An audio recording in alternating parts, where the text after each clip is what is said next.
North America. It's vast, it's diverse, and it's shaped like a shield, and it's connected to this landmass which is called South America.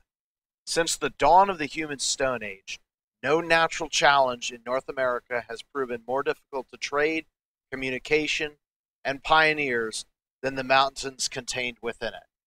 How is it that even today, these features limit development and urban sprawl? It all comes down to geography. In central North America, where the land is widest, there are 3 master ranges, and 1 range covering part of the land, with desert covering beyond its southerly extent. The eastern range is the Appalachian Mountains, clocking in at 400 million years old. It's the oldest range and the most eroded. It was formed when a subduction zone off of eastern North America was taken under, causing North America to collide with Western Africa. In the center of the continent is the Rocky Mountain Range, the middle-age range of about 60 million years old. Peaks here commonly reach about 14,000 feet or 4,300 meters. It holds the Atlantic-Pacific watershed divide and is the spine of North America. The Western Range is named in 2 parts, the Cascades and the Sierra Nevada. Geographically speaking, they are 2 separate ranges, but geologically speaking, they are the same range, in 2 stages of development. This range is very young. In fact, in the north, as of 1980, it's still forming. In this video, I will be driving a train across the continent featuring the apex challenges of each range. Although there may be other ranges and climbs elsewhere in the continent, they have not proven quite as much an engineering challenge versus accomplishment as what I am about to show. Our train will be identical in all 3 ranges. This will allow us to compare the ranges to each other, including gradient, length of climb, and length of drop. We will be crossing in the northern part of the United States, where all 3 ranges are present. Also, there are locations where I won't complain about it being hot constantly. We will be starting off in Altoona, Pennsylvania, in the Great Valley of the Appalachians, where our train will scale the Allegheny Front over the Allegheny Mountain, itself a part of the Appalachians, to Gallatin, where we will descend into Johnstown, Pennsylvania, on the Appalachian Plateau. This railroad section was built in 1854 by the Pennsylvania Railroad. We will cover 40 miles to take this range. Next, we will dash to Browning, Montana, the last town on the Great Plains and at the foot of the Rocky Mountains.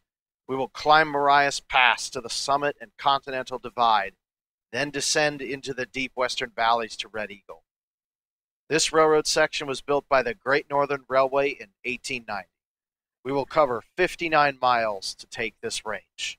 Finally, we will jump to Leavenworth, also known as Icicle, Washington State, where we will climb from the fruit orchards of the Wenatchee area to the 8-mile Cascade Tunnel, passing through it and negotiating the steep western slopes towards the volcanic region, finishing at Gold Bar, just 200 feet above and 30 miles from the saltwater Puget Sound. This railroad section was built by the Great Northern Railway in 1900 to bypass 8 switchbacks, and the Cascade Tunnel in 1929 to bypass the first Cascade Tunnel, which was steep to the point steam engines would exhaust the air in the tunnel trying to climb through it.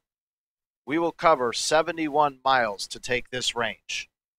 Assuming the train makes it, we will have accomplished the brunt of the heavy lift action encountered on a 3,031-mile journey from Atlantic City, New Jersey to Ocean Shores, Washington. Welcome to Altoona. It is 11 a.m. on a spring morning. As this video was recorded in the spring, I follow my tradition of setting the simulation appropriate to the season we're in, which is spring, and I go by the months 12-1-2 for winter, 3-4-5 for spring, 6-7-8 is summer, and 7-8-9 is autumn. There is no it's spring when you hit the vernal equinox stuff. That's not how weather works. So we're already well within the Appalachian Mountains. We're about 350 miles or so west of the Atlantic coast. and we're about 150 track miles, 100 miles as the eagle flies, inside the Appalachian Mountains. If you were expecting a grand entrance like what you have in front of you, without more mountains behind, then you would need to go to Harrisburg. But anyway, this is Brush Mountain that we're looking at over here. And if I go up, that right there, this long mountain here, that's the Allegheny Front. That's our first challenge that we're about to take. We're going to go straight up and over it, except for the top 200 feet. This is our train, EMD SD-40-2, with 2 engines, 40 mixed freight, for a total of 1,926 tons, or 2,632 feet. In some cases, as tall as the mountain, or as long as the mountains are tall, for the Appalachians.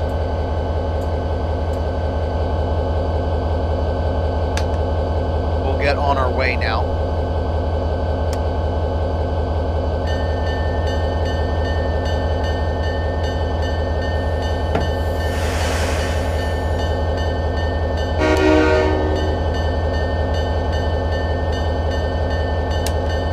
Immediately, we already need notch 1 of power.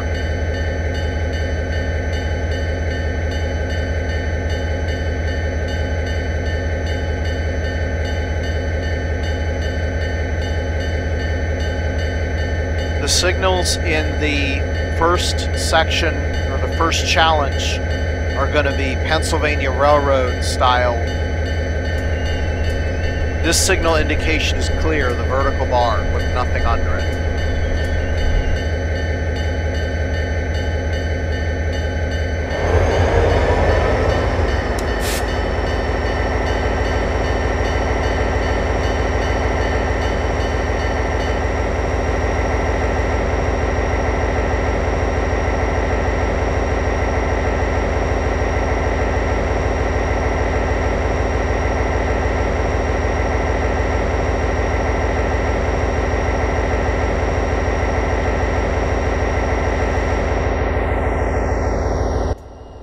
Now, even though the Appalachian Mountains are short, doesn't mean that they pack a punch. In fact, if we go back to our elevation diagram, we'll find that the slope up the eastern side of the Appalachians is actually about the same as the slope on the western side of the Rockies.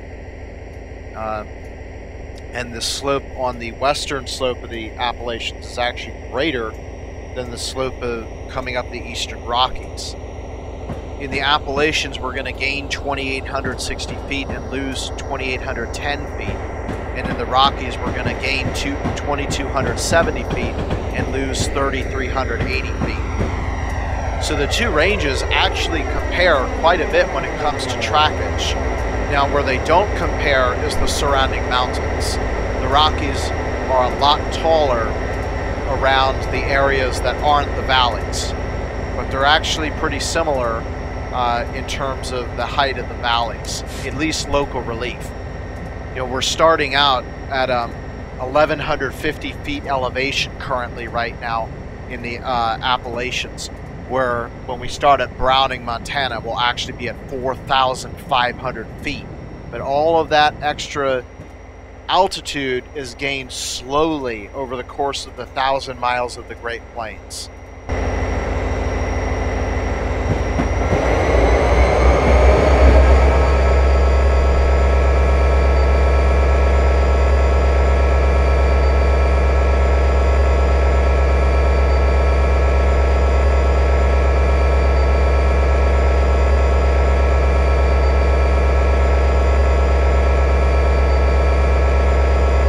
Notice the vehicles are from the 1950s. This route is currently seen for the 1950s. However, the railroad and Altoona are still here.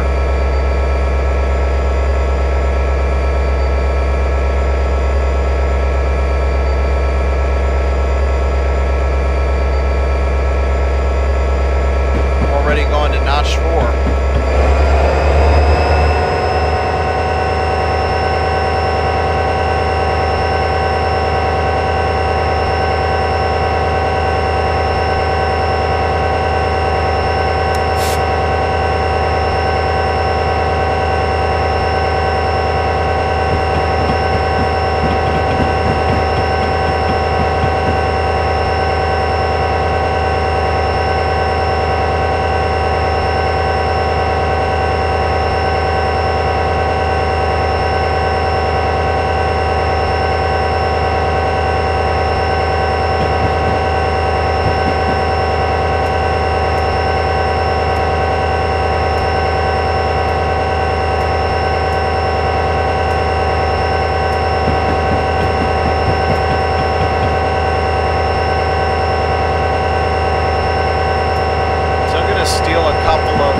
introductory area.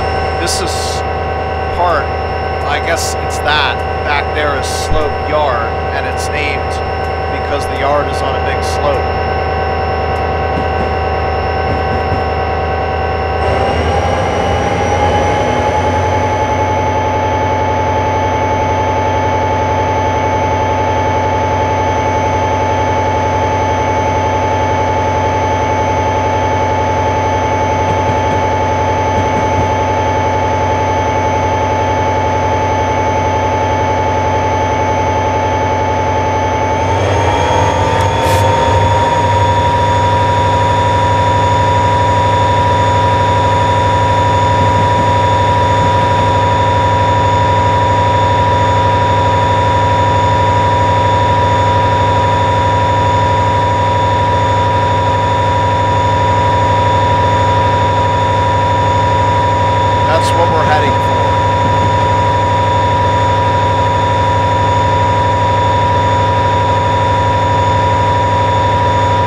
As you might imagine, Burlington Northern is not often seen on the East Coast because this area is actually Norfolk Southern Territory.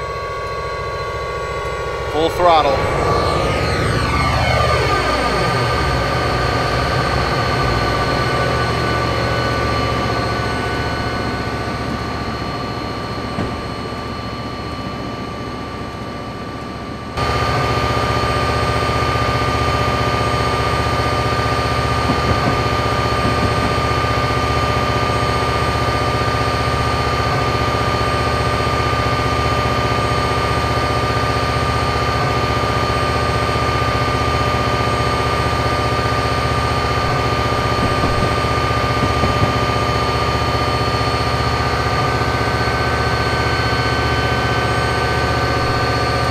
So the slope is basically constant going up.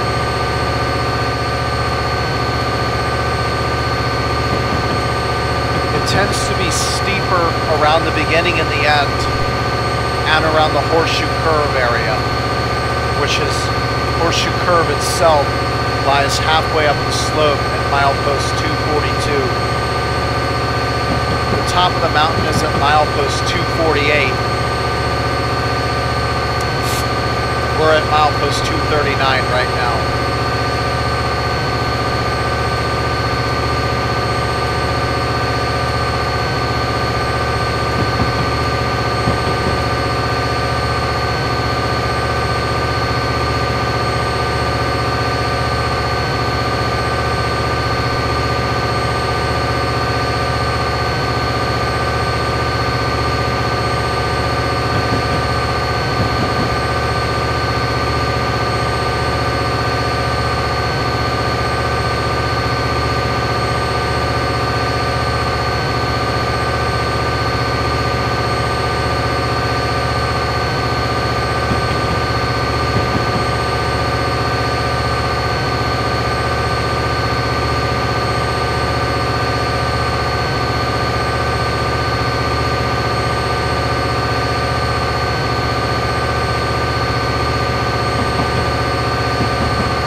as we start to get higher, there should be some really nice views out to the east.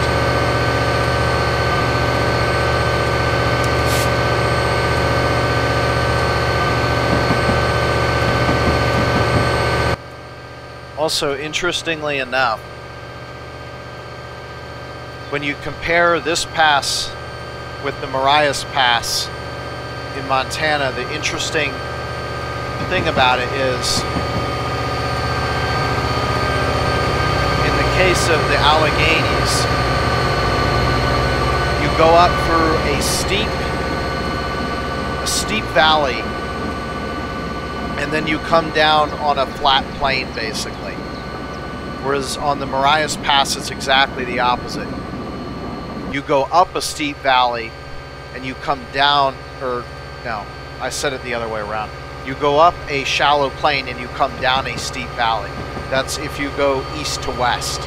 So you'll kind of see the opposite of this when we go to Montana. Now, some of the differences between the passes are the type of tree. We're actually far enough south that the predominant tree on the mountains, even on the highest mountains in this area, are actually oak, maple, tulip, and birch. They are not firs. You need to go further south, like into North Carolina and New Jersey, not New Jersey, West Virginia. Wow.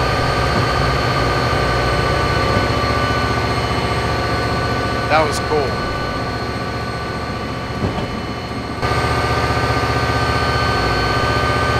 And Tennessee, to get to the point where there's firs, they have some peaks up that way that are 5,000, 6,000 feet in elevation.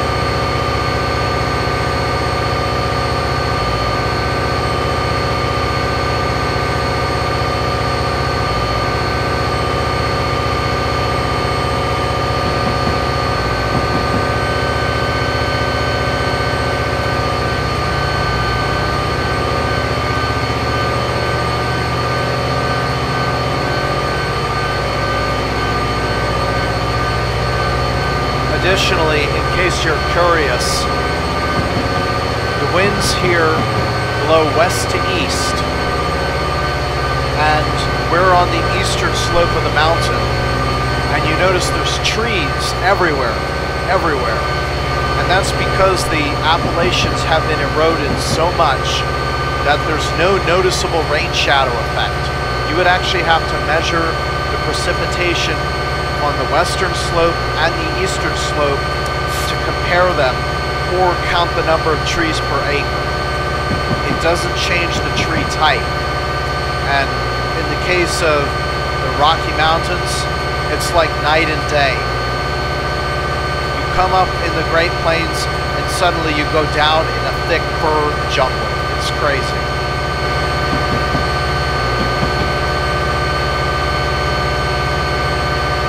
1 mile to Horseshoe Curve.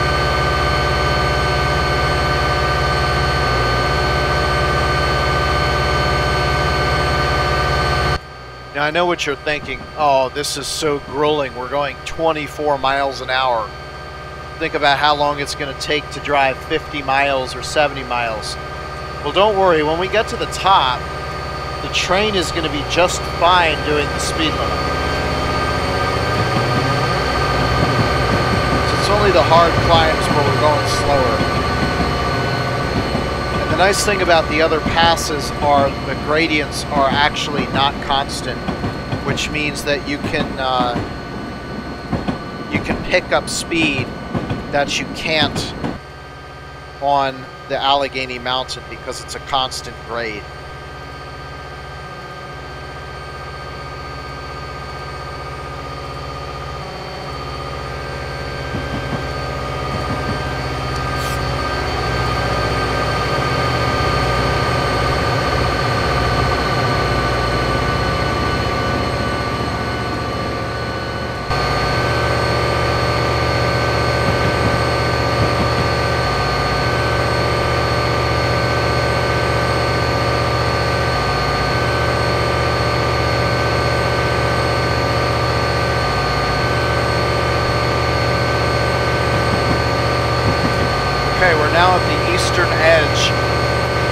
very famous Horseshoe Curve.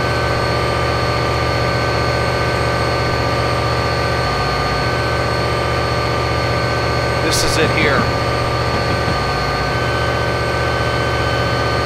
So the track comes from here and goes all the way around there, and that is our way up.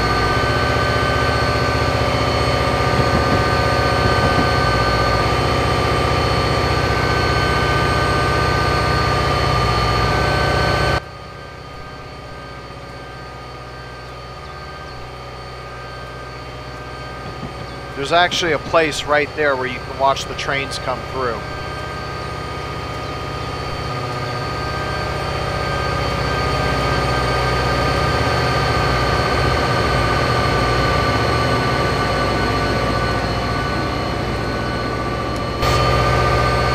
And there's the back end of our train right there.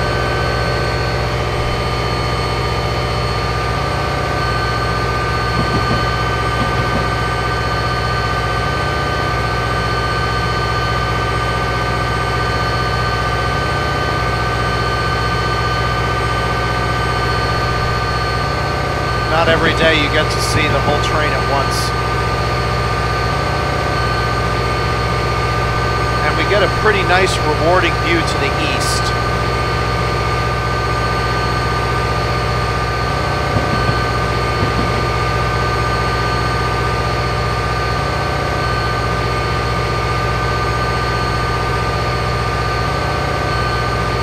We're now at about 1,700 feet in elevation.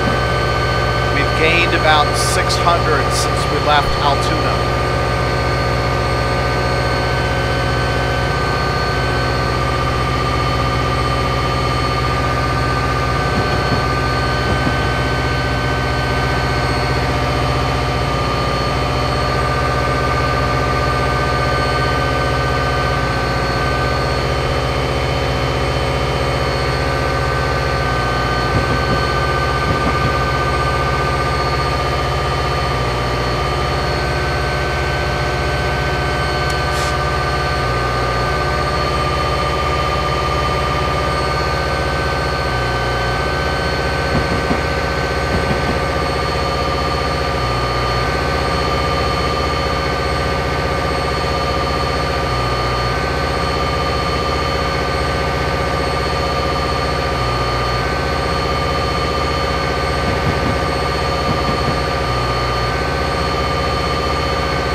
Driving is easy when you don't have to touch the throttle.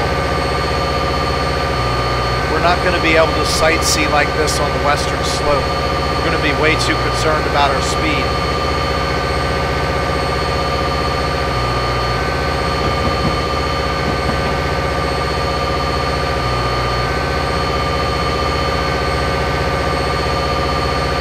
Okay, so on the right, that's going to be ours. The left is not ours. The left signal is reading stop. The horizontal bar means stop.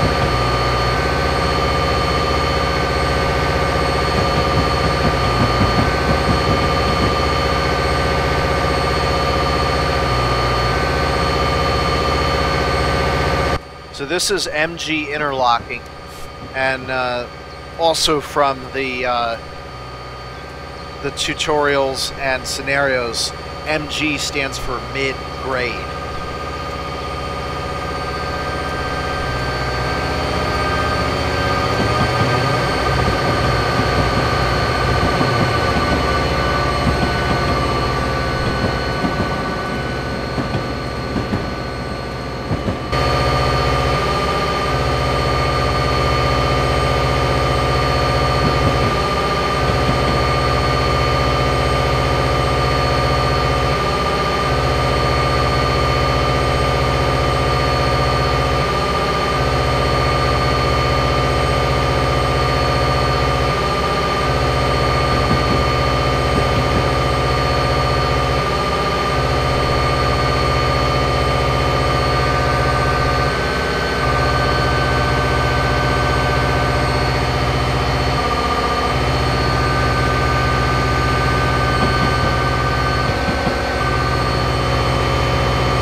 call this area Mystery Hole, but I'm not 100% sure.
Let's keep track of where we are. We should be getting pretty close.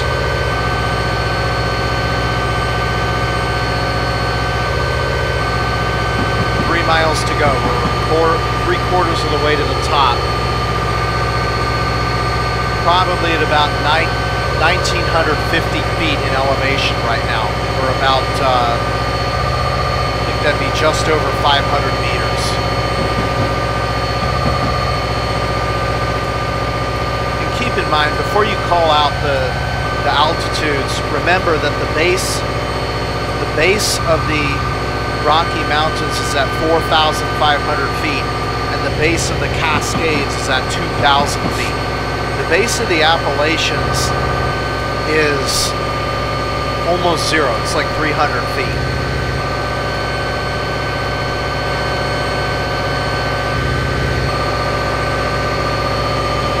And that's an approach, but it's not for us. We have to clear.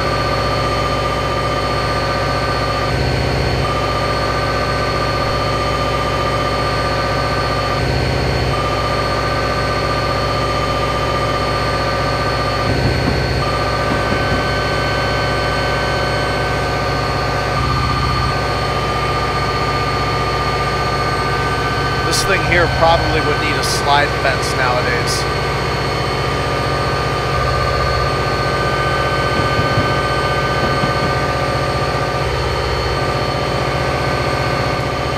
Okay, now as we start to get to the top, you notice how the valley is getting shallower and closer together? That's an indication that we're near the top. You'll see the exact same thing as we descend Marias Pass in Montana.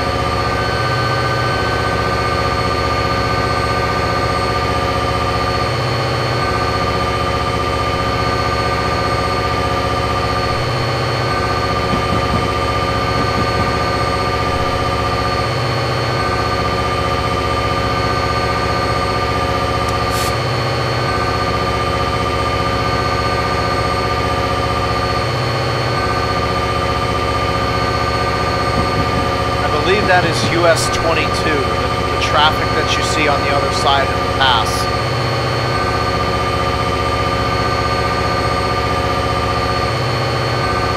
Two to go.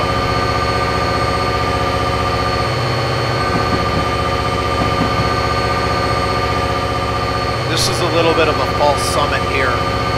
The grade relaxes a little bit, and then there's one more really strong, the strongest push of all, at the very end. And then the line gives up and dives under the mountain.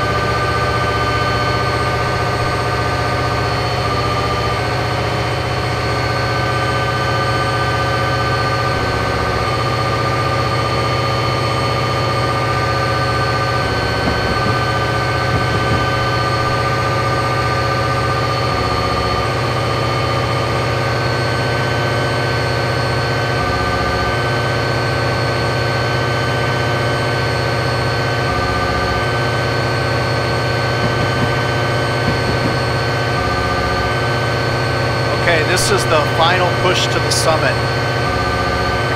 Yes, there it is. I was going to say I can't remember if it goes above 2, but yes it does. This is the hardest gradient right here.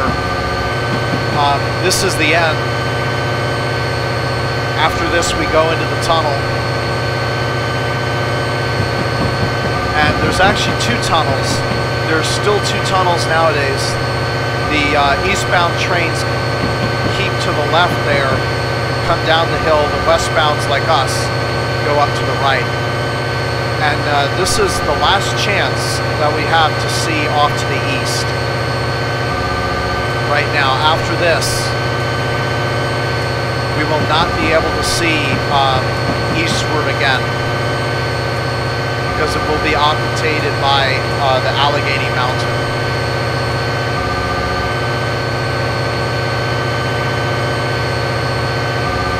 I think the right word is occulted, not occultated, even though you call it an occultation.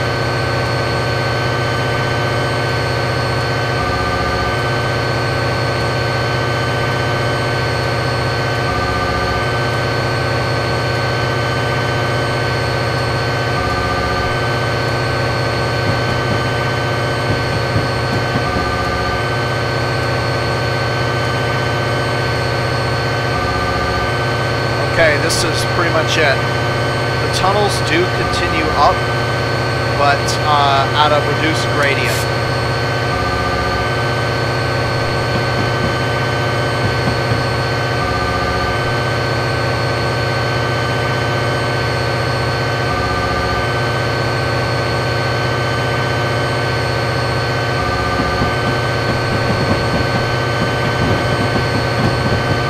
Okay, this is it for the eastern side. Take a look around. The west side is going to look almost exactly the same, except without the valleys. We're going to just go straight down it.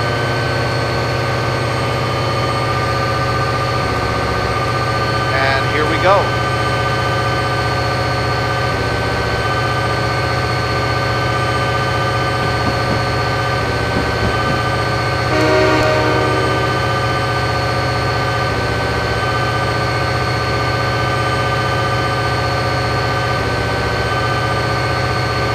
Okay, that is an approach medium.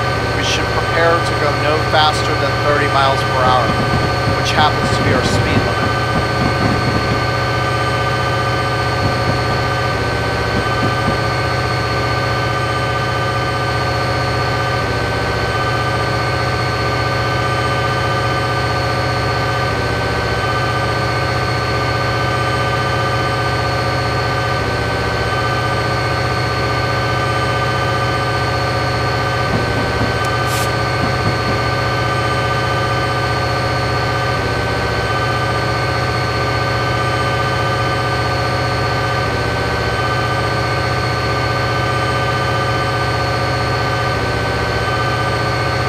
I think we're ready to start letting the train off a little bit. We don't want to do it all at once.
Gallatin, believe it or not, a town on the summit of the mountain.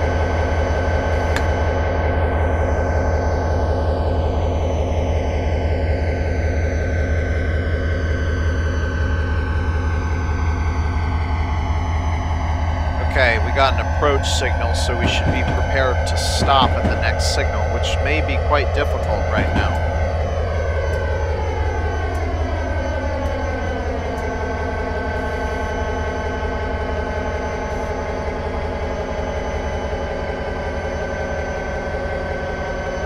Yes, that is a stop signal indication. That's very strange.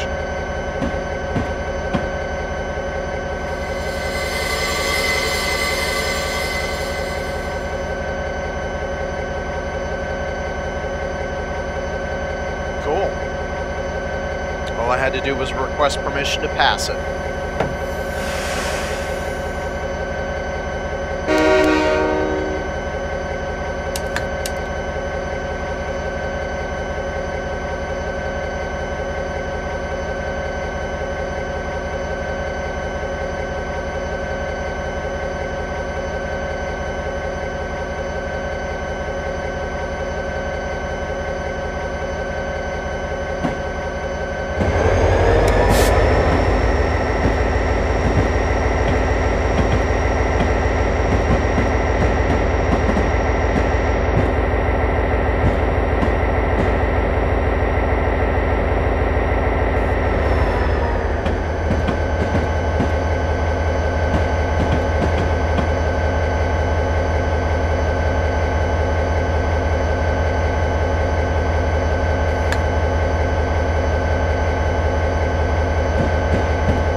Welcome to the wonderful world of dynamic braking. Actually, there's no setup. We're going to wait a little bit before we engage it.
Comes the second group of tracks from the other tunnel coming together.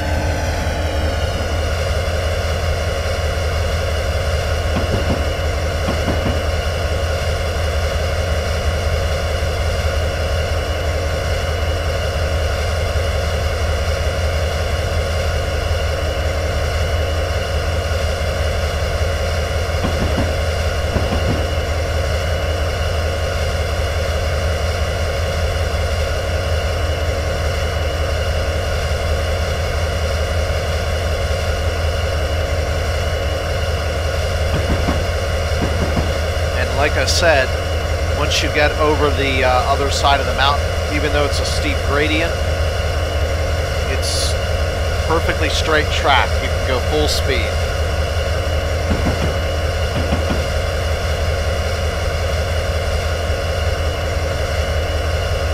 So in this case, we'll get rewarded for going over the pass.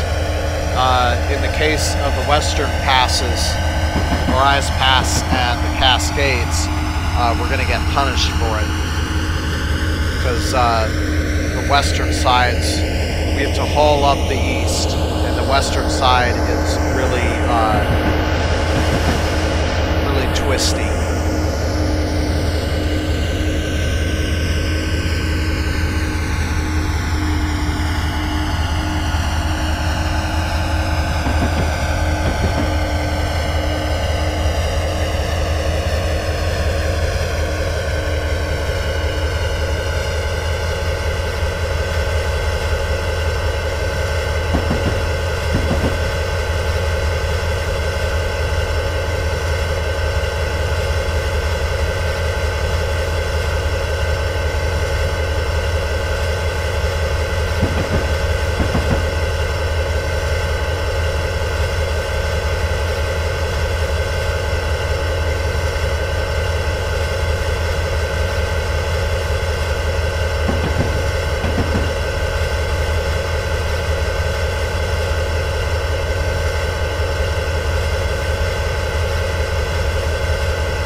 descent happens in two parts. There's an upper part, which is what we're on now, and then down at the town of Lilies, there's a little bit of a gap, and then the second part of the descent happens, and we finally finish at Johnstown.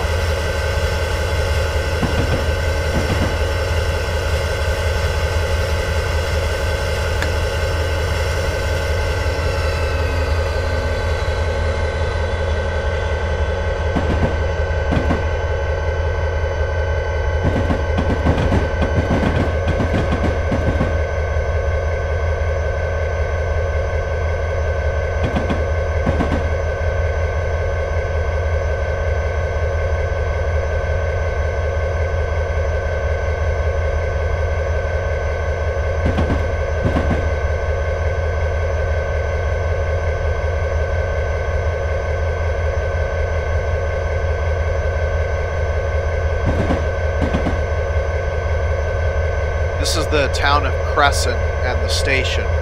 Unfortunately, the station's not around anymore, but of course the town is.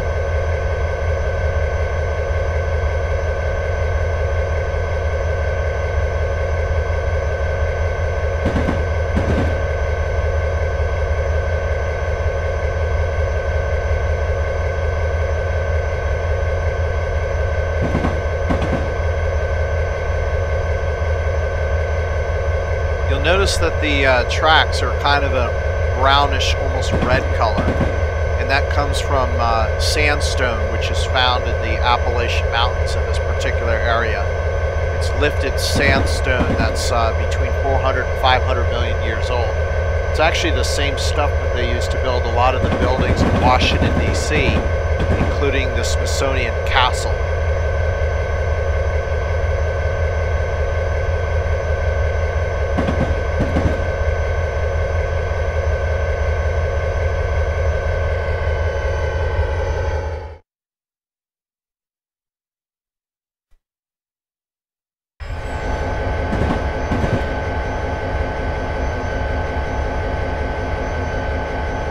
Now, one thing of note is that you're looking at a 4-track main line. That's a lot of tracks for being in the middle of the mountain. And as it turns out, there's not as many now. It's usually between 2 and 4, often closer to 2. However, they left all the tunnel tracks intact in case they needed to use them again. So they all still function. They're all maintained. But at one point, this track was actually so valuable to the United States that the Nazis actually tried to sabotage it in World War II. Now, half of them gave up and defected. The other half were caught by the FBI. So it never happened. But it was very important. And I am surprised. It looks like we're at the first plateau, which means we can actually forget brakes and use our throttle. So that's as of note. When you're coming down the Appalachians, the grade is so shallow you don't even need dynamics.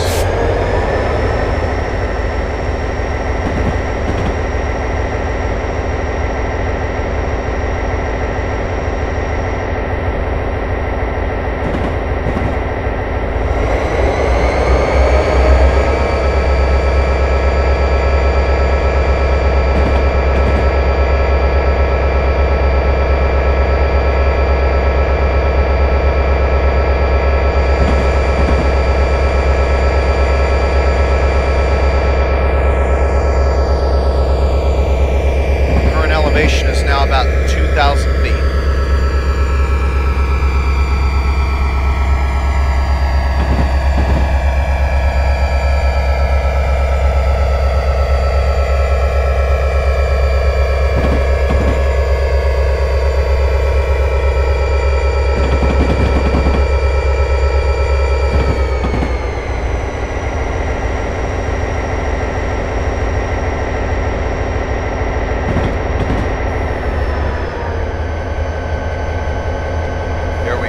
Now it's starting to get steeper.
surprisingly chill right now. Thought it would take a lot more effort to slow this train down, but it must have a lot of bad axles or something. To go down at a 0.6 and need power is pretty impressive in a bad way.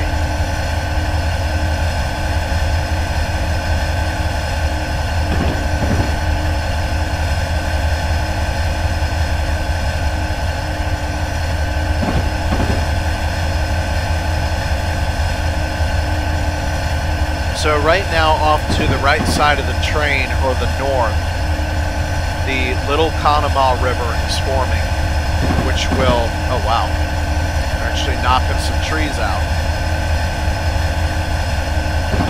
which will be our path into Johnstown shortly.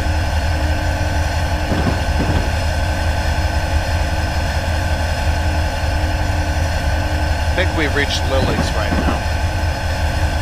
Forgot to turn this thing off too.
Clear ahead, and things are a little bit steeper now, so that probably means that we're getting really close to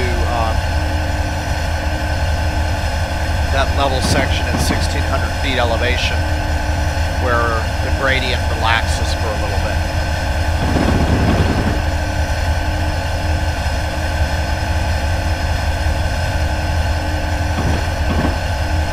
And there is the Little Conemaugh River.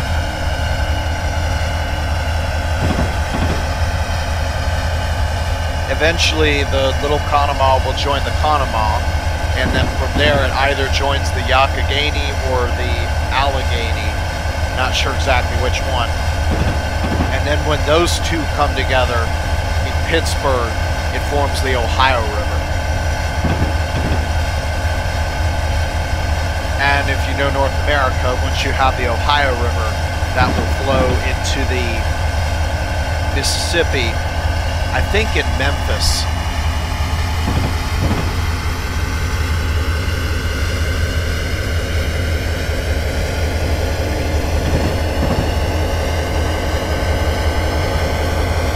And then from the Mississippi into the Gulf of Mexico.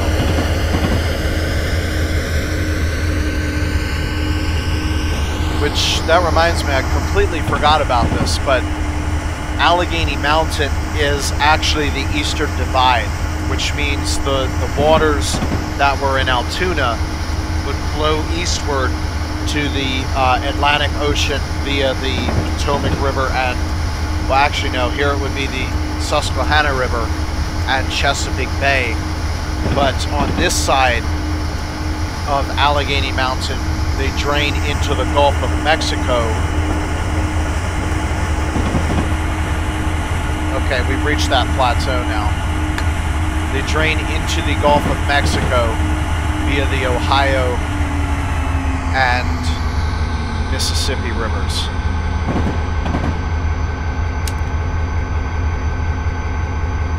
And speaking of rivers, when you look around, there's not much difference rainfall-wise. You know, same kind of trees, maybe a little bit denser, but the Appalachians are an old range.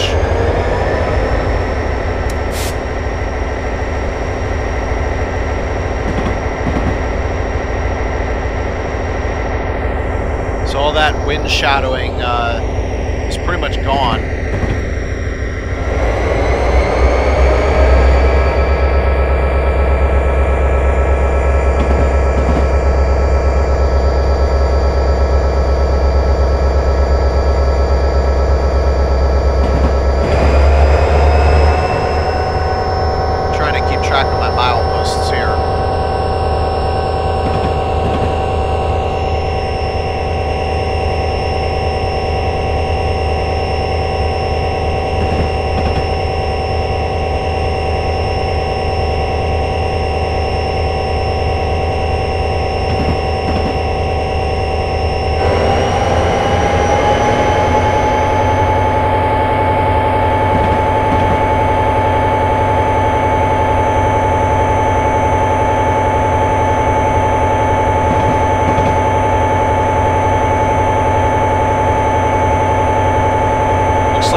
Interesting thing is, like our eastern uphill, the western downhill of Marias Pass will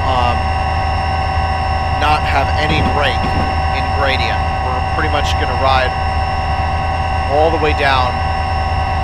We shouldn't have to touch the throttle after we go over the summit there.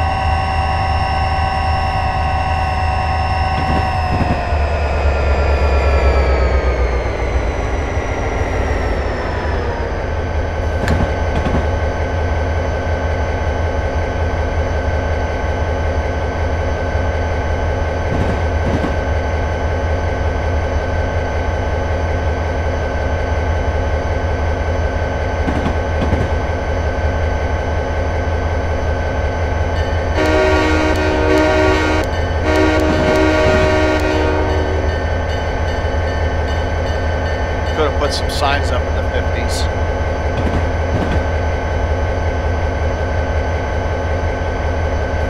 Okay, so there's a reduction in speed limit, as you can clearly see. So I'm going to begin dealing with that. Again, all those rivers are the Little Conemaugh.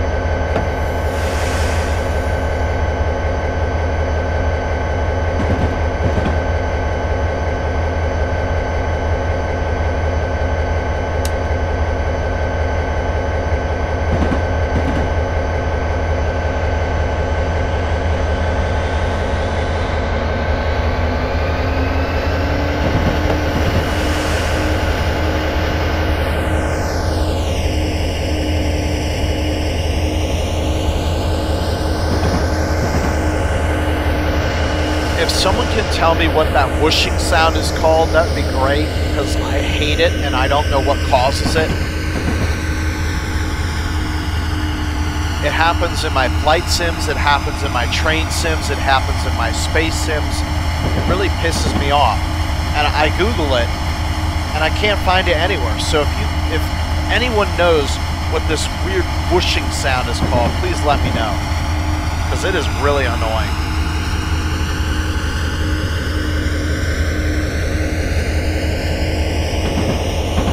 And if you don't hear anything right now, please let me know, because then it will mean that my ears are adapted in some weird superhuman way that no one else's is.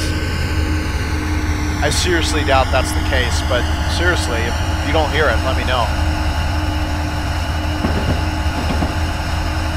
So I'm going to be counting on a bunch of sane people now telling me what's really going on, because if you guys wanted to troll me, I could get seriously trolled right now and start thinking that I'm a crazy mutant.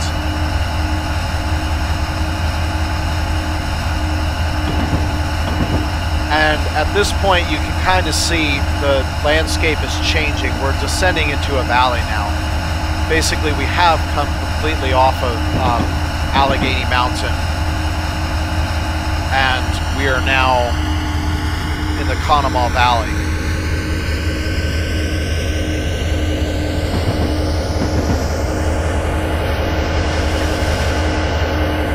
scared me for a second. That's a stop signal, but it's next to a clear. Kind of hard to tell when the track is turning like that.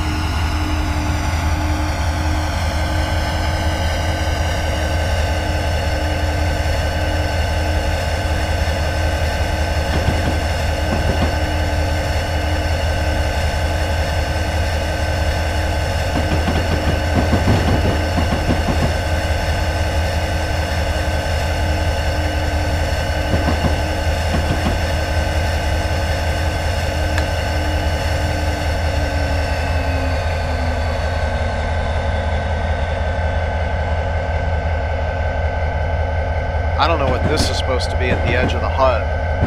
It's confusing.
Believe it or not, we've actually traveled 19 miles from the top of Allegheny Mountain.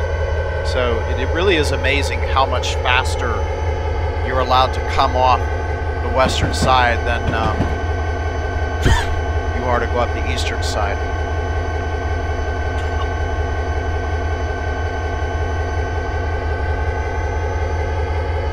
Apologize that you had to hear that. I wasn't thinking straight when I did it.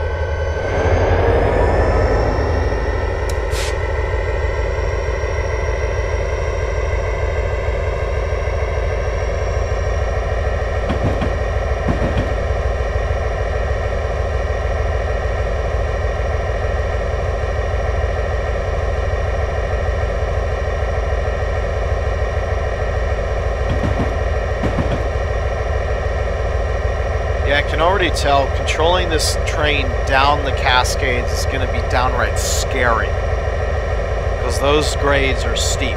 We couldn't climb them in this train. I don't think we would make it. We can descend them, but it's going to be scary.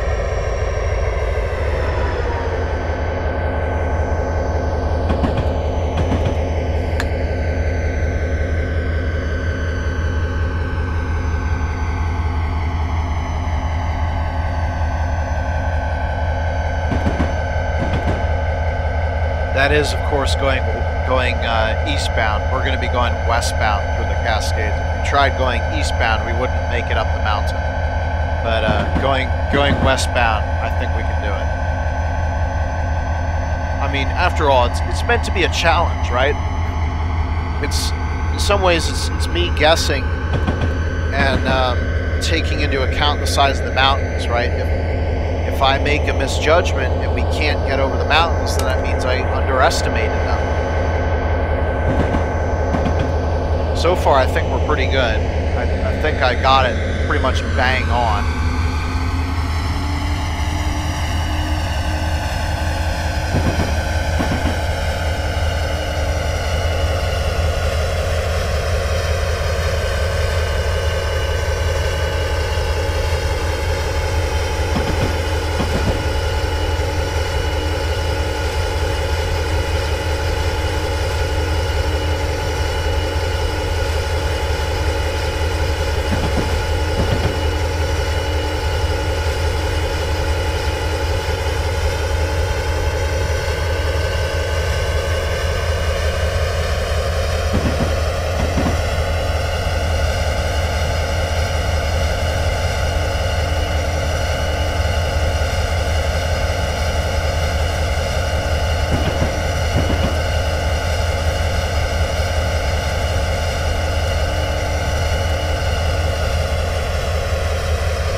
Right about there, you can see back to Allegheny Mountain.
I was mentioning the rainfall shadow effect, I can talk a little bit about that to kind of put some numbers on it.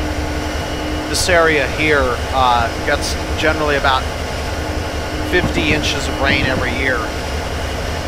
The area on the eastern side gets about 35 to 40 inches of rain per year. So that kind of puts things in perspective. There is a difference, but that difference isn't nearly enough to be able to affect the trees here, like oak and maple and birch and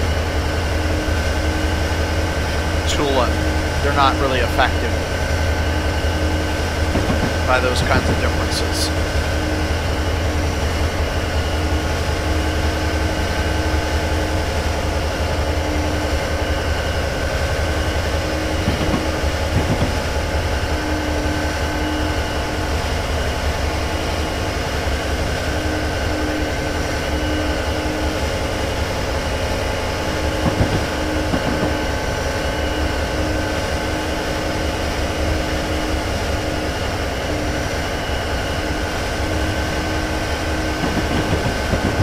Close to Johnstown.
That's Johnstown.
So as we get really close to the end of the Appalachian Mountain tour, I want you to take a good look at the mountain and the color that it has. It's a little bit different than the summer color, but kind of gives you an indication of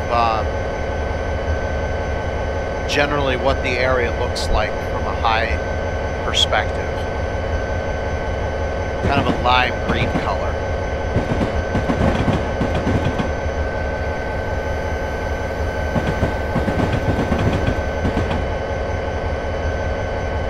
Wow. Full speed ahead. But by the time the train gets under that speed limit, it'll already be time to stop again.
That's what I thought.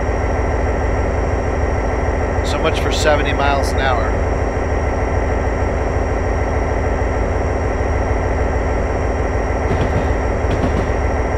It does look really far to the right as I look at it now.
So this is pretty much it for the Appalachians in terms of our ride through them. So what happens from here is the tracks continue for about 70 more miles and you reach Pittsburgh, and then another 30 miles after that, so 100 miles west of where we are now. The valleys get shallower and shallower and shallower, and the track gets straighter and straighter and straighter and straighter until eventually there aren't any curves anymore. And you're on the Central Plains. You go through the Central Plains, then you go out, they start drying out. You go basically to the Great Plains, and you continue through the Great Plains. They're called great because of their size. We're going to go all the way across them now to Browning, and that's where we're going to pick up. We're going to basically follow the Conemaugh River at this point until it joins the Allegheny and then the Ohio River. So that's pretty much it in terms of serious mountain crossings for the Appalachians. There's little ups and downs, but nothing like before. So we will take this train to Browning. We're there. Let's talk about just a few differences, shall we? Since I was propping up the Appalachian Mountains, I'm going to prop up the Rocky Mountains now. Look at this vista. You're not going to see that anywhere in the eastern United States. That is a panorama.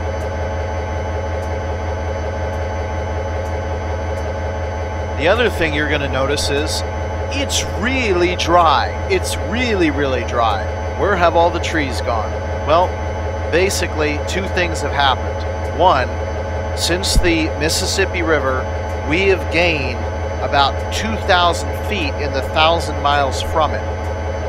Second, like the Appalachians, the wind blows east to west. Other way around. The wind blows west to east. However, the Rocky Mountains are only about 60 to 90 million years old. They are very high, and they cause a rain shadow. The rain shadow is very noticeable, and as soon as you start coming down off the eastern slope, it dries out very quickly. As you can see here, there's nothing left. It's all arid plains until you get to the mountains, and we're gonna hop in right now and go.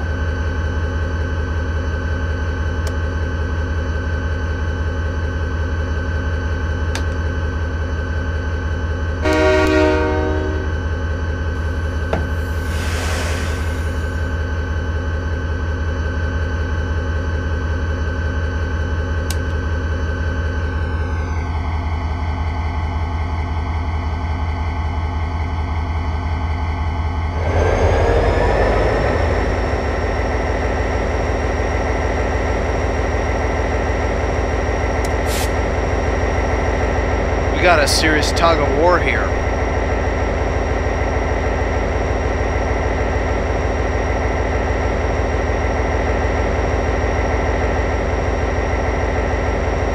By the way, this train is now right at home. This is the true range of where the Burlington Northern locomotives may be seen. Of course, they are a part of BNSF now, but some of the coloration still remain.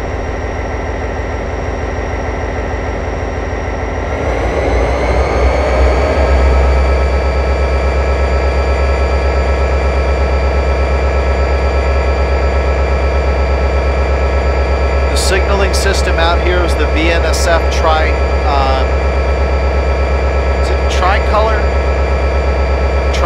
masthead is, I think, what its true name is.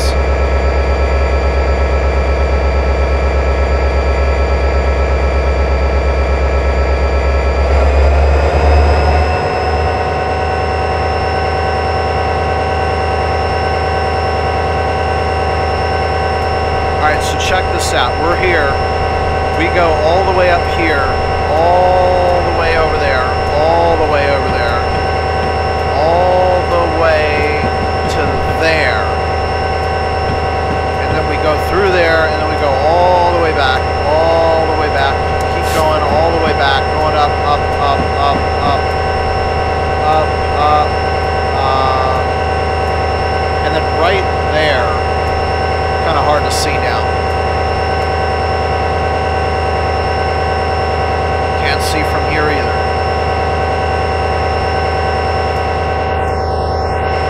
Let's see, right there on the end is Summit Mountain. That's where we go over.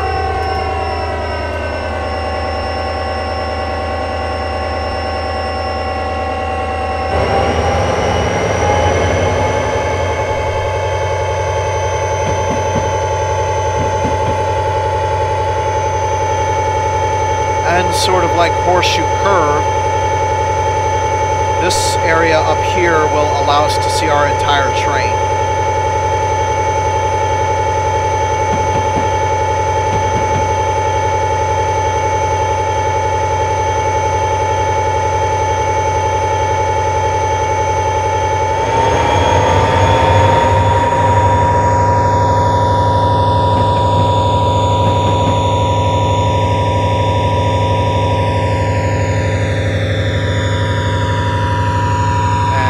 Yep, there's the back right there.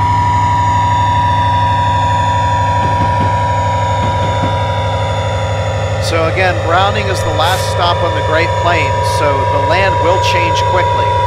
You basically see farms and little gullies and pothole lakes, pothole ponds, short grasses.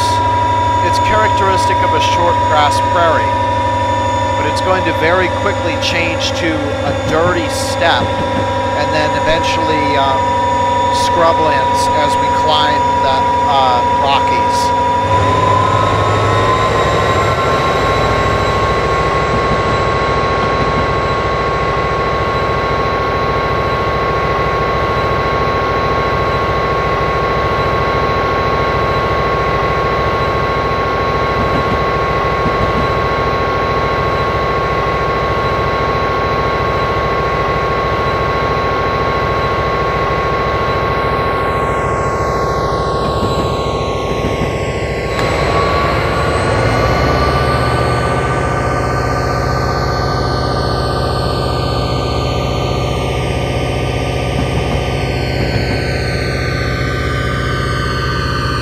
Believe it or not, the grade that we have here is pretty much the grade that we're going to have the rest of the way up, as hard as that is to believe.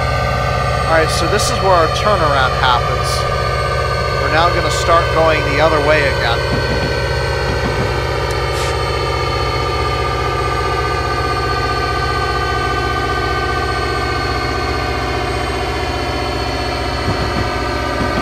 Alright.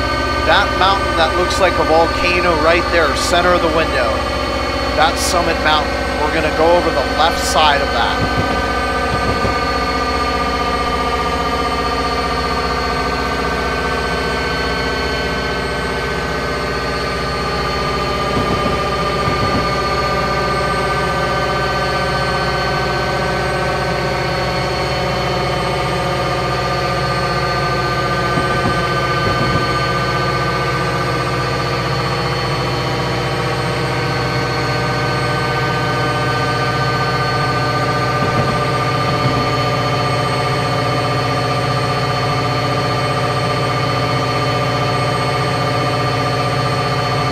Exactly where we're going.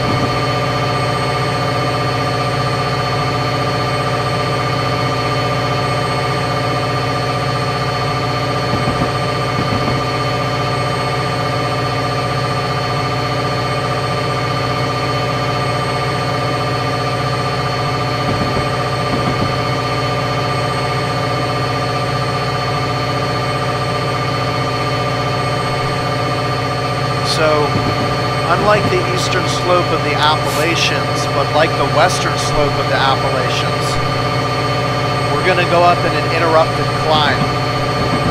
The climb happens in three parts. We're going to go between Browning and a place called Spotted Road, where the track will level out.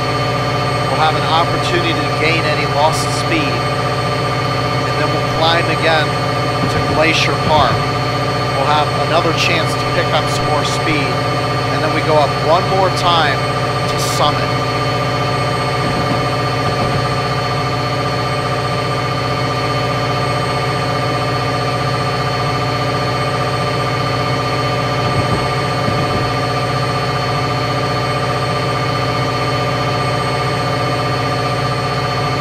And you know, looks can be deceiving. It really does look like we're about to take off in gradient, but the Marias Pass is actually the lowest pass over the Rocky Mountains. So, as it turns out, we pretty much continue a 1.0 to 1.2 all the way to the summit. But then once you come to the summit, you take a dive and you go off at over 2%, and that's going to be fun. Won't be quite as exciting as the Cascades, but it'll be pretty exciting.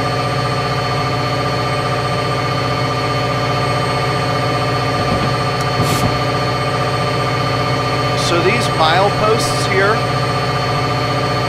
are the distance from Minneapolis, Minnesota, and in some ways the distance from the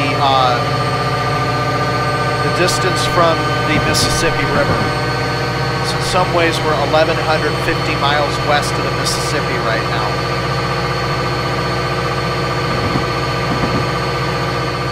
earlier, the mileposts were numbering between 235 and 275. That is miles from Philadelphia. You add 100 to that, and it becomes miles from the ocean.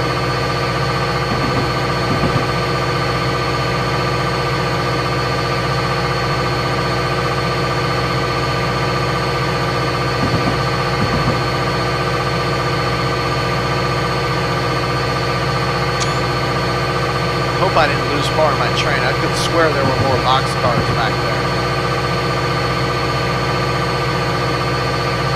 The length looks right here, though.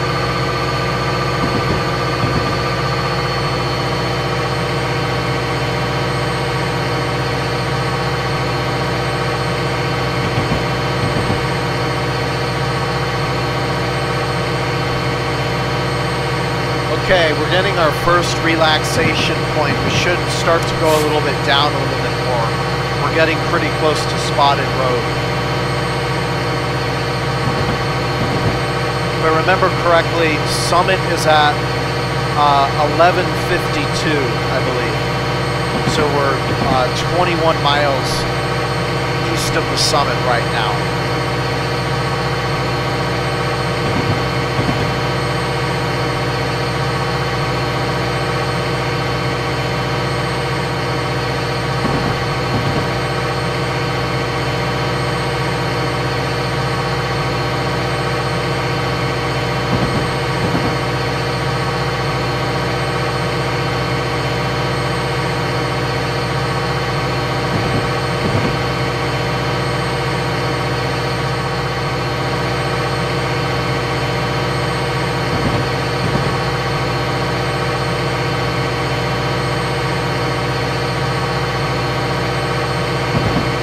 It is really tough to figure out exactly where to look with the camera. You can only see, you know what? I was going to say you can only see so much. There you go. That's the view.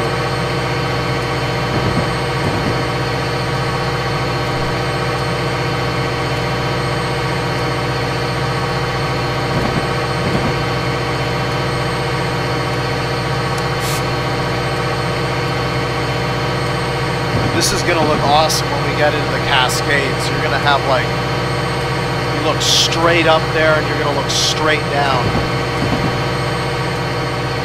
Okay, so for some reason we're being given passenger speed limits, but the speed limit is 50 and we really shouldn't do anything over that.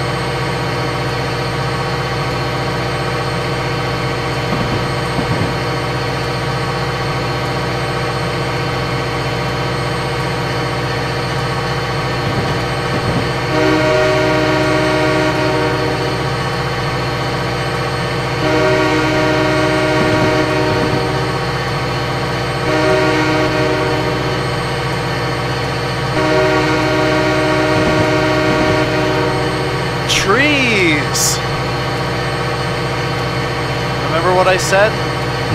We're coming off the plains now. This is where it starts to change. And they're fir trees.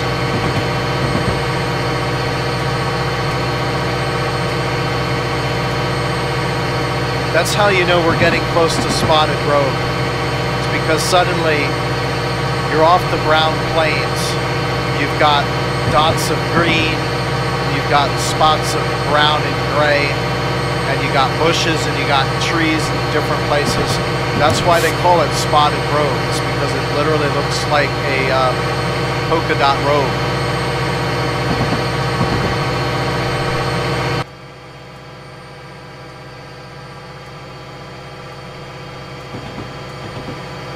We'll get some nice views of the plains too when we get up to Glacier Park.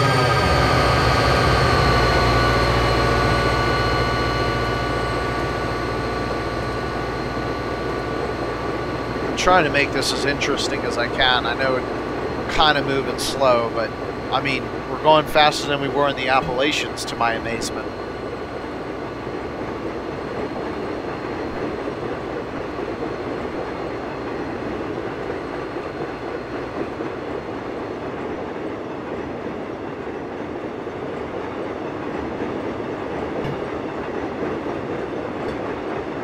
And yep, coming up on the HUD is Spotted Road, right on cue.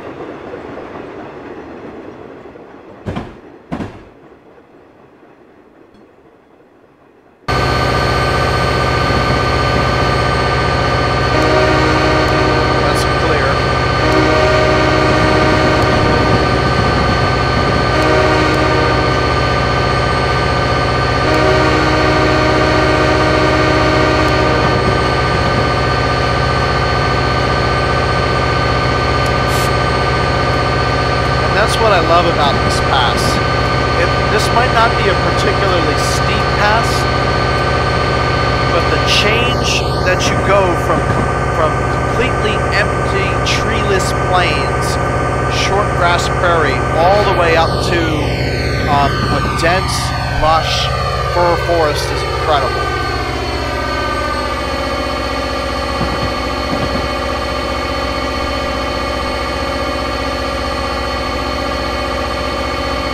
Alright, so that's the end of the Spotted Road relaxation. We're going to start going up again, and we're going to go up until we get to Glacier Park. Glacier Park is where things really start to change. At that point, there's more trees than not trees.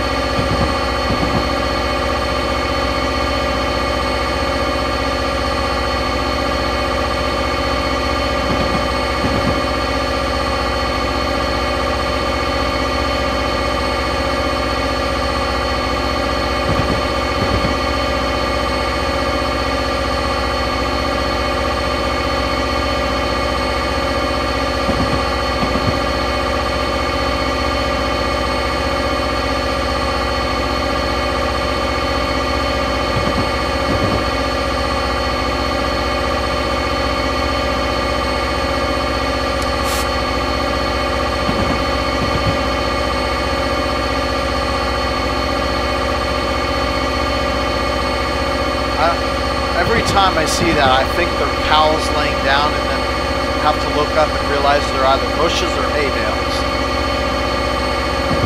It's either one of those three.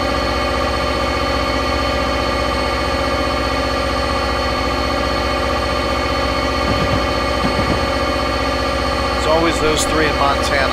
And by the way, did I mention that this is Big Sky Country?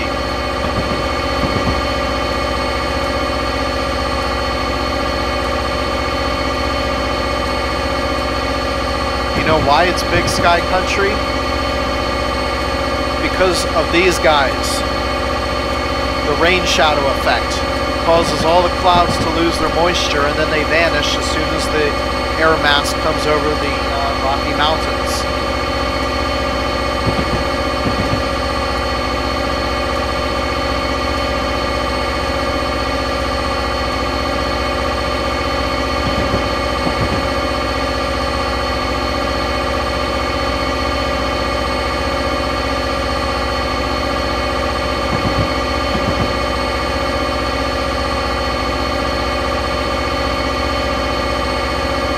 So we're going down now. Maybe I was off on my geography a little bit. So the downgrade isn't actually at Spotted Road. It looks like it's a little bit after. Now, note the speed limit's going down, which means we should probably start giving the train a break.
Yep, 40.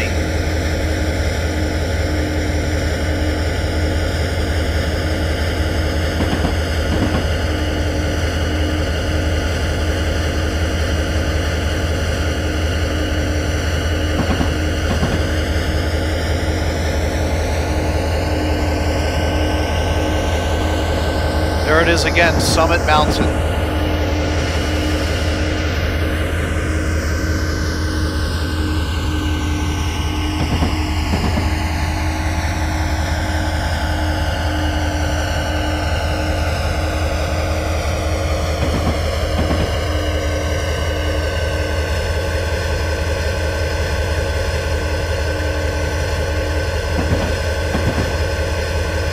Okay, so I think I was right on Spotted Road. Grizzly is actually right next to Glacier Park. And that's an approach signal. So I'm going to have to start slowing down to about 30 miles an hour and be prepared to stop at the next signal.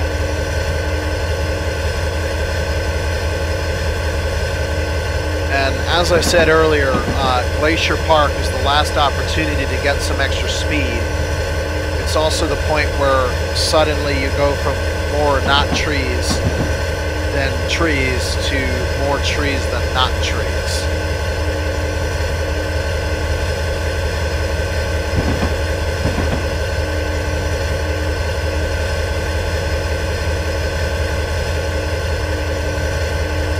Wow.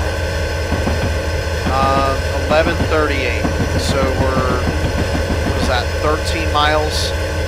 Yeah, 13 miles from Summit.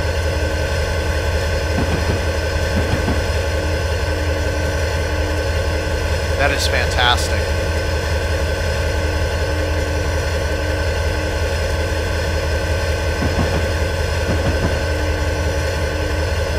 These western red cedars and Douglas firs and whatnot are what blankets the western slopes like that, but even crazier than that. Ah, that's what we're slowing down for. We got to take that seriously and make sure that we really do be prepared to stop.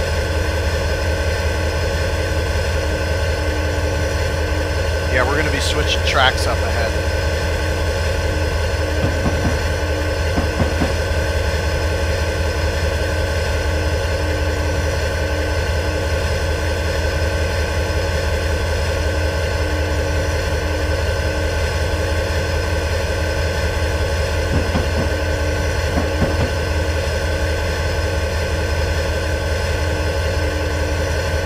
This right here is really the end of the Great Plains. You turn around, you see mostly treeless area, you turn the other direction, and all of a sudden there are trees all over the place. Now this is the Two Medicine Creek Trestle, and we'll come out here for maximum visibility.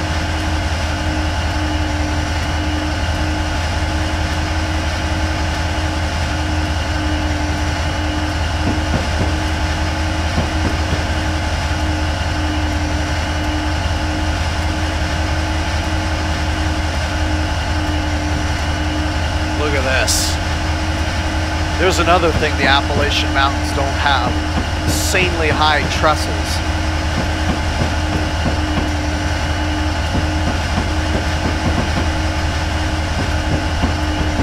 Look at that.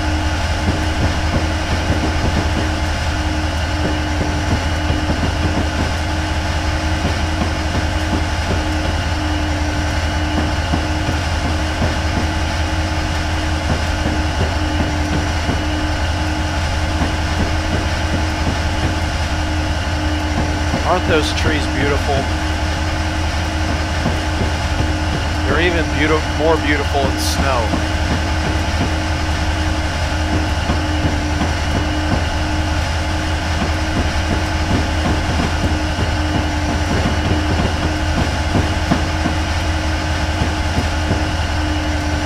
And here we are, Glacier Park. We're about halfway up now. I never gave our elevations. I told you what we'd be at Browning.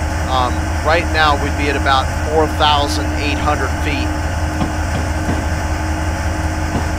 Maybe 4,900 feet.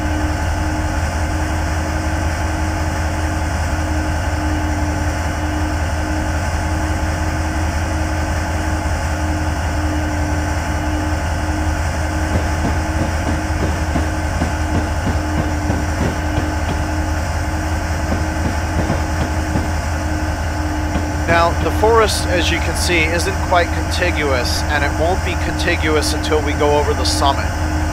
Once we go over the summit, then it's as forested, if not even more so than the Appalachians are. And the rainfall goes up drastically. Talking rainfall totals, Browning receives between 15 and 20 inches of rain. That's so much that no trees can grow. In fact, no tall grass can grow either.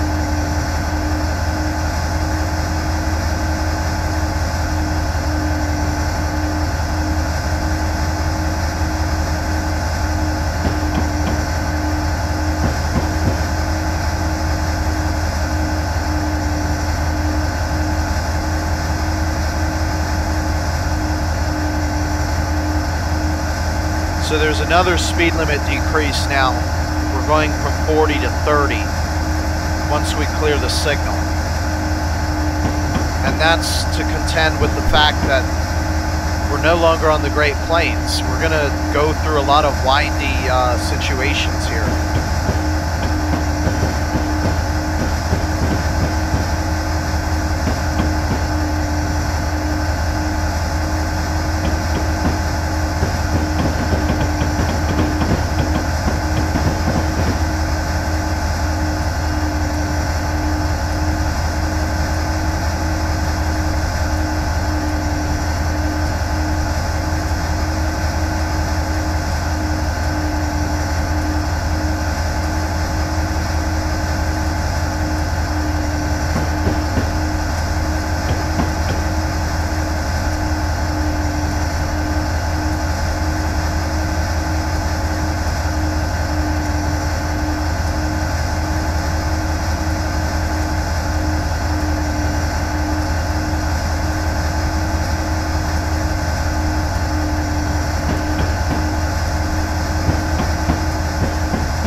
This is US 2 right here. We're going to follow US 2 the entire way.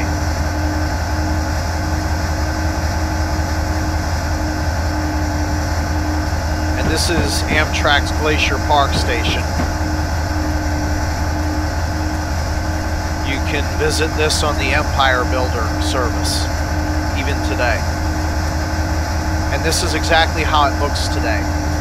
Forgot to mention that. We're now in the present day.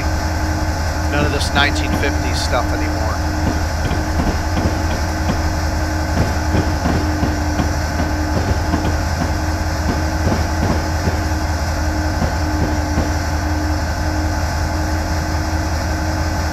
Well, unfortunately, the slow speed is going to persist until the next climb, which is rather unfortunate. But that's the way things go. By the way, in case you're curious, these fences here are designed as windbreakers to stop the high-speed winds coming off the Rocky Mountains from blowing the train over.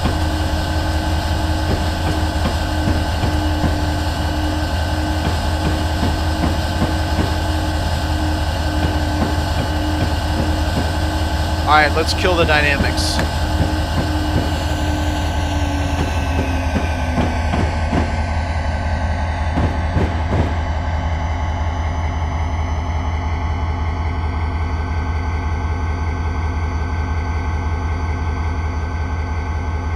And here we go, round 3.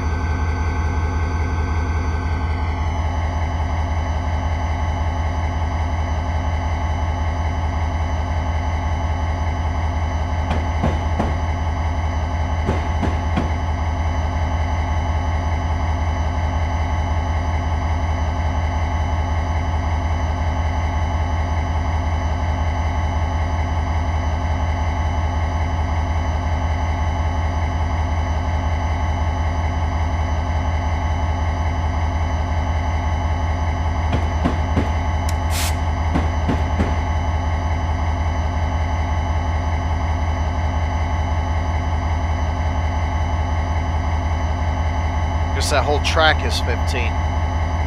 It's rather unfortunate.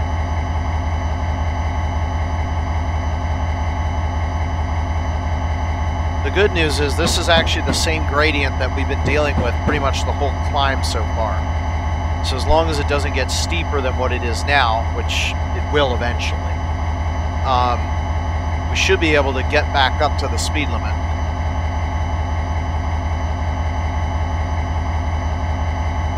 So pop the view out. This is, remember I said we'd have some good views of the Great Plains. This is it right here.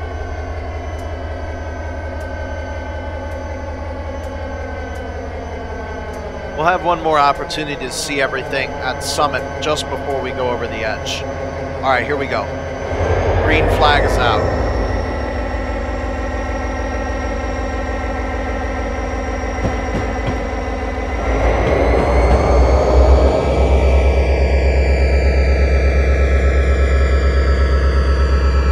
All right, 0.6. We'll take this no problem.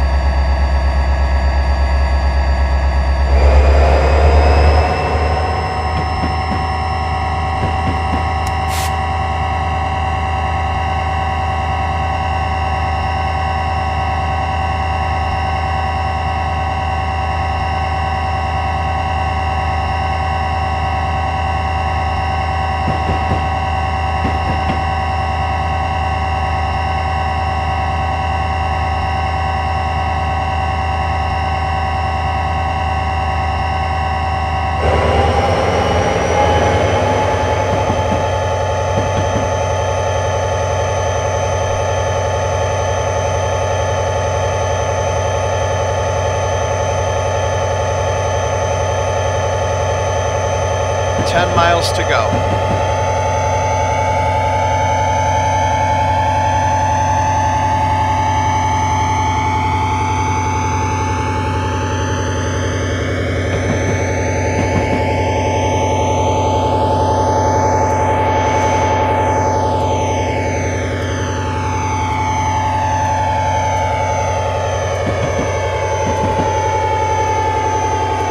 Nice. Speed limit going up again.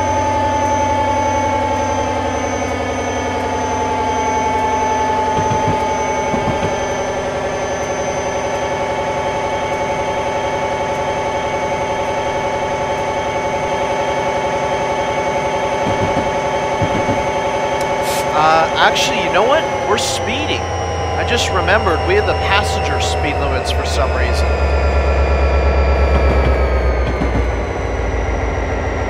This is what I meant when I said the Appalachians pack a punch. We had no chance of exceeding the speed limit in the Appalachians. As weird as that sounds, there it is. Again.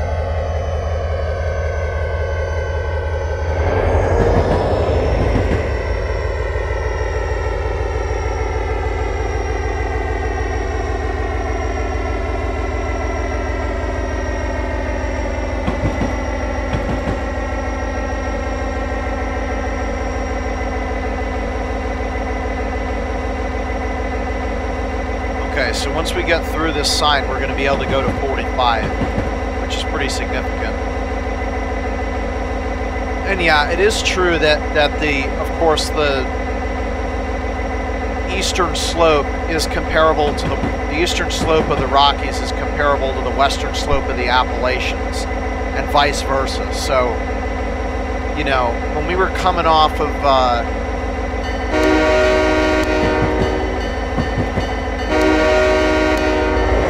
coming off Allegheny Mountain, we were dealing with pretty similar slopes. Now, I don't think we went all the way to 0. We might have gone to 0.6 or 0.4. But it is pretty incredible to think that they even compare, because, you know, they honestly look like night and day. But all that it is it's really the tops of the mountains that got eroded down into the valleys. But the valleys themselves are still high and you have to climb into them.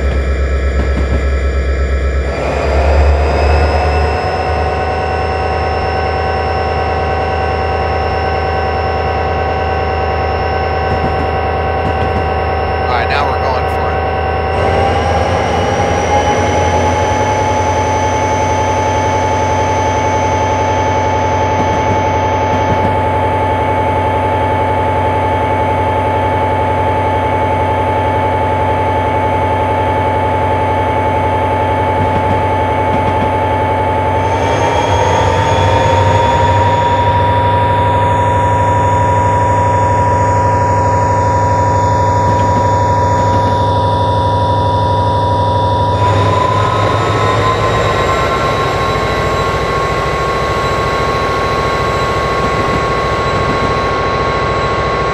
notch 8.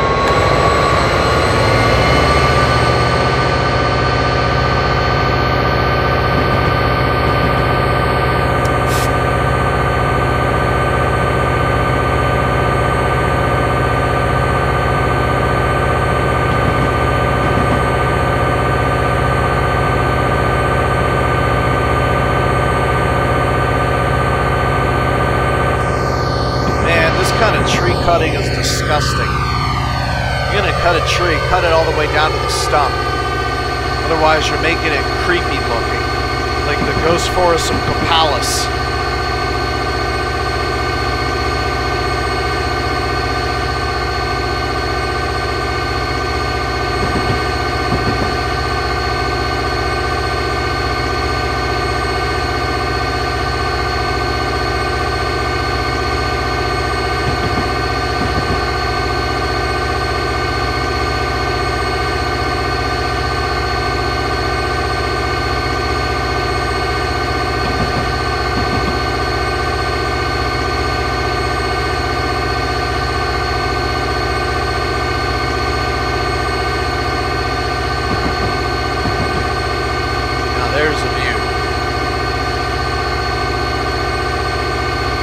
Remember what I said about color?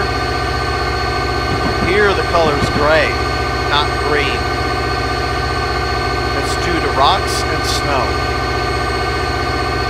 And the fact that there's not as many trees on the east side. There are more on the west though.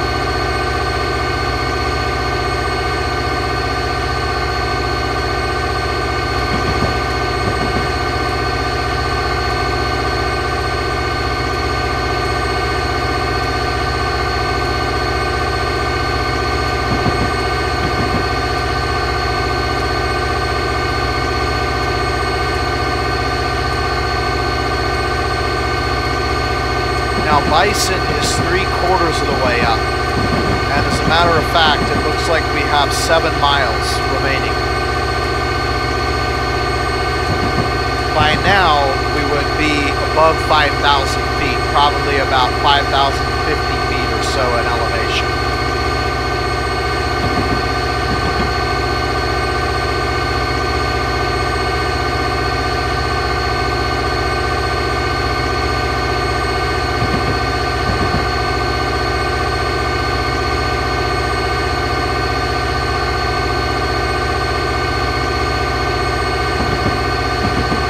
This is where I was talking about, where you have opportunities to gain back your speed. That's what's going on right now. We can go up to 45 miles an hour, and the longer the speed limit lets us go fast, the more speed our train can soak up before the gradient gets steep again.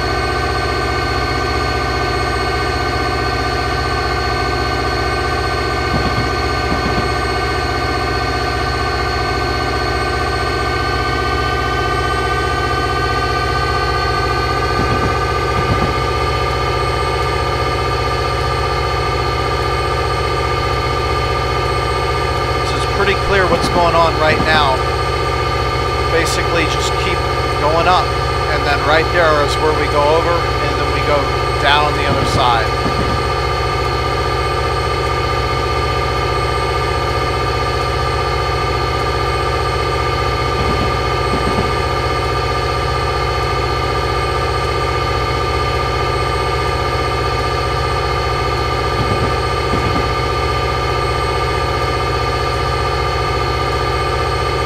We're above 40 miles an hour again.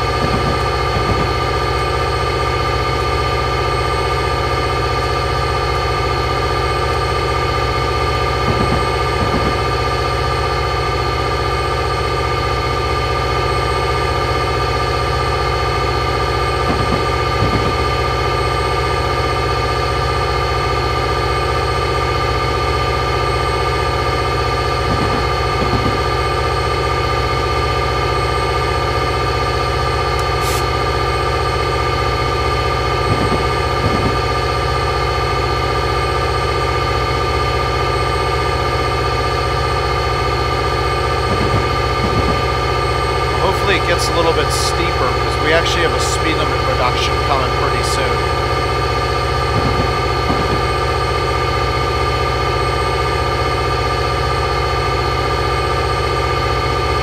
I would rather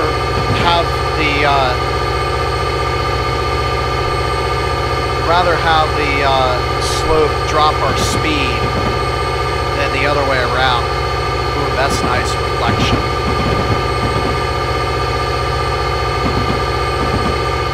Five miles to the summit.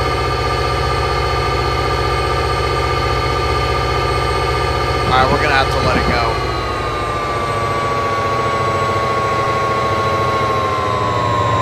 We'll give the train a nice break.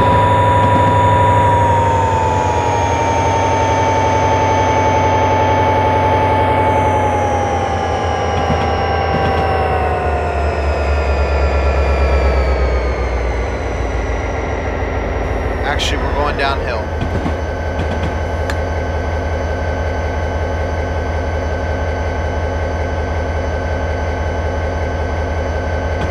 Yep, 35.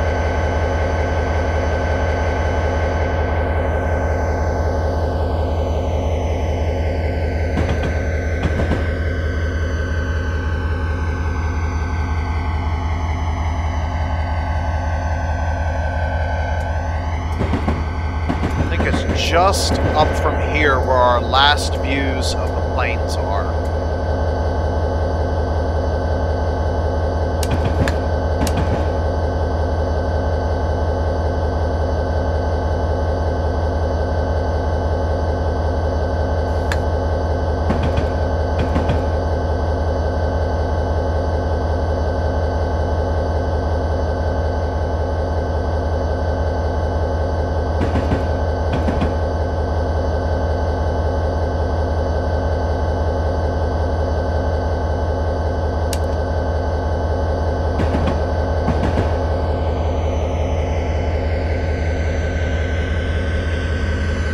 This is weird. We're using dynamic brakes while going up the mountain.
Alright, so very shortly we should be looking for US 2 coming in. And there it is right there, and we've got the power line. So what this is the summit starting to form.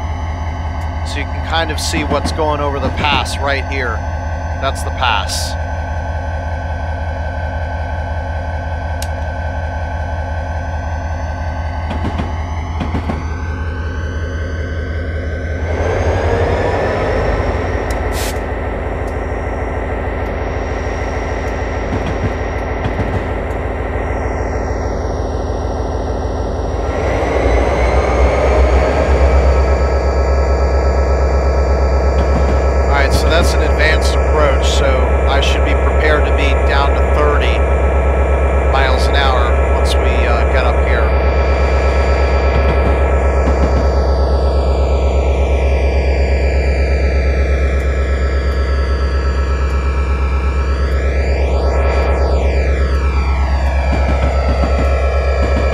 Kind of hard to tell where you are in relation to the front range. So what you got to do when you're going over the pass is you need to keep Summit Mountain in view. And then when it gets past your train, you know you've gone over the pass and you're coming back down.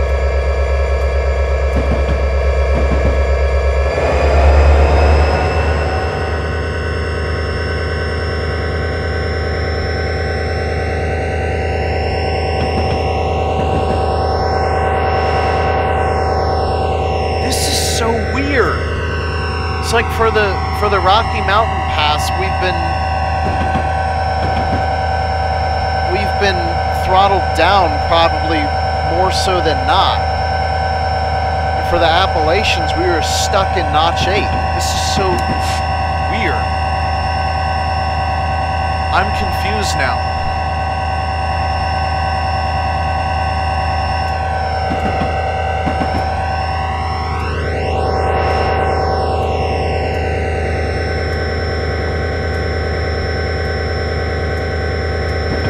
That should be the summit, right where those, right where the power line and Far Hill is.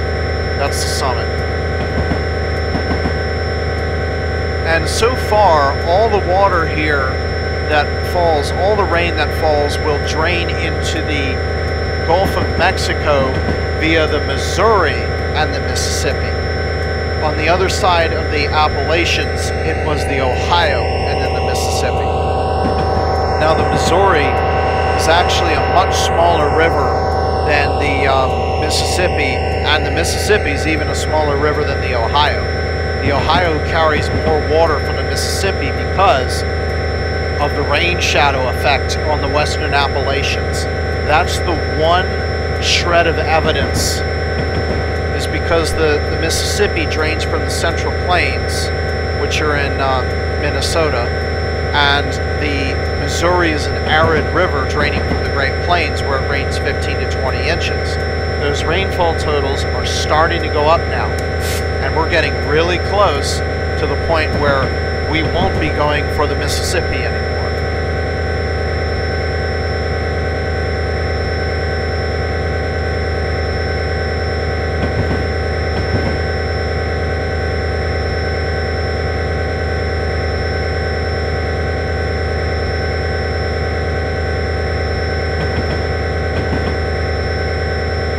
Alright, I'm looking for the Continental Divide marker now. We're within 1 mile. Should be within 1 mile.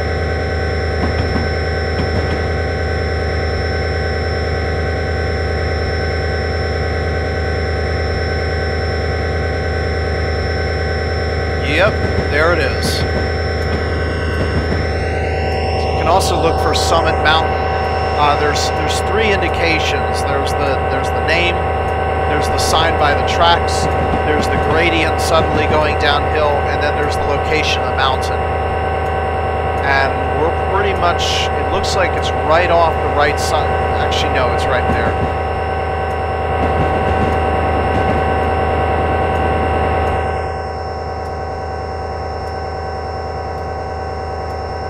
That's pretty much our last view eastward. I might have missed the last opportunity to see the larger areas, but we're going in now. We're going into a pretty thick hallway. It's a valley, but it feels more like a hallway. Or a stairwell. Yeah. That's what it is a stairwell. And this is it. I'm letting the train go now because at this point, it's done the climb. And pretty soon, we're going to be dynamic braking like hell. Okay. Yep, that's it right there. So I have 1 indication, 2 indications. The track hasn't yet flattened out.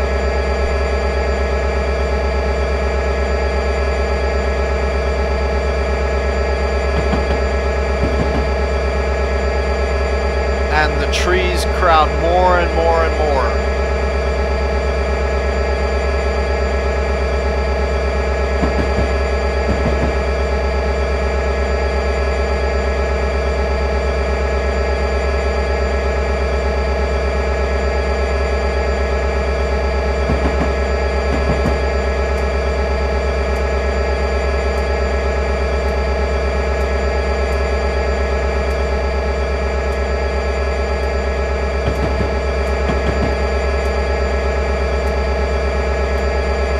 There it is. That's it right there. Continental Divide. That's the 3rd indication, and I can see the 4th indication right there past that green signal. And you can can see the speed limit's going down again. And that's due to the valley.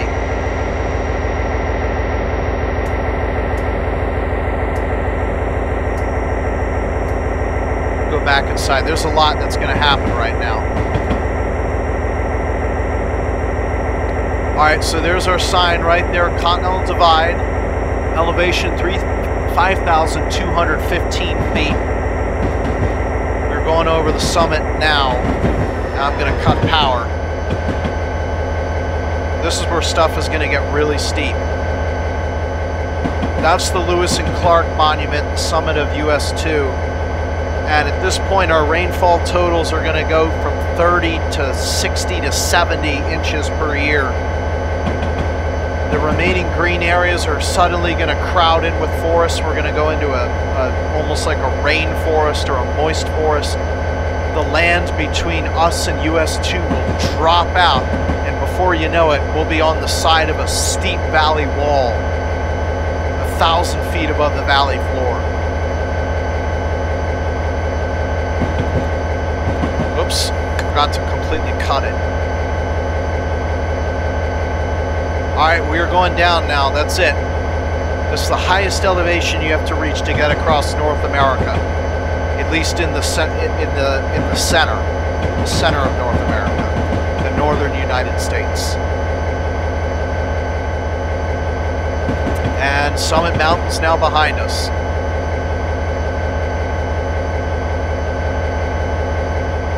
This is the Summit balloon.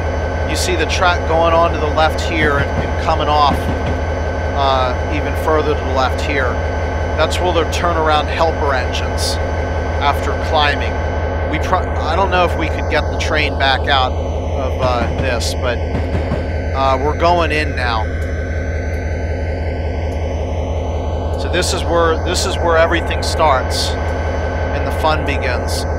So the speed limit should be 25 now, if I remember correctly, and I'm going to begin dynamic. Oh yeah, 1.8. Start dynamic braking like crazy.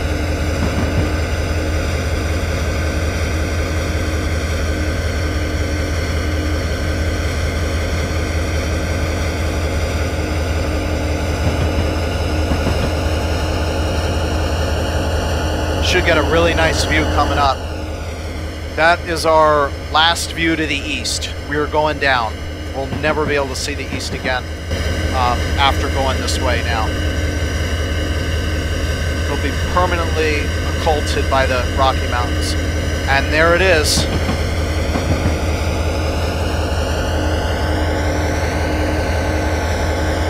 That's the start of it. And I better start controlling my speed here.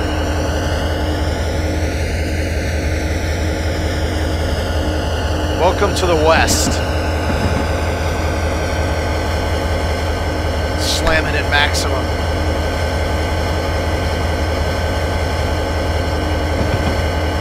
Okay, we're doing over 8 miles an hour, and that's maximum dynamics, which means I'm going for the air brakes.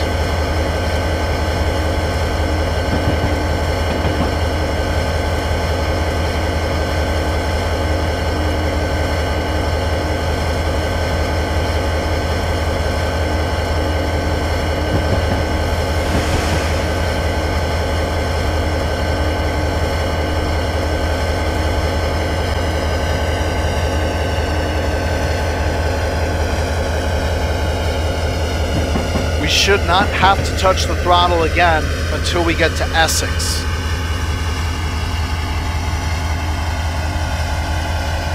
That's 37 miles away. No, it's not. That's 16 miles away. I was gonna say. That's the view. That is the view.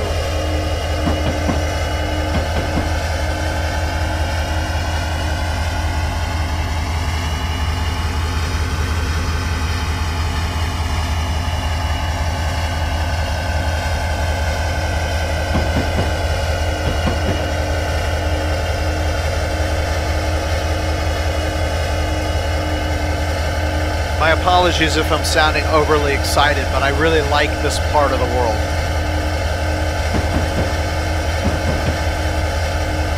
It's fantastically beautiful, and these types of trees don't cause me allergies. They also look pretty in the winter.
Whoops, I'm speeding.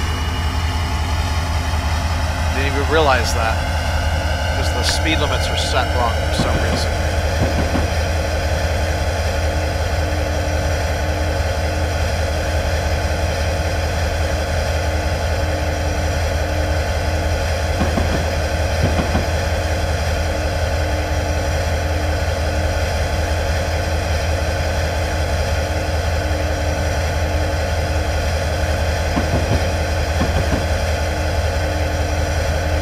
Alright, I think there's like a mini horseshoe curve around this area that should allow us to see our entire train. It's not as impressive as the horseshoe curve, but it's pretty incredible. Alright, we're gonna go air again. The dynamics just can't keep up.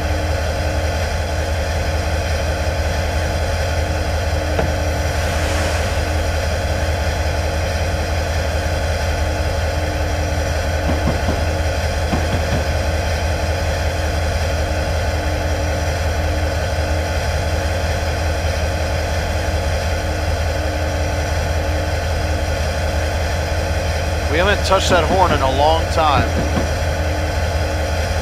Not many people live out this way. In fact, if you look at a night light pollution map, you'll find that this place is completely dark.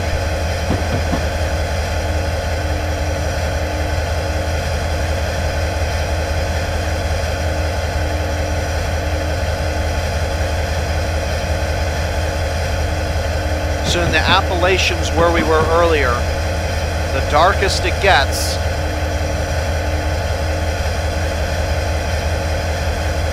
is 118% brighter than a completely, truly dark sky. Where we are now,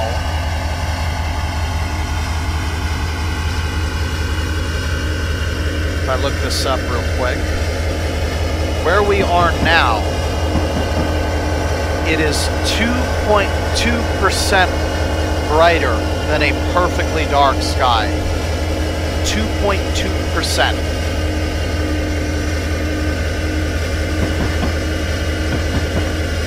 Great place to stargaze up there. That's actually above the tree line right there. Those two mountains are bald. You can't see that in the Appalachians except for Mount Washington in New Hampshire. And because this is the spring, you can see a little bit of ice up there.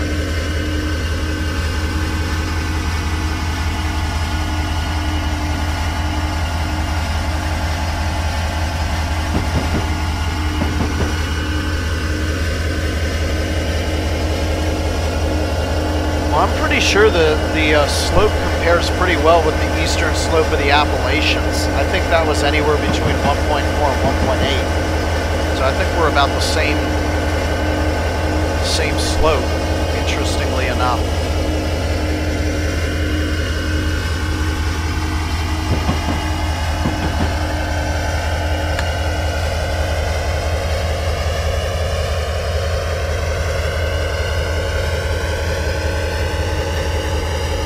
About halfway down the hill is Blacktail. I think we'll be there pretty soon. And the further down we go, the wider the valley will be.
Clear down the mountain.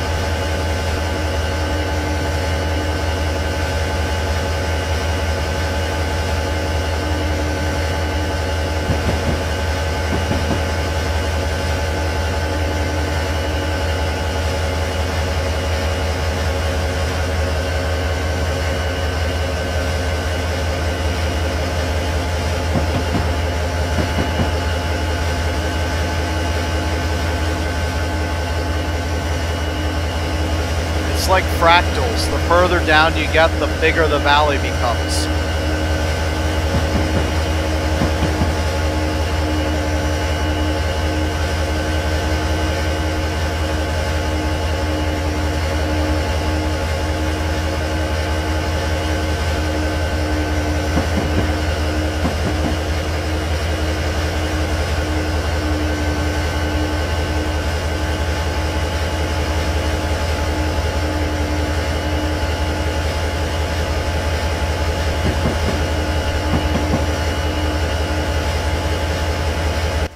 Alright, so far, the biggest difference that I noticed between the Rockies and the Appalachians is vistas.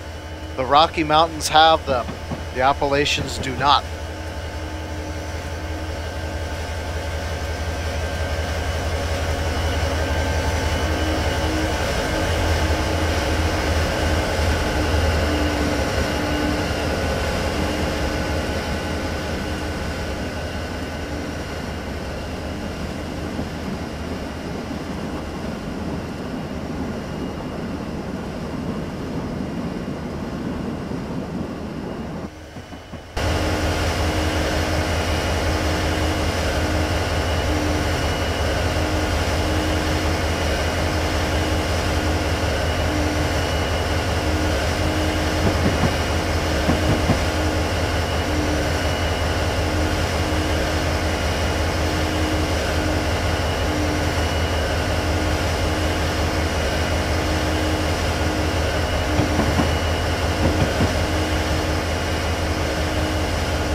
Right about now, we've probably lost, and I'm looking at my map here, so this is an educated guess.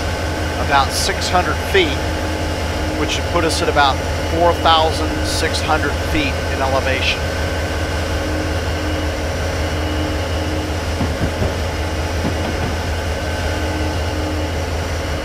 Okay, here it is. I was looking for the mini horseshoe. This is it right here.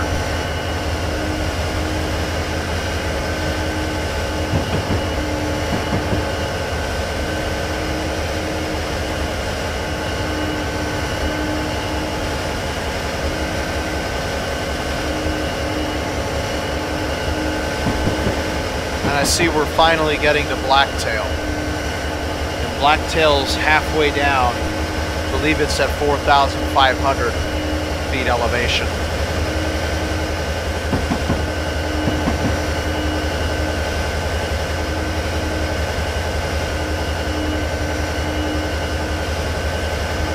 And there's the back end of the train, that one box car after the flat car.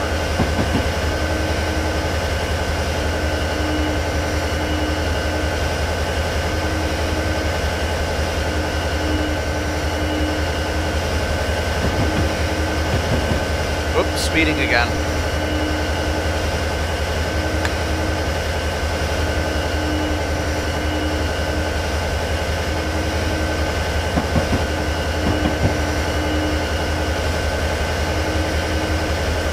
Yep, going down the Cascades is going to be pretty scary.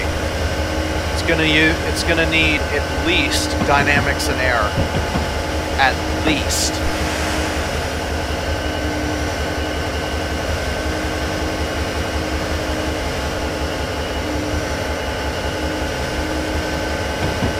Alright, that's Bear Creek down there. That's what formed this valley. It's fed by glacial meltwaters coming off the Rocky Mountains.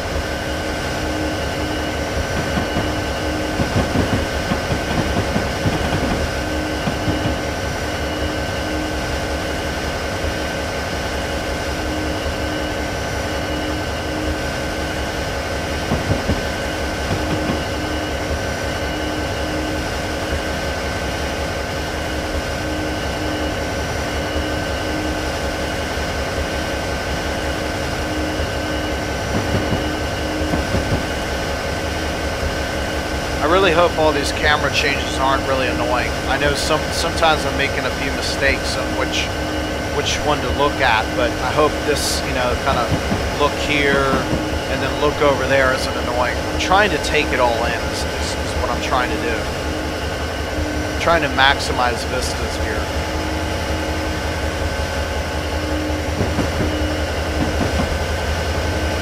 And that is an old abandoned tunnel.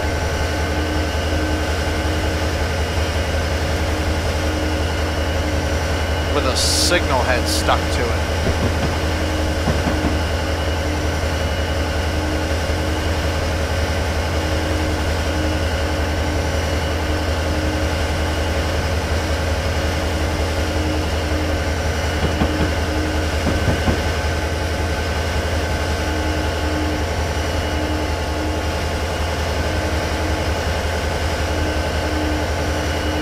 Now that is a vista.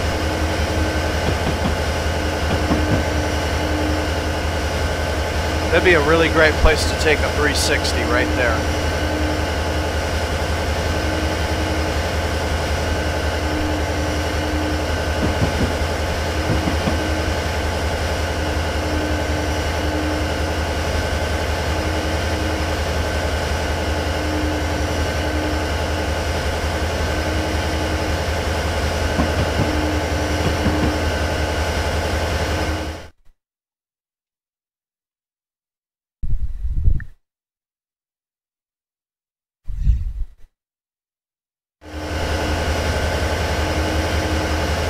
I hate how when you're saving the game, it kicks you out of the main menu screen. That was the blip that you just saw.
signal we're coming up to is likely the Java approach signal. So in about 2 miles or so we'll be to Java. At that point the gradient lightens out to about 2/3 of what it is now. It shouldn't be any steeper than about 1.5. From there until Essex, it's a little bit less intense.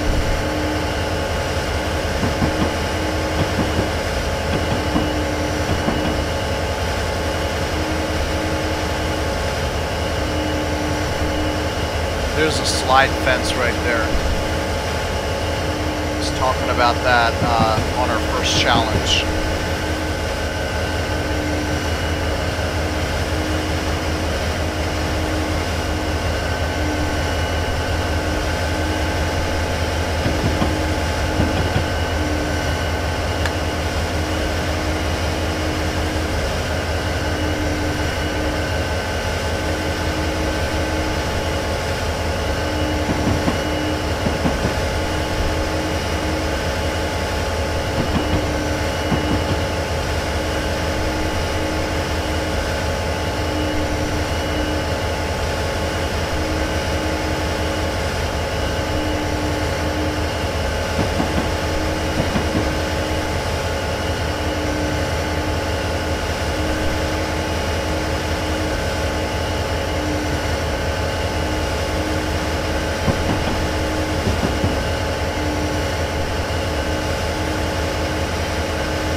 So most of the Allegheny Mountain and Appalachians, for that matter, are metamorphosized sedimentary rock.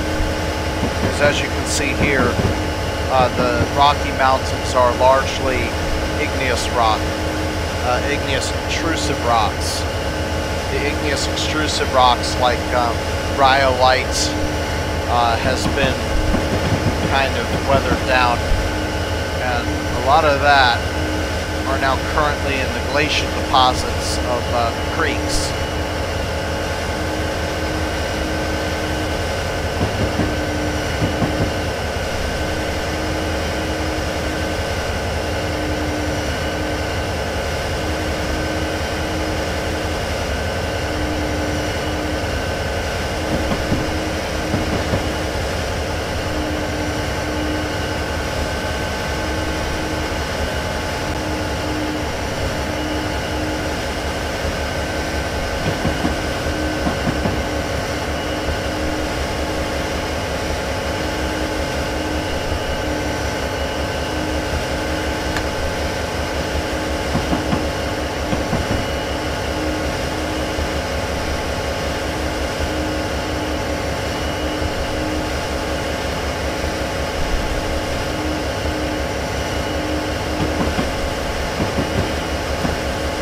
Now 11 miles below the summit.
I mentioned this, but I will now. So the dynamic brake is actually using the generators in reverse. So these are diesel-electric locomotives, which means they use diesel fuel in the diesel engine, driving a crankshaft to turn an electric motor, which runs the wheels. So if you change the circuit in reverse and you now use the moving motion of the train to generate power in the motor, which has become a generator, and then you feed that power up to these fans where there's a bank of resistors, then you will be able to lose speed as long as you can get rid of all the power using the resistors in the fan stacks.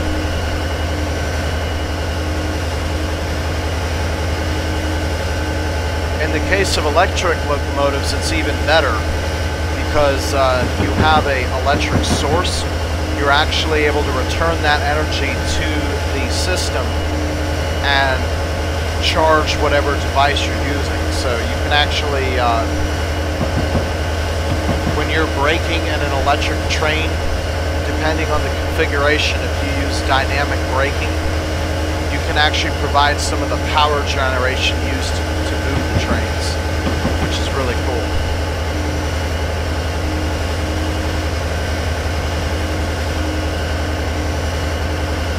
Almost there, maybe 1 more mile.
2% all of a sudden.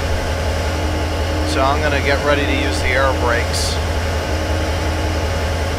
Now the significance of Java is that's where the slope starts to smoothen out. And afterwards, yeah, well, the 2%'s pretty quick.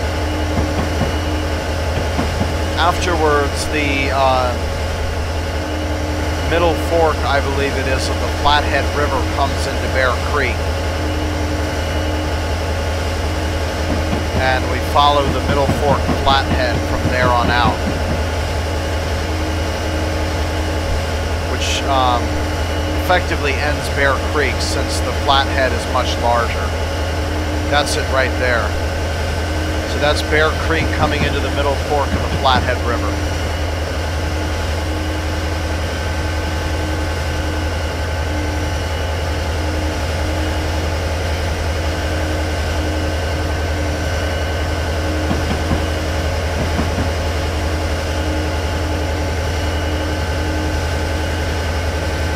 Alright, so there it is. That trestle is where we get a little bit of a break.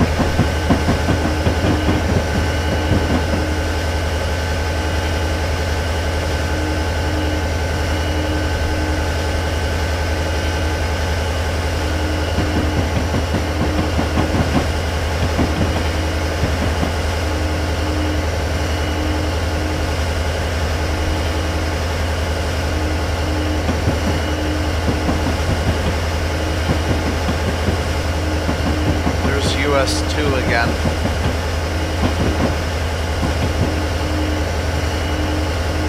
Alright, so this trestle they've actually nicknamed the goat trestle because down here, for whatever reason, mountain goats like to graze under here. I don't know why they do, but they are there all the time.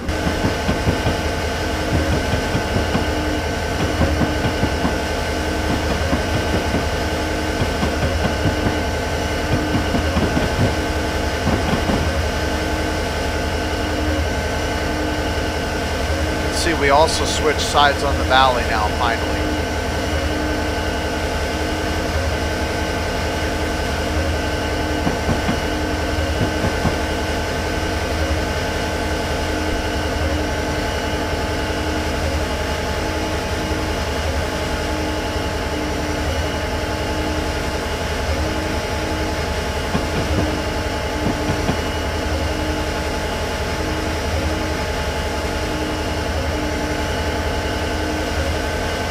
Alright, we should be able to let the train rest for just a little bit.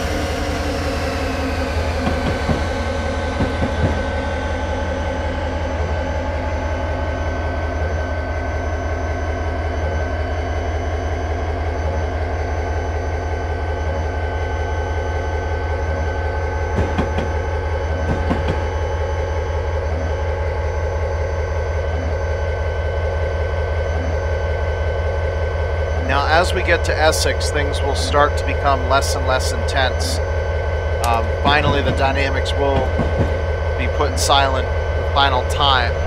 We'll also start to get some higher speed limits as we're coming out of the pass.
Alright, let's see.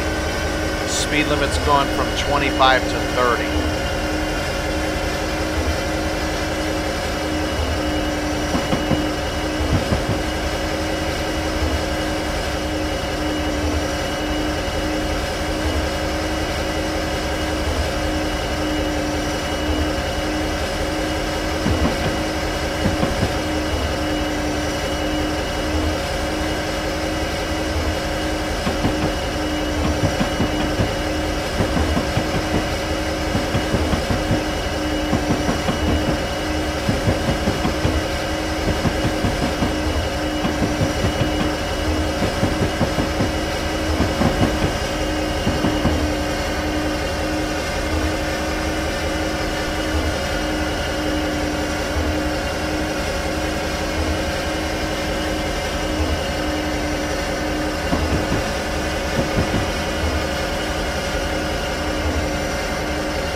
That looks like Essex.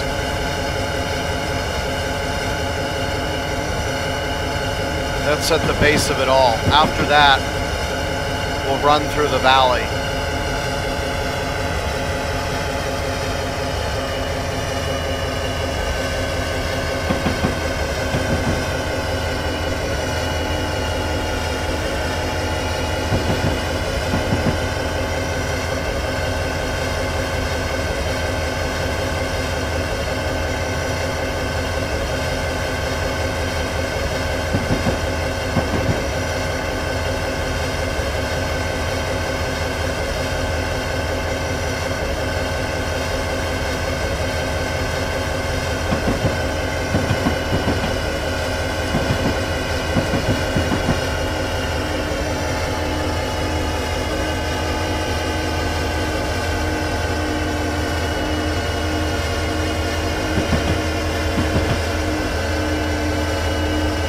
Alright, so very soon two things will happen. One, we're going to stop using the dynamic brakes and we're going to start using the throttle again as we're at the bottom of the hill. Second thing, we're going to start using the horn again as we're starting to come into inhabited areas. Not necessarily populated, but inhabited. That's the Essex Amtrak station.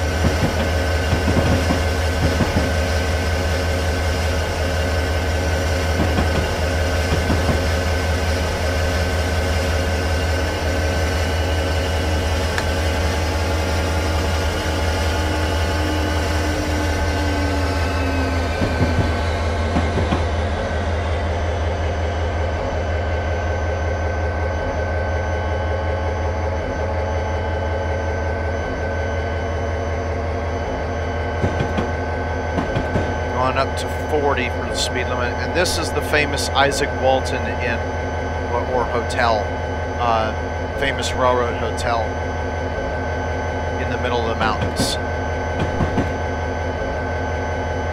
And here is the Y that they used to turn the helper engines around, because this is now the bottom of the pass. At this point, we're going to kind of roll through at a much higher speed. And at this time, I'm going to wake the engine up, which has been resting since summit.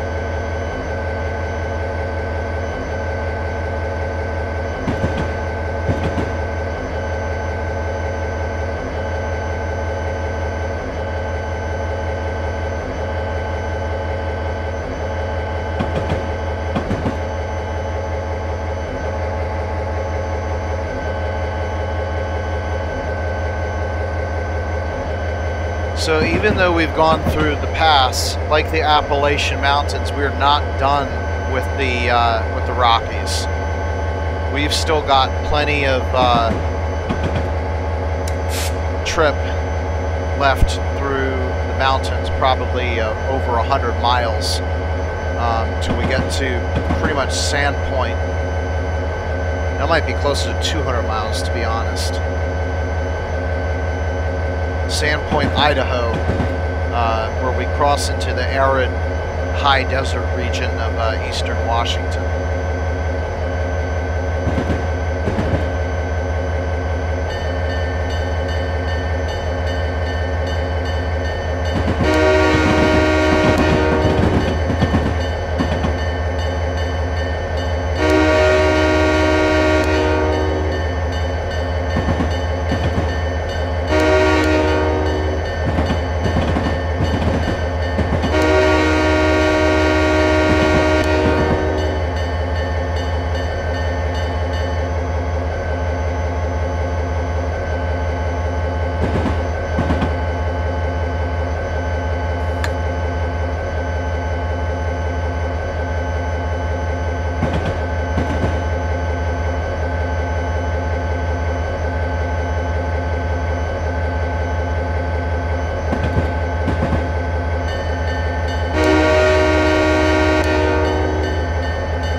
so this is pretty much it now. From here on for a good long while, we're basically going to be running the valley of the Flathead. So I don't think I mentioned it when we went over the Continental Divide because I was so distracted, but basically the water that falls now, first of all, it went into Bear Creek. Now, as you can see, we're at the middle fork of the Flathead River. That'll flow into the Flathead River, which will flow into the Columbia River and empty out of the Pacific Ocean on the Oregon-Washington border.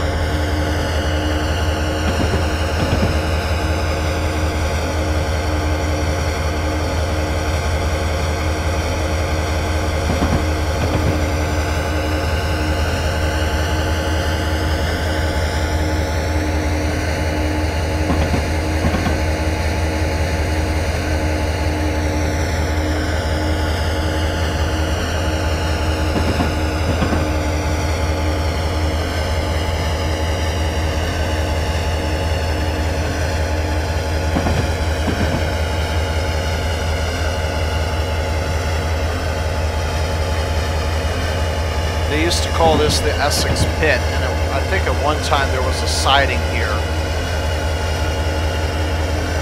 There was in the Microsoft Train Simulator version of Marias Pass.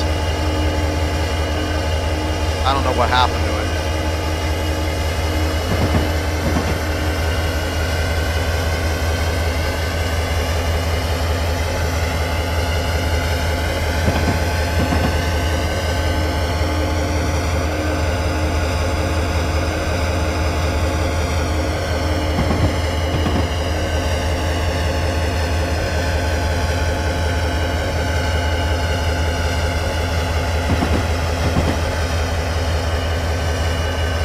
Aren't these forests just beautiful?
Change for us, unfortunately.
This is Pinnacle.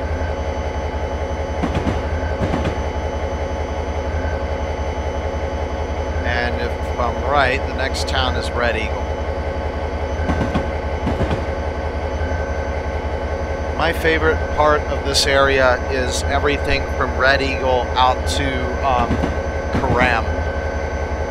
There's a three sides of a square: a left side, a top side, and a right side. Starting from the right side and working away counterclockwise in the direction we're heading, you have Red Eagle, Nyack, Belton, which is also called West Glacier, and Coram.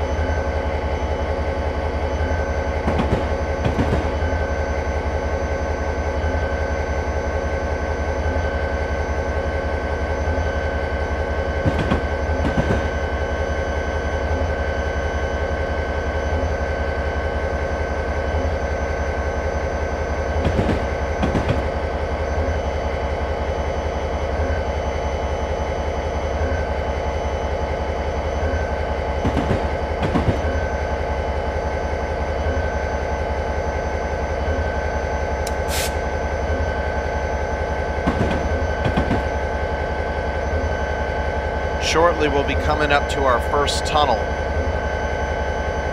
We've managed to make it this far without a single tunnel, amazingly enough.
I love these lush coniferous forests. They're so beautiful.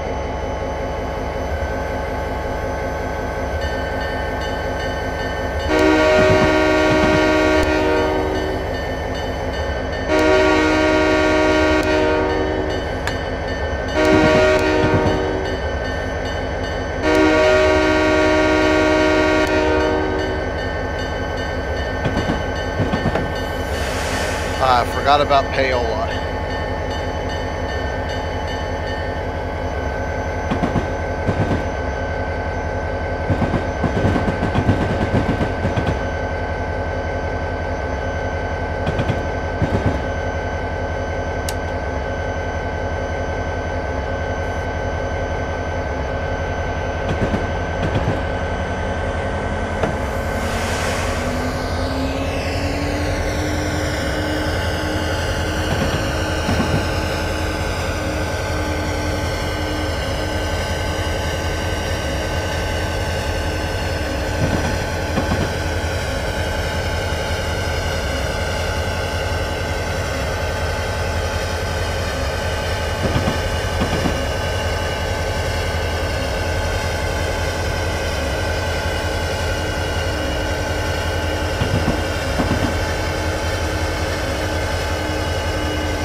got a reduction coming up to 35.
Welcome to Red Eagle.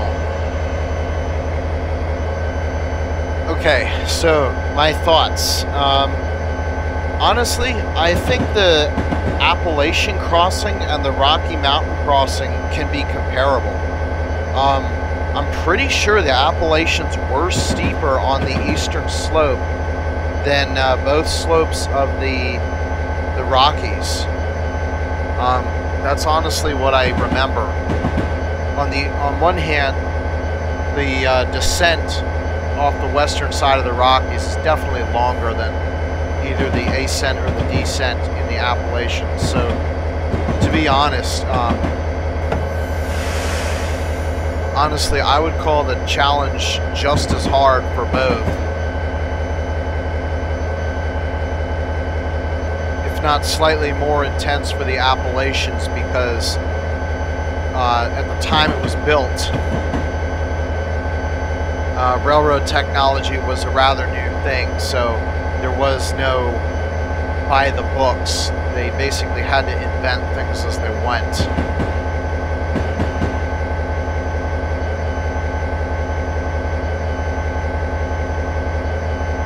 But there's no doubt about it. The Rocky Mountains definitely wins for vistas and beauty.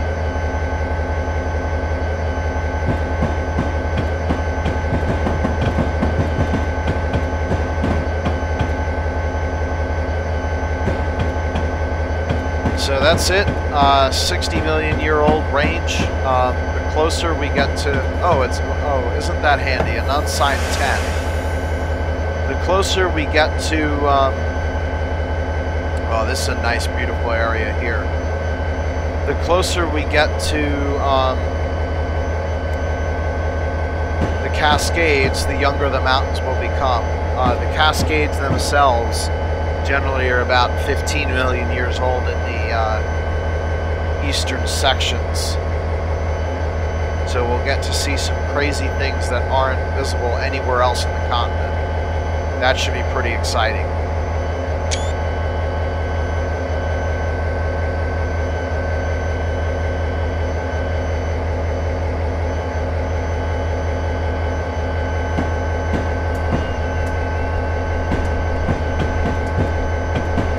This is the beautiful Red Eagle parking strip.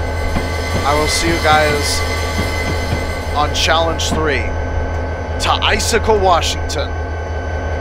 We're not there. This isn't Icicle. It's Wenatchee. What are we doing here? Well, unfortunately, the Stevens Pass route does not have a free roam scenario marker. Or as this says, quick drive. They do not have a quick drive scenario marker at Icicle. But it does support all 4 modes: career, scenario, quick drive, and free roam. So I do have to give them credit for that. So basically what that means is now we're going to have to start at the very beginning. Wenatchee is basically the last town on the Badlands, where it converts to a semi-arid steppe where they have lots of fruit orchards. They grow apples and pears. Okay, so you can kind of see this is what was going on before. We had fir forests, and then around the town of Sandpoint, the floor would have dropped out. And then rebounded pretty much right away at about 4,000 feet or so elevation.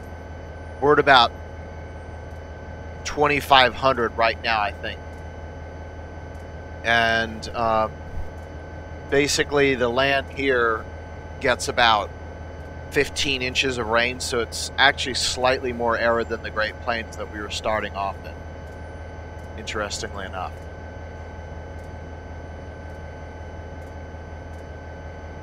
So, I think we'll get started now.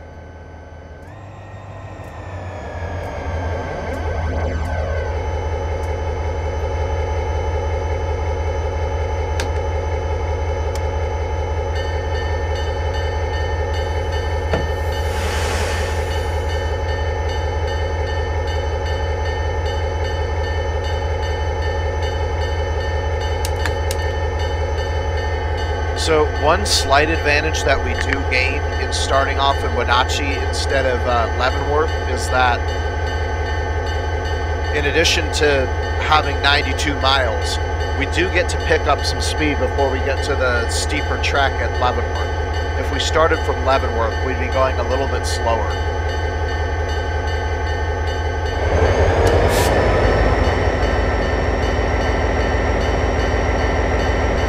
And it's actually important because surprisingly, the speed limits in the Cascades are a lot higher than they are on other railroads. And you can see now these front ranges, if you'll call them that, they're kind of not all together, they're intermixed. These guys here are between 40 and 50 million years old.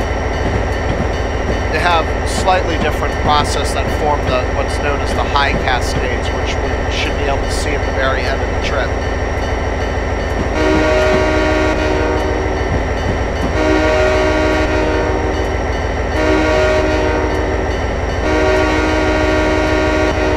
But you can see, like the Rocky Mountains, there's a lower threshold for the tree line and an upper threshold. You see that band in there is the only location where it's warm enough for trees, but not too dry.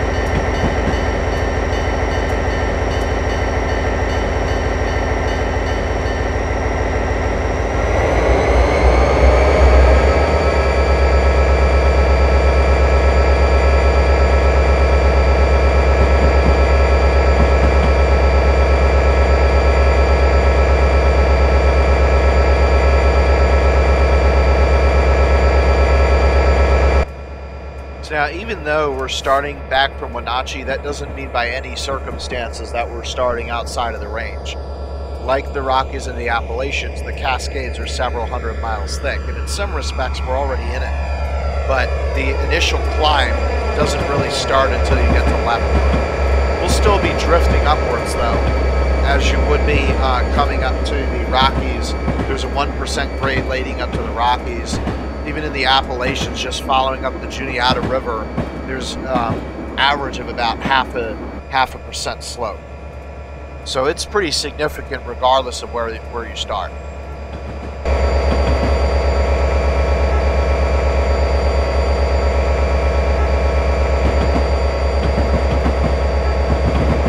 Probably the biggest challenge for me will not be becoming biased in how large the Cascades are, because we're starting from an earlier location than expected.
The fact that we're near the Boeing facility. Check out this train.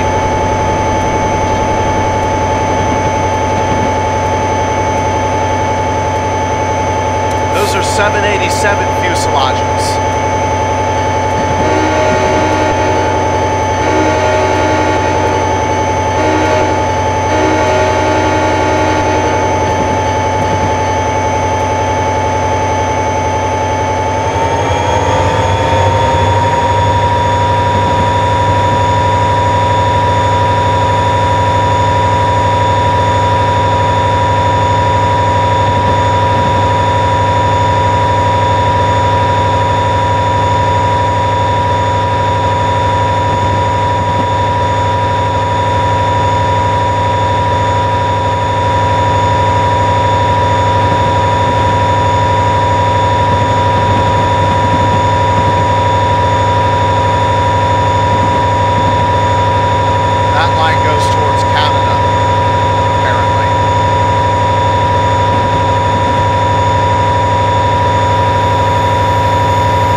This is the Wenatchee River here.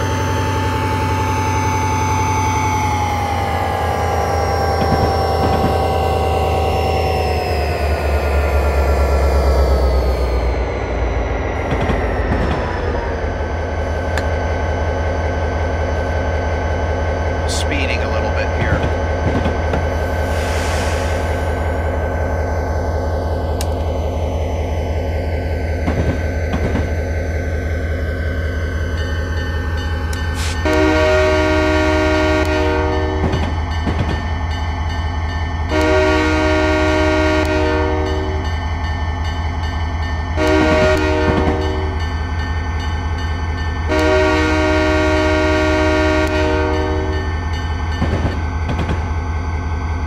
Shadow effect is most pronounced on the Cascade range. On one side you have almost desert, shrublands basically, drier than the Great Plains, and on the other side you have a real rainforest. It's actually classified as a rainforest, and in some cases a snow forest.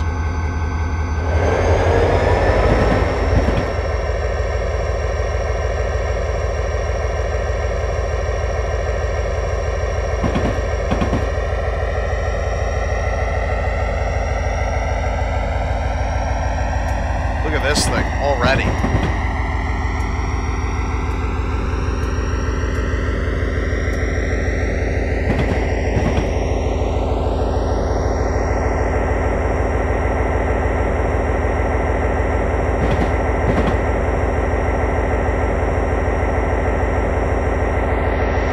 So these DETs, they used to point out in the career tutorials, and the first ones I was like, oh, that's kind of cool. They actually show them.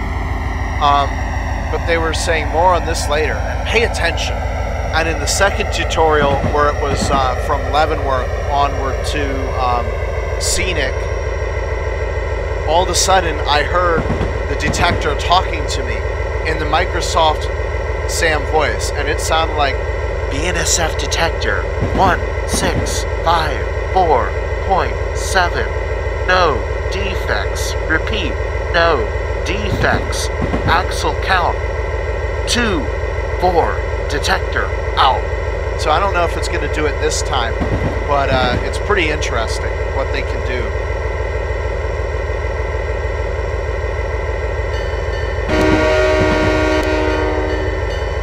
I'm not hearing it.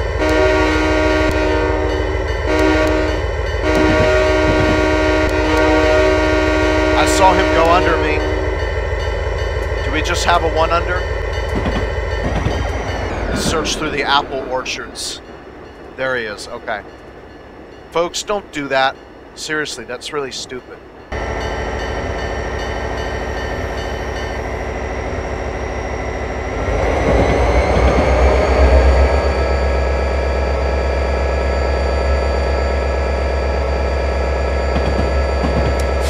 That's an orchard, that's an orchard, that's an orchard, that's an orchard.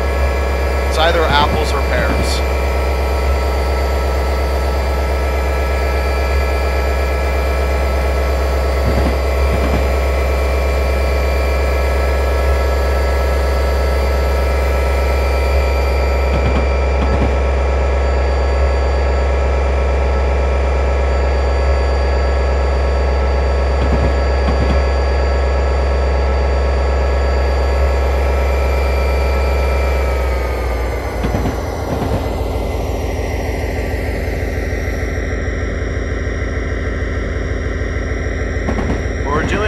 Good right now. I'm not going to judge the gradient though, because if I start making assumptions, then my claims will be biased and saying, oh well, the Cascades are flat, you know, and obviously that's not true.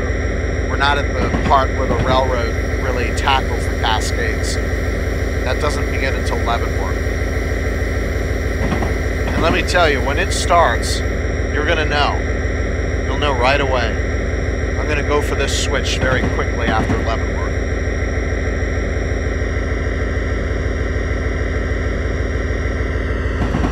Oh man, going down by 10.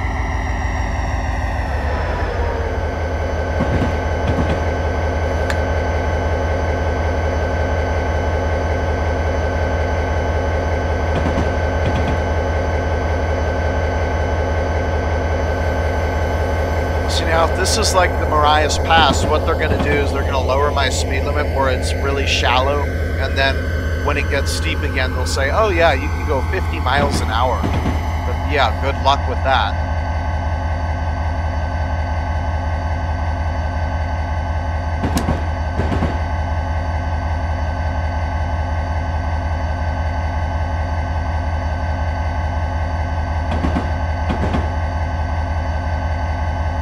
So I have a feeling what's going on right now is you don't see any sign for the decreased speed limit. And I think I didn't read it 100%, but I think the passenger limit doesn't go down, but the freight does.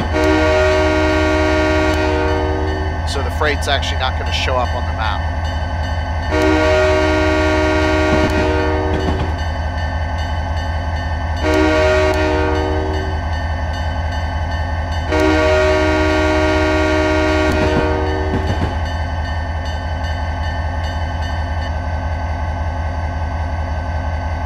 This is a kind of cool area. You know, you look at the hills, and they're kind of almost desert color.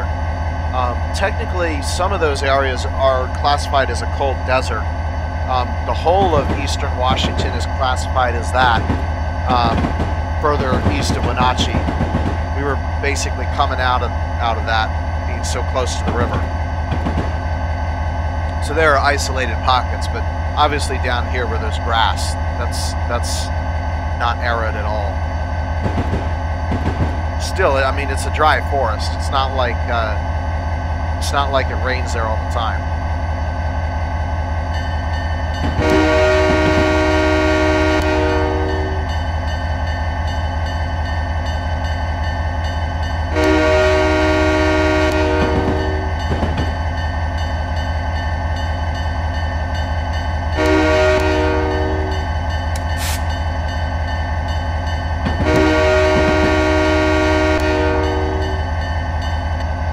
Cascades are fun because you'll always look at the end of the valley, and when you get deeper into the Cascades, you start asking your question, how in the world is the train going to get through that?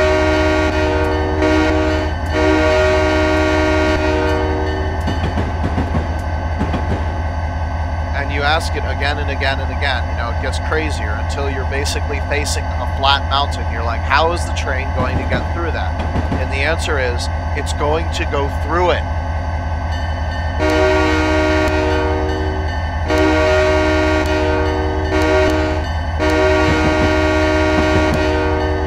Ah, so it is 40-40. And the slope's gotten away from me. Interesting. So even freight's 40? Oh yeah, we're going to work it.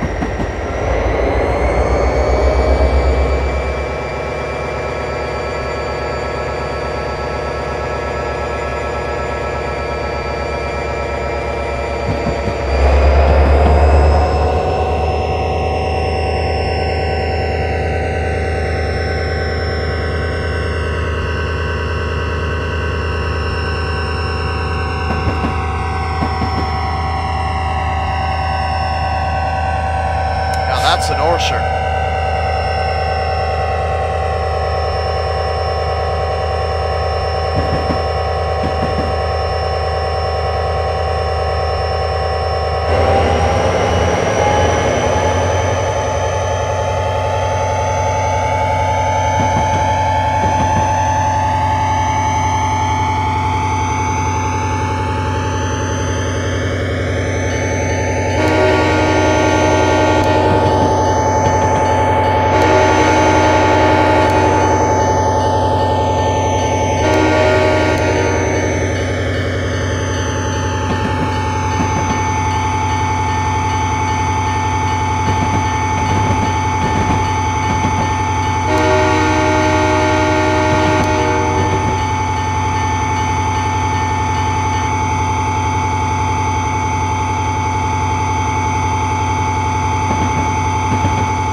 back to 35. And this one will not be signed because the passengers are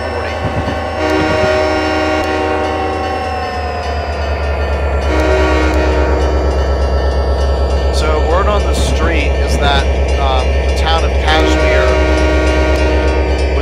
was renamed. It had an original name that, if I remember correctly, it was given a native name. And word on the street is that a judge decided to rename the town because he said it looked like India. I don't know about you, but that doesn't sound like a judge doing what a judge is supposed to do. That kind of sounds like an overstepping of bounds.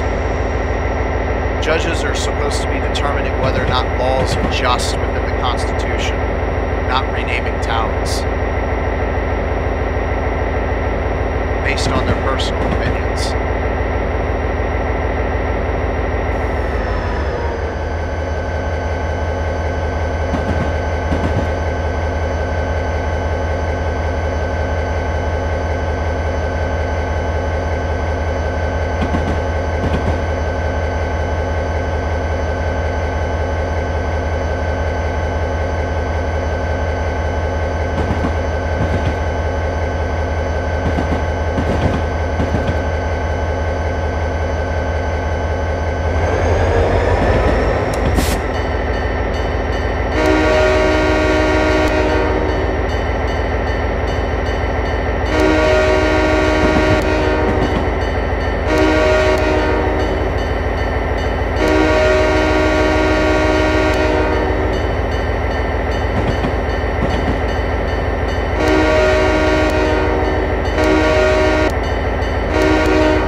By the way, I forgot to mention this, but if I pronounce any names wrong, no offense, I'm just not very familiar with this part of the country.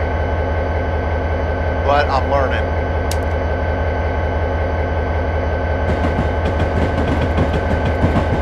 As a matter of fact, I just pulled up a rainfall map so that I can be a little bit more accurate in my tellings of what kind of terrain is around us.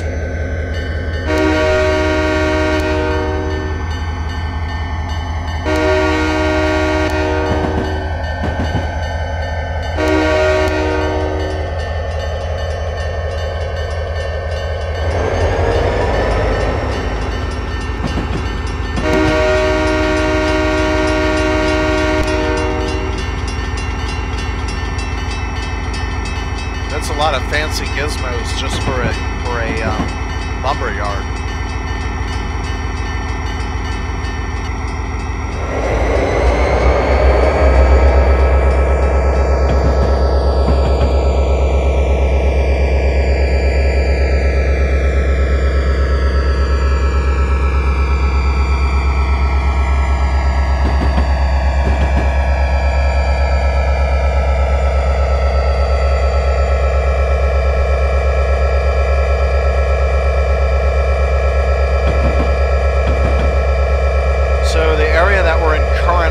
Receives between 30 and 35 inches of rain. Where we just started off in Wenatchee, it was 20 to 25. So we're ticking up as we climb, ever so slightly.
out all the apple crates.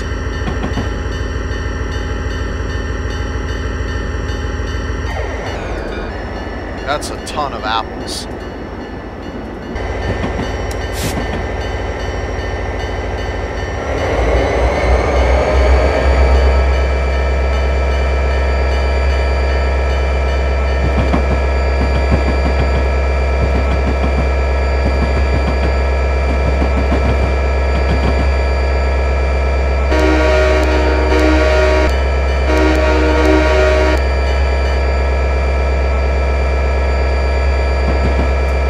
So we follow these power lines before and after the Cascades. So I'm going to take a picture now, and then we'll take a picture in index, and we'll compare them. It's almost like night and day. In this case, it's going to be yellow-blue, but you got the picture.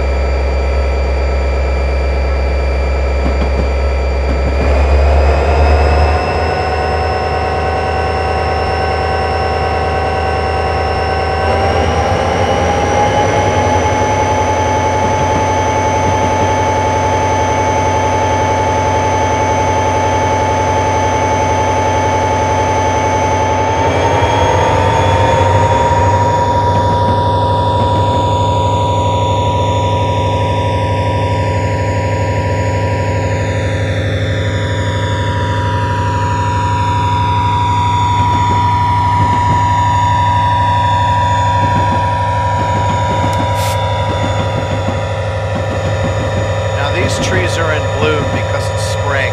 I guess we're high enough now that the temperatures are starting to cool down.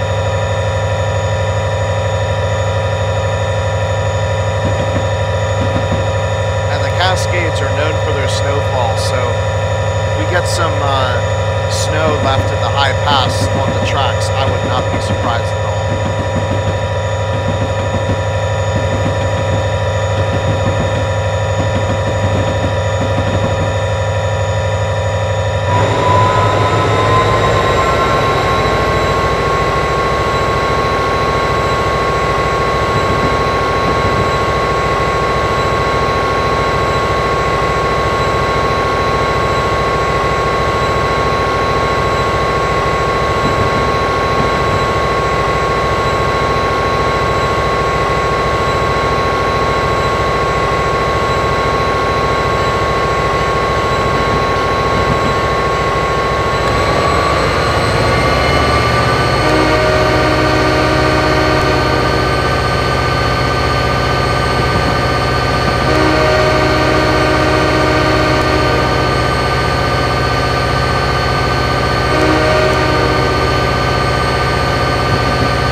time to Leavenworth right now.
By the way, I forgot to mention it, but these mileposts are the exact same mileposts that we saw on the Marias Pass.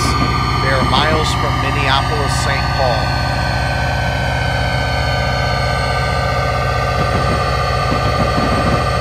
Which, from a geographical perspective, is about the center of North America.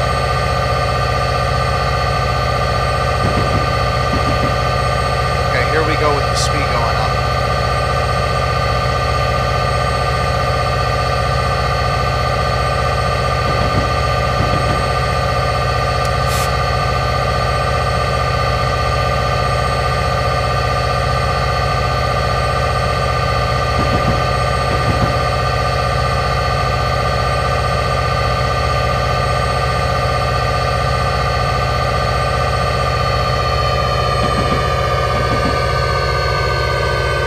This embankment, that's impressive.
start watching my amperage on this 1.6% to see how many amps it takes to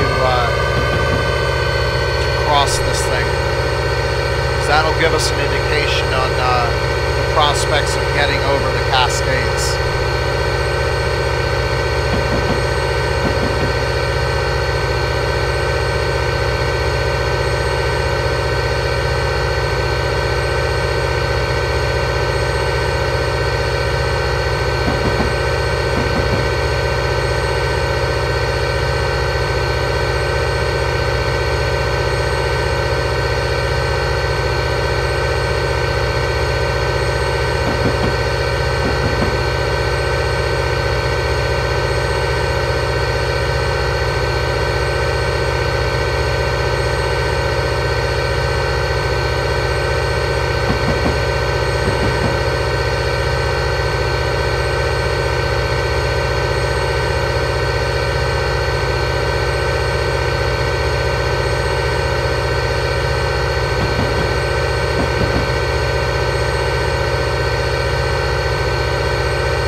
Should be good.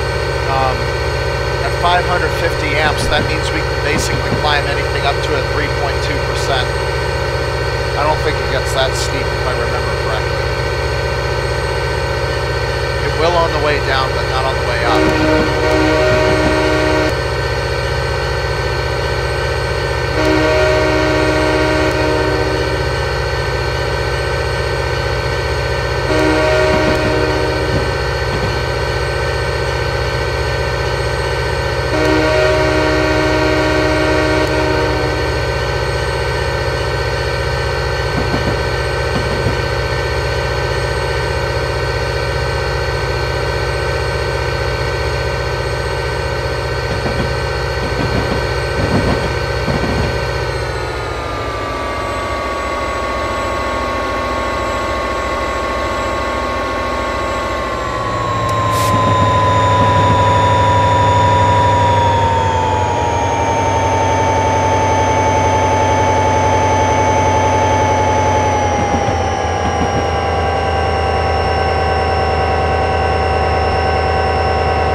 Welcome to Icicle.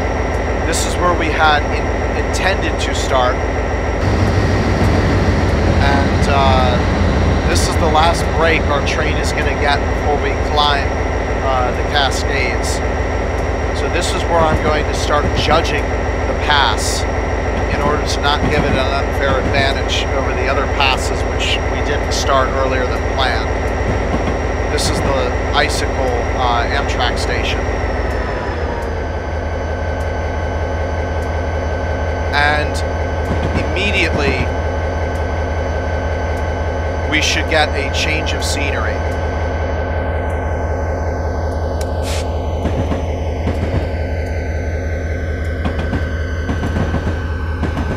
So that's it. Now judging the Cascades.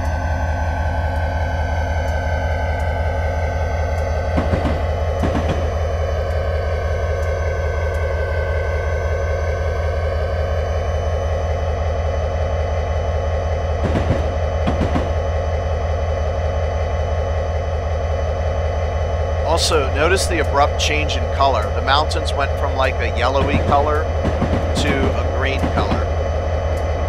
And that's due to the increased rainfall. Currently, it looks like we're in a 35 to 40 inch zone.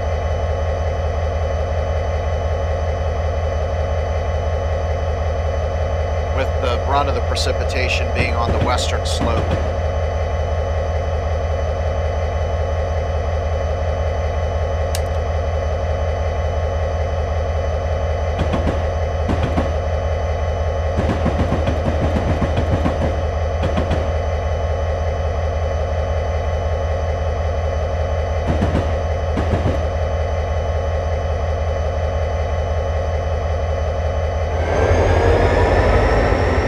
I just realized I think the speed limit's 45,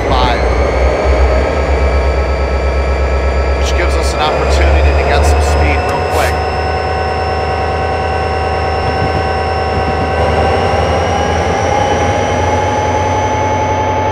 But this is it. This is where the climb starts.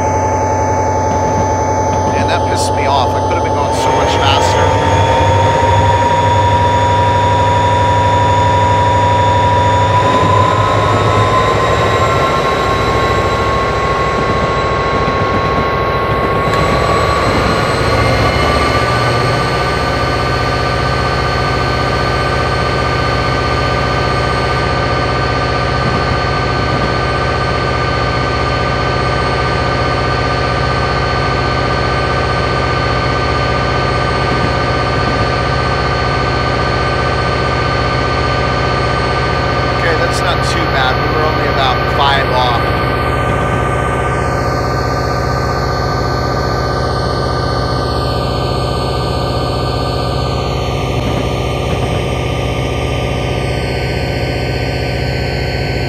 By the way, that's US 2 again.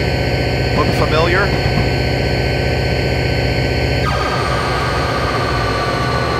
We are 26 miles from the Cascade Tunnel.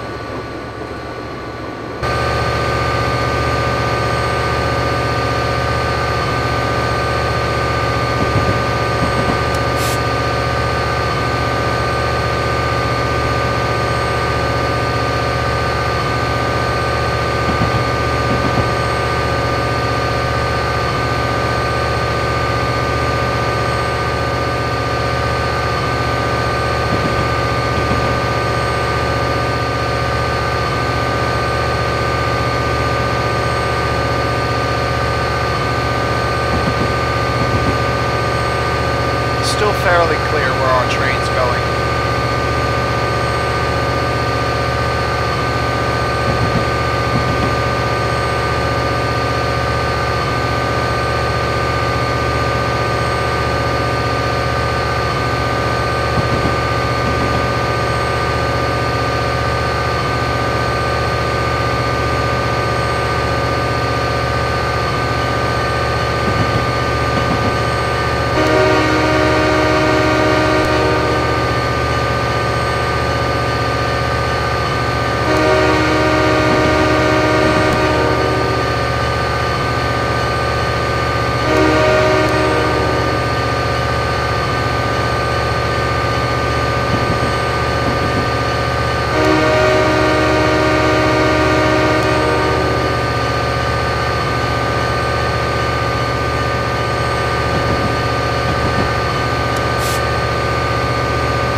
so right now we're in the first of two major climbs. Right now, and this is kind of really hard to read, we should be between 1,500 and 2,000 feet in elevation. I might have given the wrong elevation in Wenatchee, because I was reading the graph wrong. So there's a first climb, and then a break, and then a second climb. And the second climb is more intense.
Guys, like that one might be, not that one. The ones that go all the way to the ground, like that one might be Western Red Cedar, but I'm not 100% sure about that.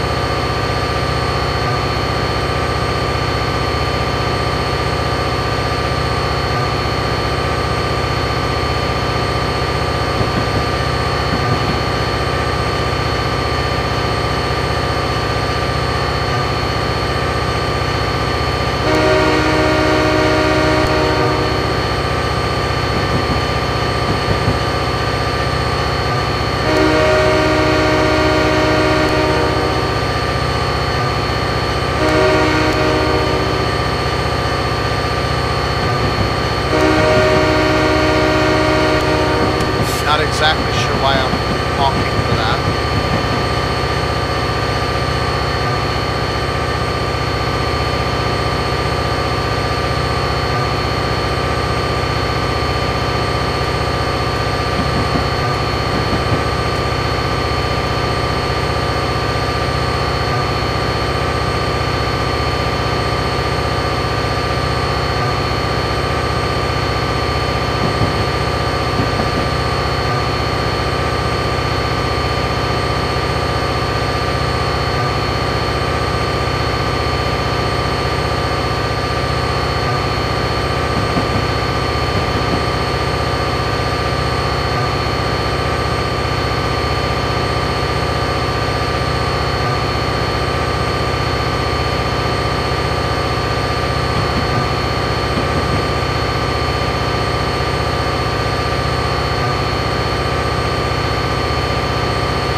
So one important difference between this and the Rocky Mountains is that underneath our train, about 40 miles down, is a subducted oceanic plate called the Phaleron Plate, which is attached to the current Wanda Fuchs Plate, which had drifted off. Right now, underneath of our train, at 40 miles in depth, or about 65 kilometers, the plate acts like sand. It's able to just kind of glide through, or like silly putty. Now, as we get closer to Gold Bar, around Index, that depth decreases to 20 miles at a linear rate, or about 32 kilometers. At that point, it's not hot enough to make the plate slide, and it kind of grinds through. It's plastic. Before that, it's locked.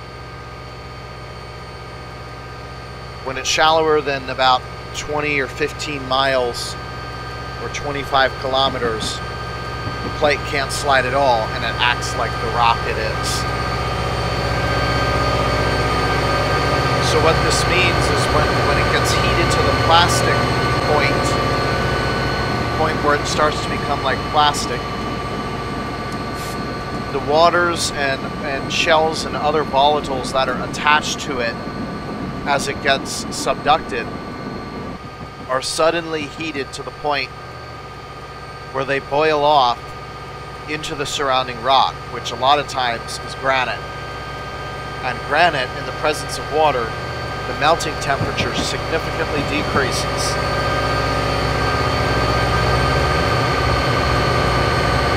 But the water and everything else is hot. So it heats the granite and you get melted rock. And that melted rock, being less dense than the solid rock that surrounds it, because only water is less dense when frozen, it bubbles up, goes all the way up through the surface to form the high Cascade volcanoes: Mount Rainier, Mount Baker, Mount Hood, Mount Shasta, Mount Mazama.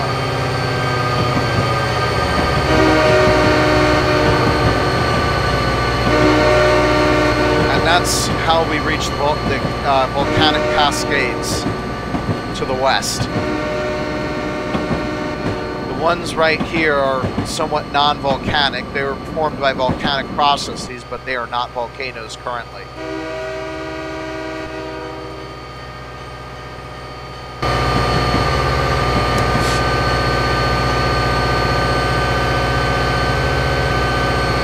Okay, so at this point, we're going to be switching valleys. We're going up the Wenatchee right now. We're going to switch over to another creek. It might be the Kashmir Creek, but I'm not 100% sure. But this is actually going to be a pretty long tunnel.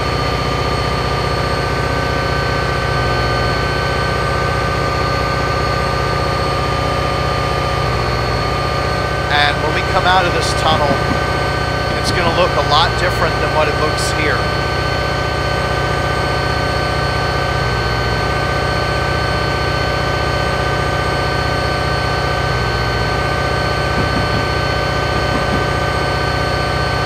Perhaps it's Chumstick Creek.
45 soon.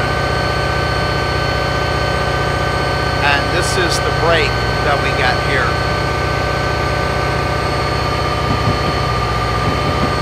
So the grade should lessen a little bit and then finally give up for some time.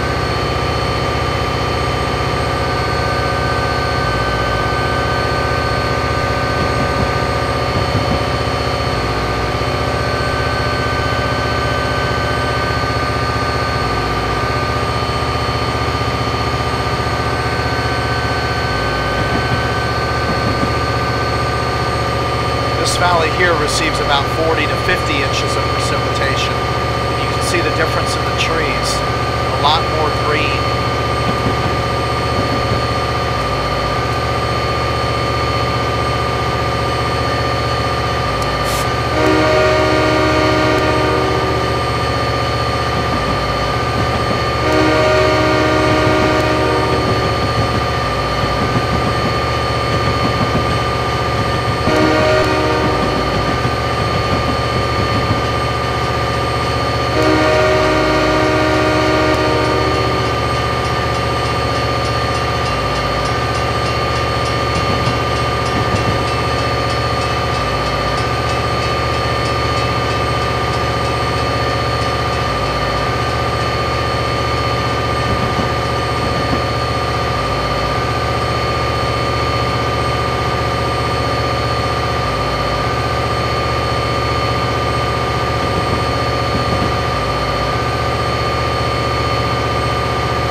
I like how they cleverly hide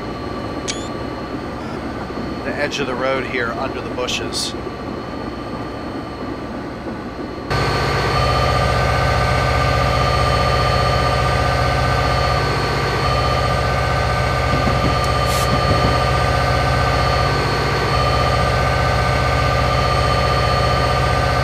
Wow, look at that.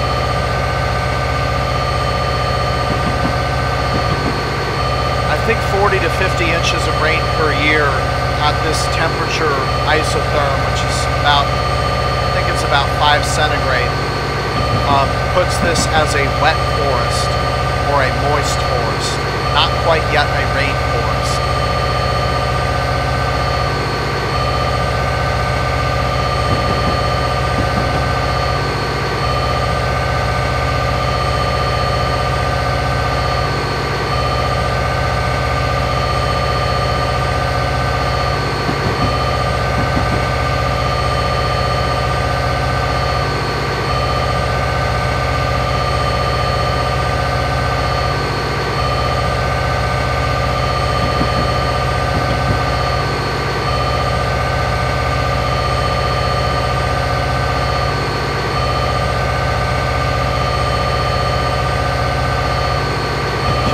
As soon as we left the valley, this is a lot more empty. There's people that live up and down through all these valleys, but we're really rural now. Like, there's no valley clustering of houses. It's just kind of a farm and then a road and then a farm and a road.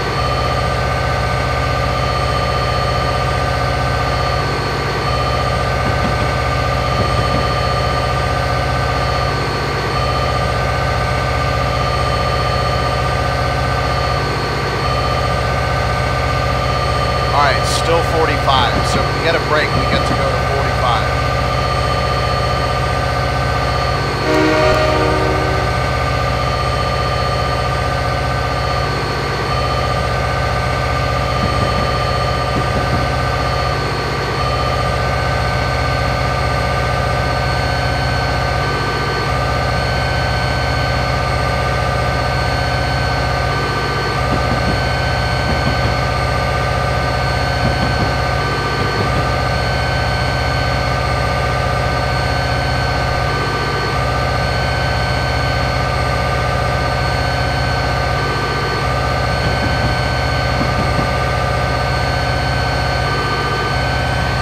17 miles to the Cascade Tunnel.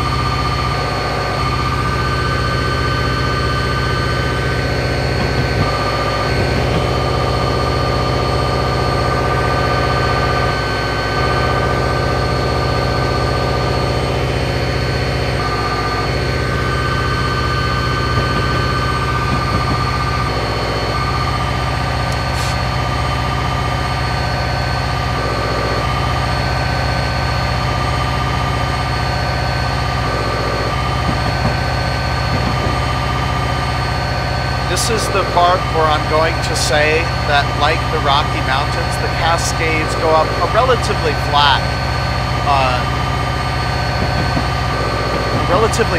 climb, and then they go down into some steep valleys. Think about that.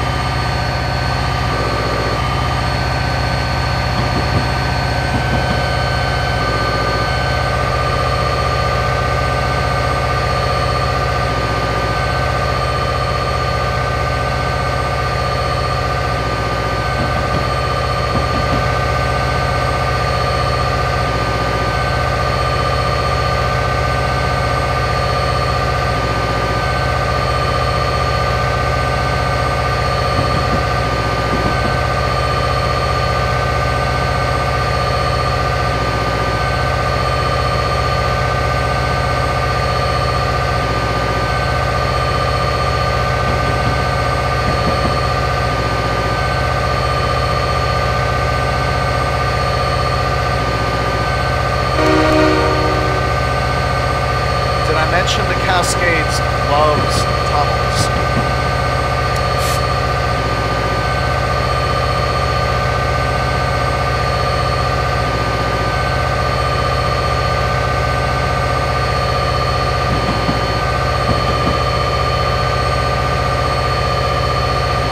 Should be able to pick up some speed here, as long as the speed limit doesn't go down.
start to ask the question, how does the line get through these mountains?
That's not west, that's north.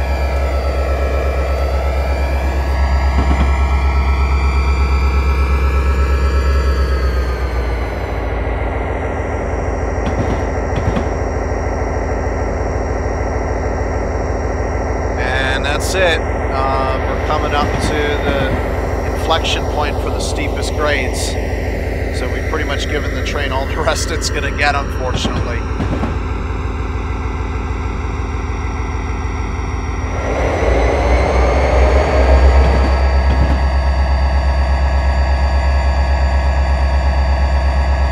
To load it like we've never loaded it before.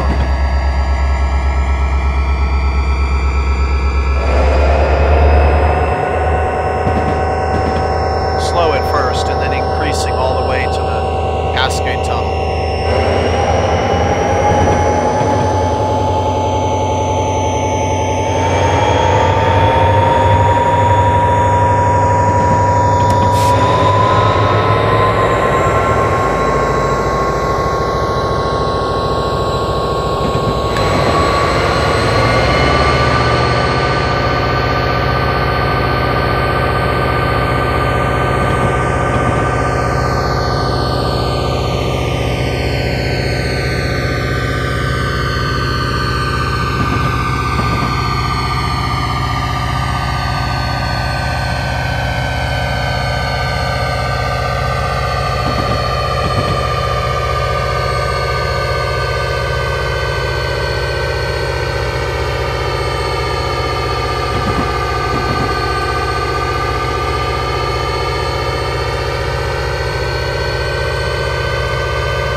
That little bit of a rest there you can see in front of us is just before the start of the steepest grade to the summit at the tunnel mouth.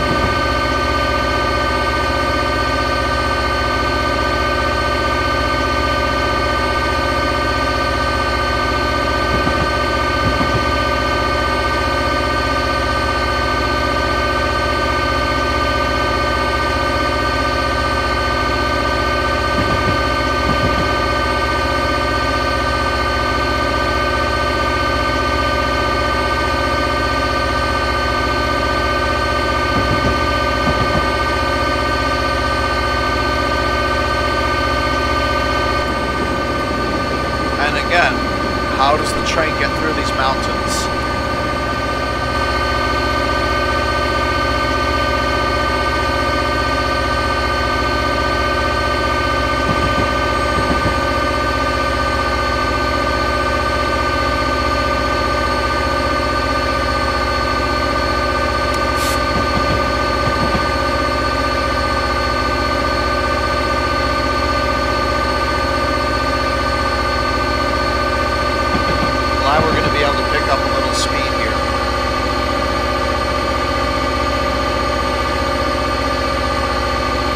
Somewhere through here the speed limit goes down and we might lose out again and actually have to brake the train to slow it, unfortunately.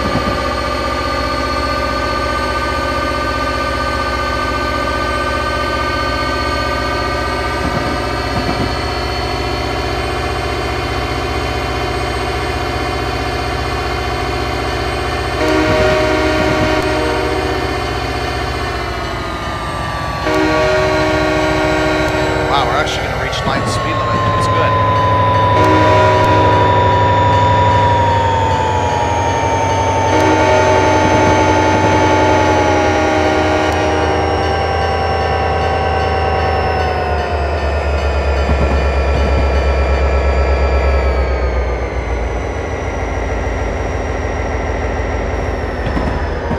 Okay, so one of two things is up. Either my indicators and maps are wrong, or I became disoriented and the climb to the summit is really longer than I thought because we were still in the first climb. So who knows?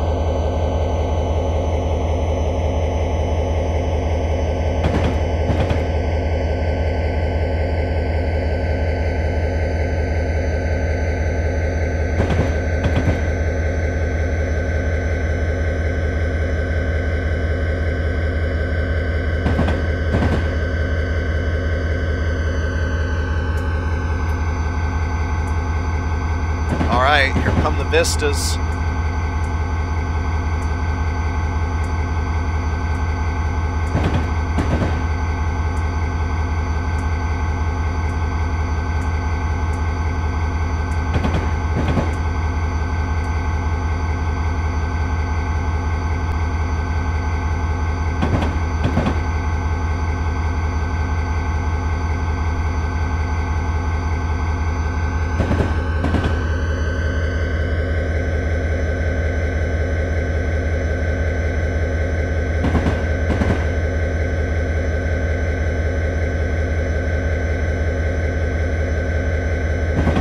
Alright, and as I said,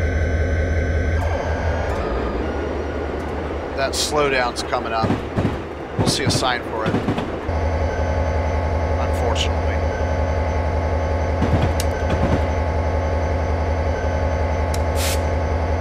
So,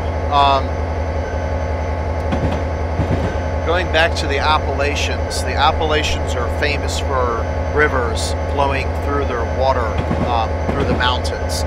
They're called water gaps. Basically, it looks like someone just took the mountain and sawed a triangular shape out of it so that the river could just pass through it, no problem. So what's really going on is the river predates the mountains. As hard as that is to believe, as old as the Appalachian Mountains are, the rivers that flow through them, like the Susquehanna and the Potomac, they are even older. They're likely 400 million years old. At least by water gap evidence. We don't know how old they really are, but they are at least that old, which is incredible.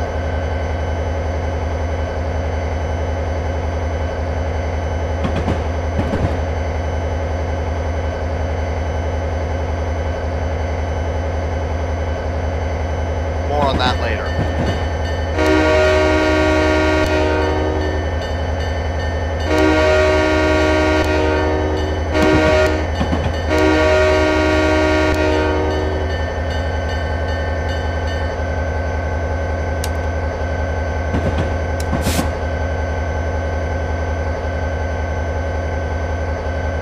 Looking for my speed limit reduction.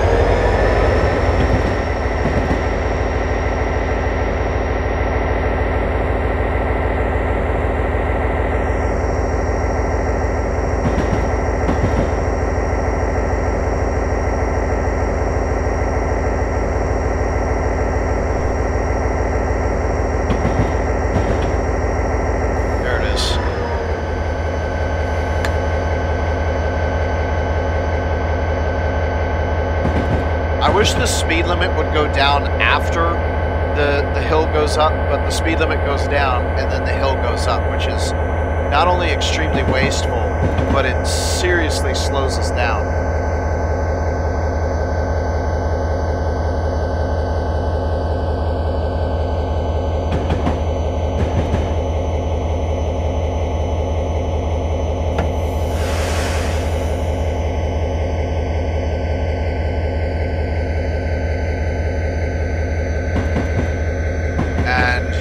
Comes the steepest grade of our entire challenges.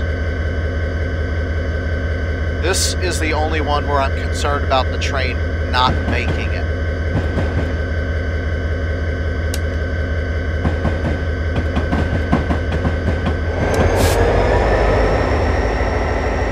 How does the train get through these mountains?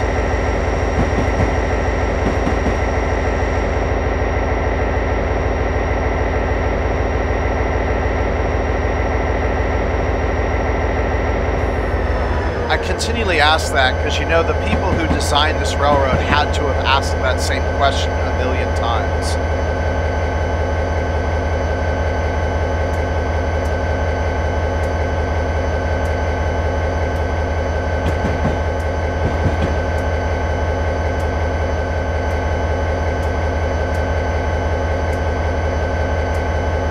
Yeah, it's ready.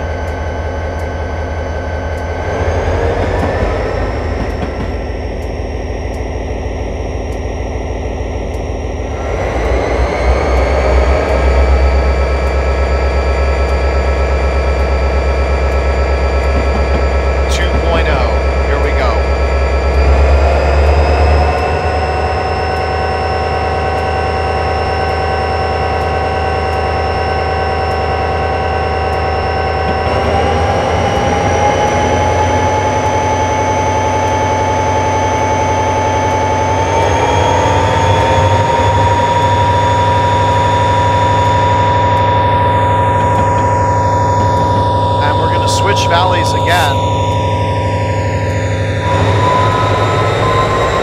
but not with a tunnel, with a water gap. And the significance of this water gap is it is still forming.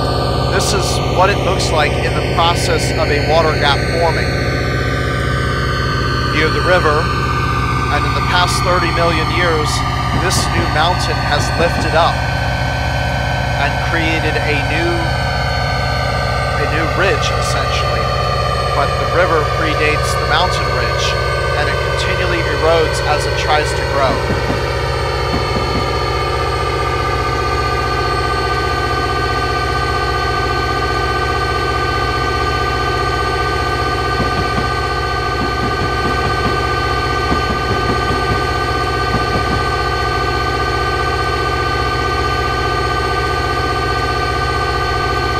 By the way, this is the darkest it gets at night in this area. Right here. Surprisingly, it's 7.7% brighter than the darkest night that you can have, like out in the open ocean or the tundra, etc. And the reason why is because the proximity to Seattle. We're only about 100 miles Eagle's flight to Seattle, and that light, whoa, we're speeding.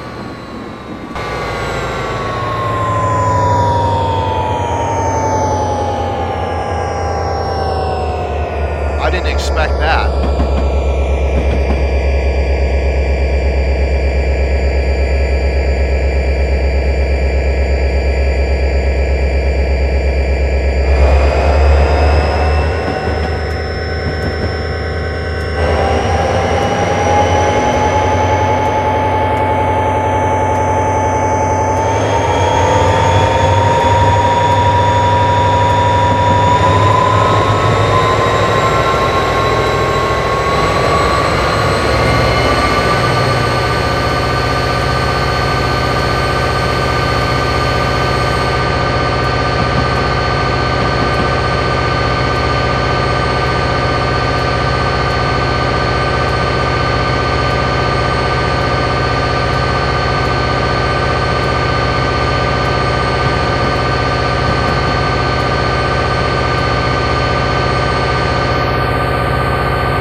right so far. Wow, are we at 95 already?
Below 20 miles an hour now.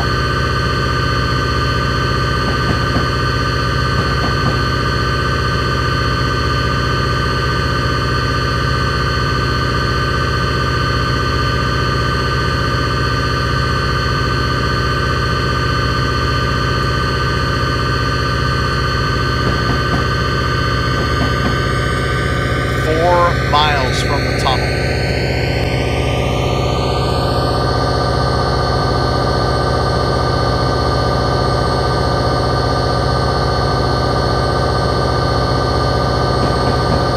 Ooh, 2.2%. This is going to be really close.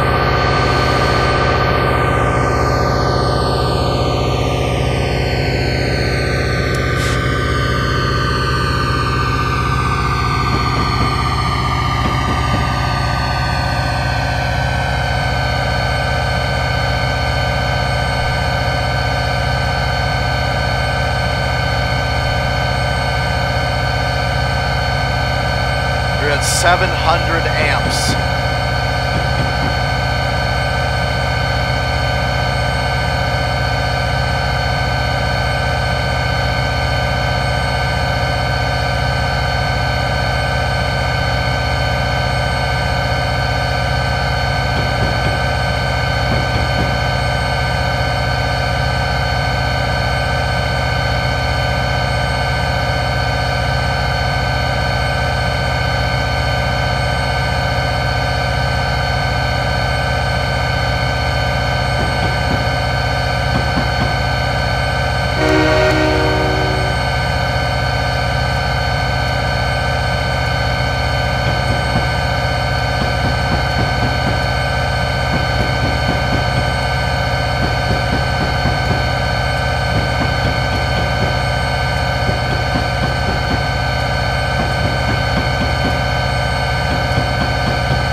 be all right as long as it doesn't get any steeper.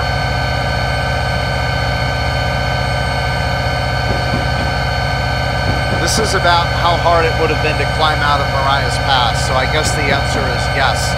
We could have climbed out if we had to.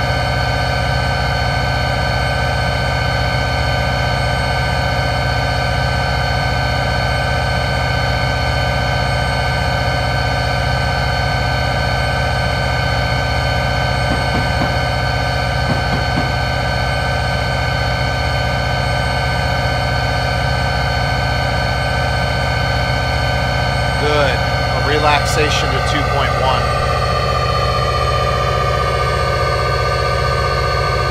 3 miles to the tunnel.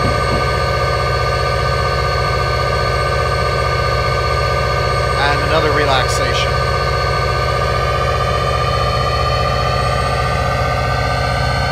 Let's hope that was the hardest climb.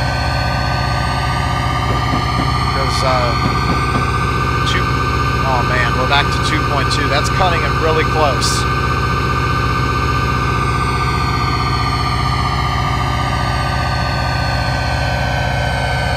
So basically, the way diesel trains work, the slower you go, the more power they provide to a point. That's how they're geared.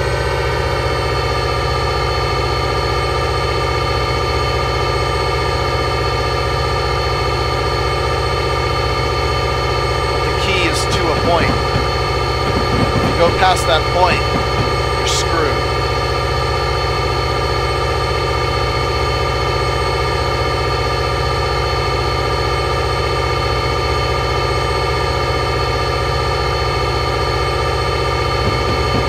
Now on the high western slopes, this area receives between 80 and 100 inches of rain.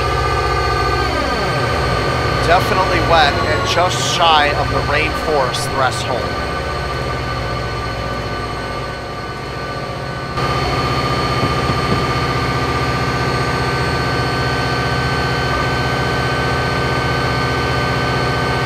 What is that? Mr. Angry Mountain.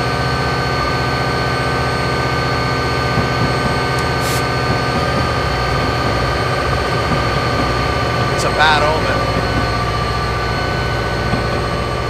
What's actually so funny about that is the tunnel goes through that mountain.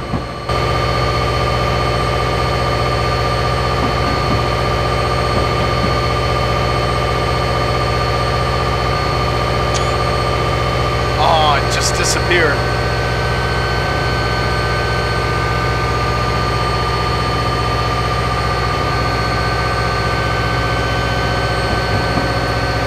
This is the passing siding for trains waiting to use the tunnel. Oh yeah, and here's the worst thing of all. We have to be prepared to stop before going into the tunnel. I'll explain in the final mile.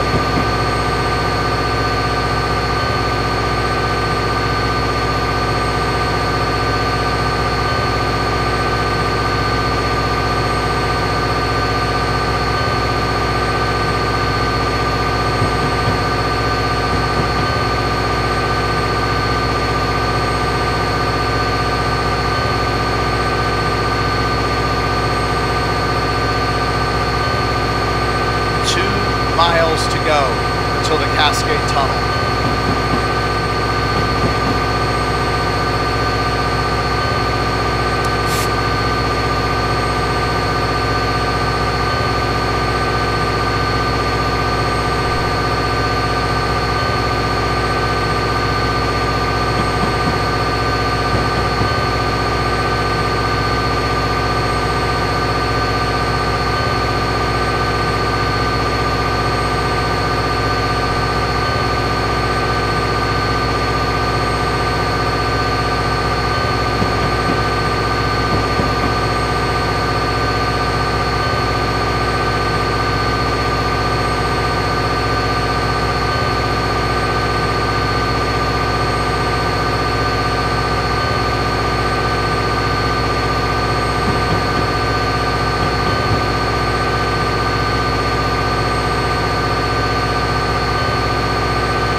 Well, I think we can say without a doubt the Cascades is the hardest range of them all.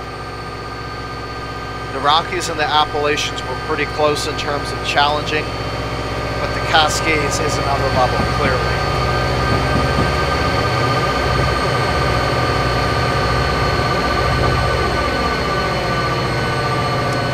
And again, I asked the question, how does the train get through these mountains? Look at that one on the right. See, now, these are young mountains, which means you're going to see slopes that you won't see anywhere else in North America. This mountain might still be forming.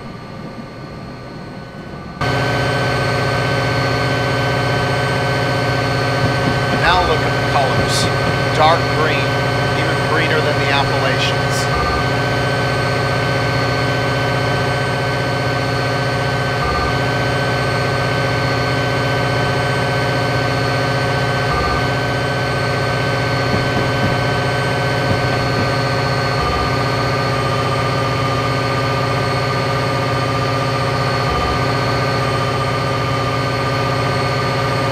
This is as cool as it's going to look on the east side. And what's crazier is it's going to look even better on the west.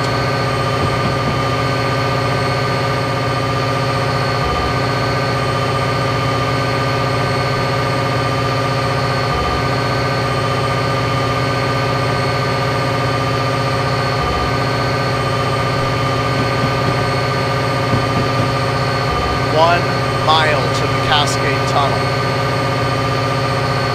So, you remember I said that we have to be prepared to stop. The reason is because, if you remember I said earlier, the Cascade Tunnel that they built, steam trains going through it would exhaust all the air in the system. Likewise, the replacement wasn't perfect. The diesel trains that use it nowadays still have fumes, and those fumes pile up. So how do you get rid of them? With a really powerful circulation fan. But the railroad is busy, so how do you do it in enough time? The answer is to close the door to the tunnel and suck all the air out. Yes, I said door. The Cascade Tunnel has doors. And those doors open and close. So we have to be prepared to stop at a closed door at the entrance of the Cascade Tunnel. And we're coming up to it now.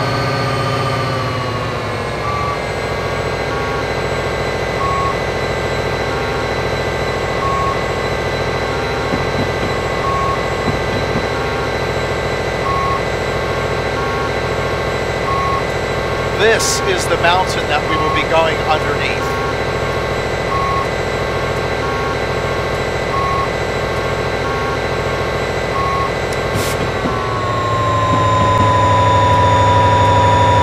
And how we go through these mountains.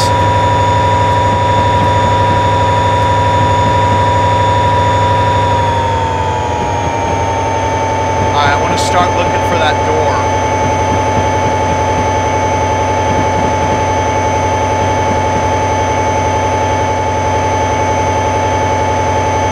That's the final hard climb.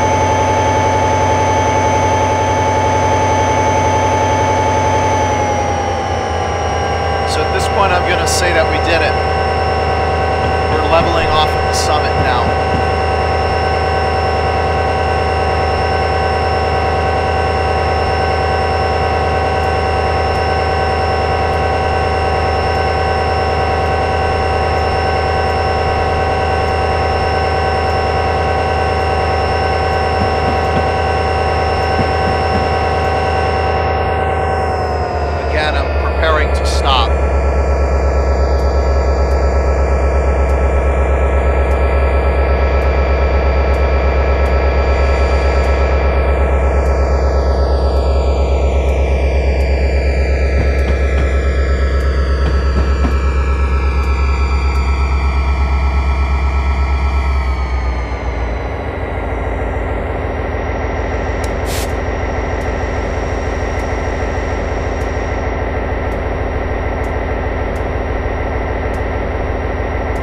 amazingly enough, the tunnel lies right along the landmark milepost 1700, and that's miles from Minneapolis, about the center of North America.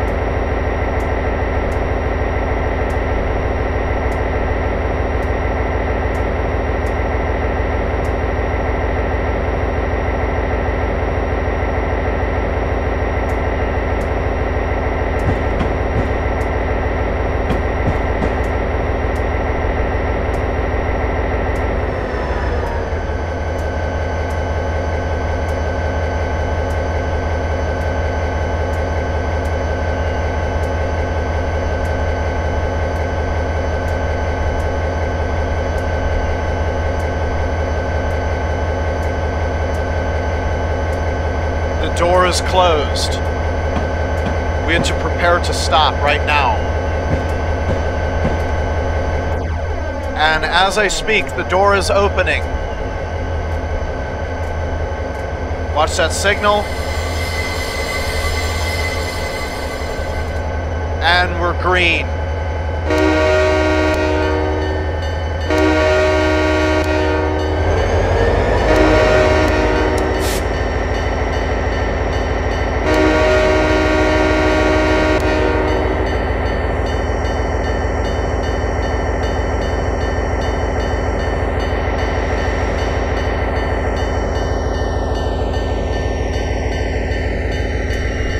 It is 8 miles long, and it's a straight shot through.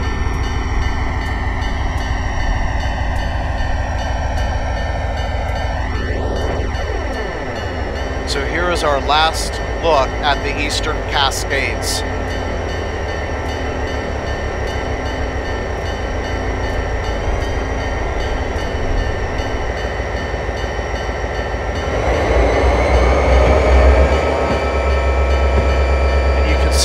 Very slow about entering because, as you can see, as soon as we enter the tunnel, we're going to go on a pretty steep drop.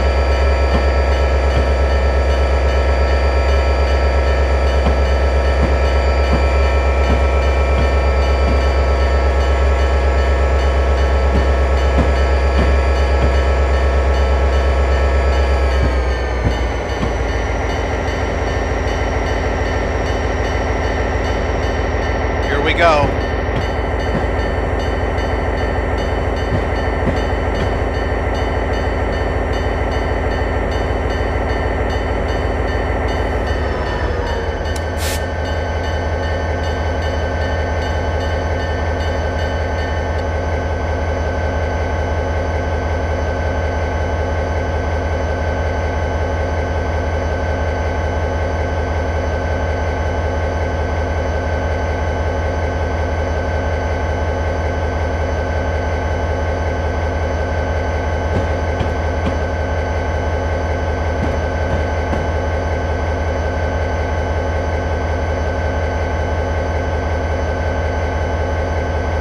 Have signals in the tunnel that look a little bit like the Penn Station PRR design that hang on the tunnel wall, except they're BNSF signals. These number plates are not miles or any particular equivalent distance, but they mark lockers, like right here, that have emergency equipment in case there's a problem in the tunnel. Oh yeah, and by the way, the speed limit stays 25 in the tunnel. Why? I don't know.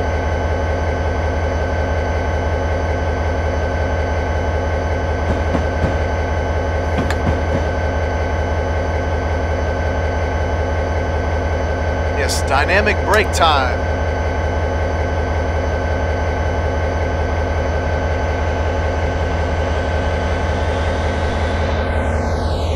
So that's it. We made the summit of 2,000, I believe it's 2,900 feet. Yes, 2,930 feet. We made it up.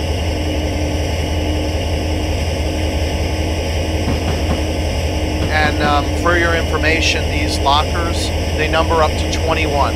So that gives you an idea of where we are in the tunnel. Oh, we're going down fast. We're going down very fast.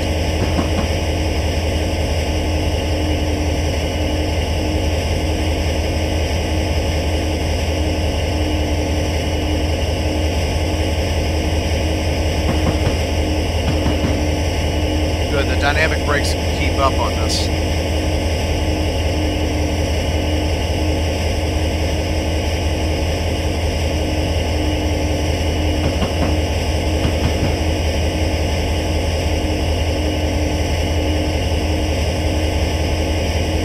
Okay, so what am I going to do in a 8-mile tunnel? To entertain you, I'm going to tell you how far below ground we are. Right about now, we should be passing under the first mountain.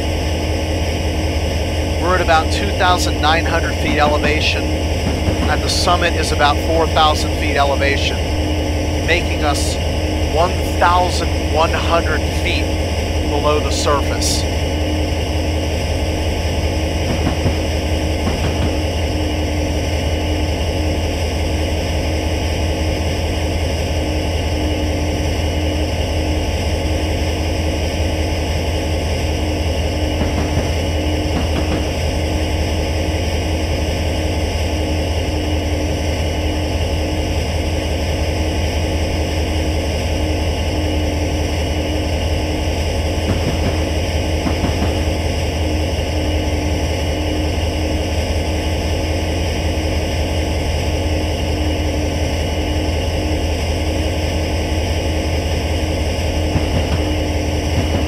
Obviously, from here on out, we won't have any issue dealing with trying to make the speed limit.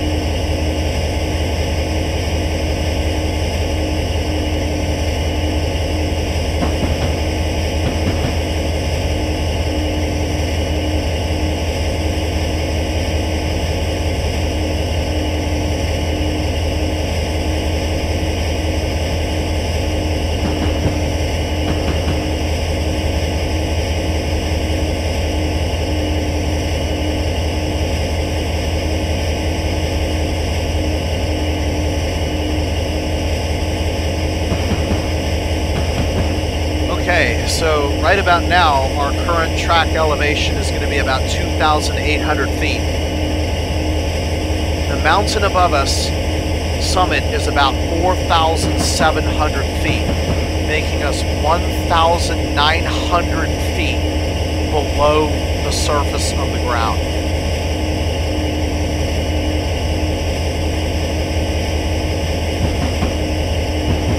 I have my fingers crossed that the Mega Thrust 9.0 earthquake won't happen right now.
matter how long your train is, the entire thing will be in the tunnel for a long time in the Cascade Tunnel.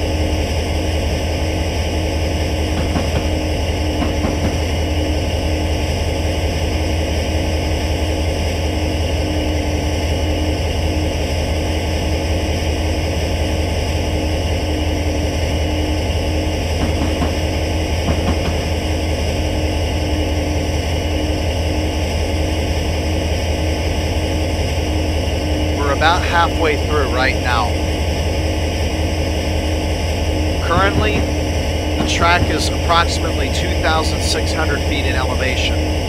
The summit of the mountain above us is at 5,600 feet, meaning that we are 3,000 feet below ground.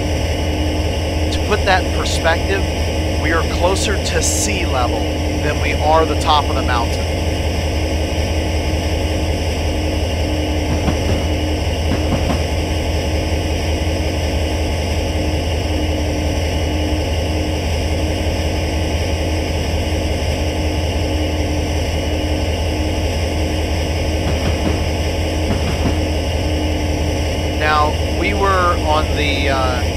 Coming up, we needed about 700 amps to get up the hill, and we're not going to be able to provide 700 amps of braking. Not only that, it is steeper on the western side, which means we're probably going to be using air brakes at a minimum.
start to see out of the tunnel now.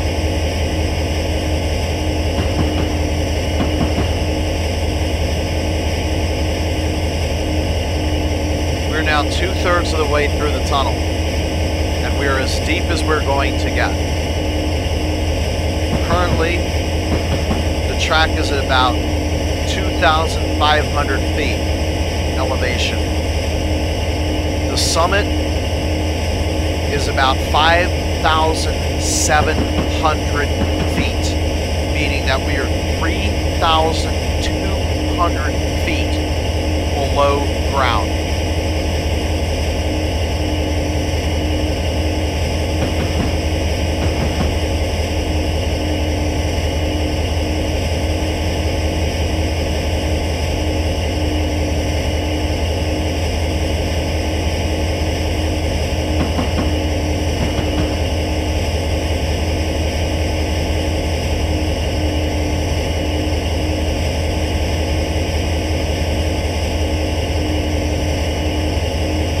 So yellow over green is an approach medium, which basically means that we need to do no faster than 30 miles per hour, even if the speed limit goes up, and be prepared for an approach signal.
Look like the track is turning just a little bit.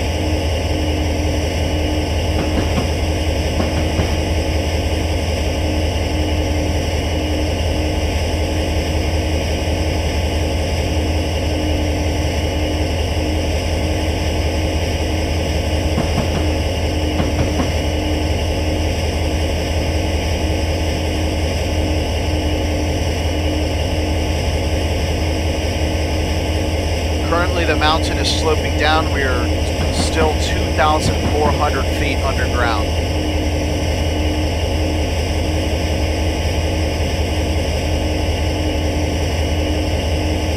And I will give an update at the 7-mile mark.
Right now, the surface and US2 are at 3,000 feet.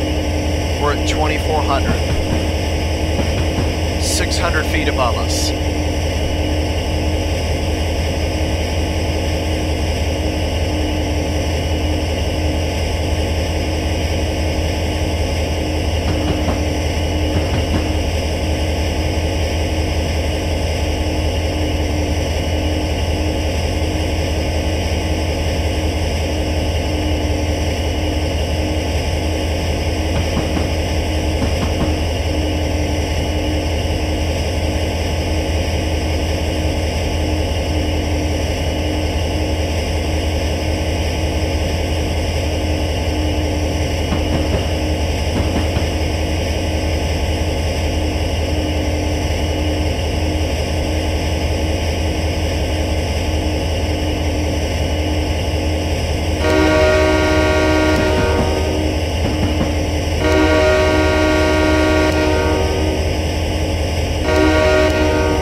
outside again. Now this is the western side of the Cascades. The Juan de Fuca plate is much shallower underneath of us now, maybe perhaps 30 miles. And as you can see, we're getting a speed reduction down to 20. And there's a good reason for that. We are currently at 2,300 feet, and we're going to lose 2,100 by the time we reach Gold Bar.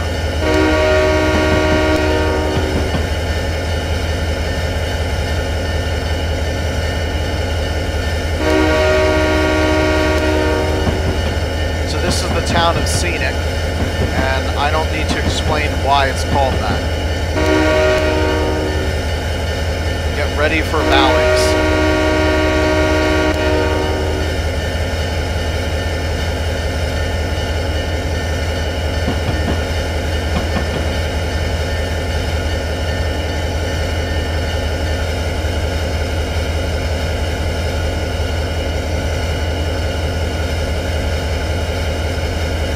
These mountains out here are even younger than the ones we saw going into the tunnel.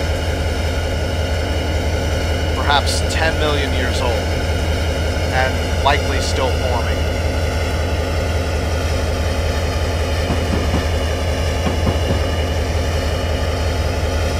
And again, as we start to get further west, you will see steeper and steeper slopes because the mountains are in a more aggressive form of forming and haven't been able to be eroded down.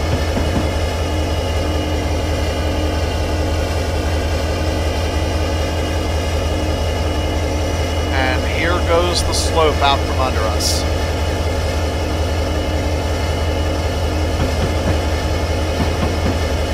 Some of these numbers will likely surprise you. They are going to be higher, a lot higher than anything we've seen thus far. A lot higher.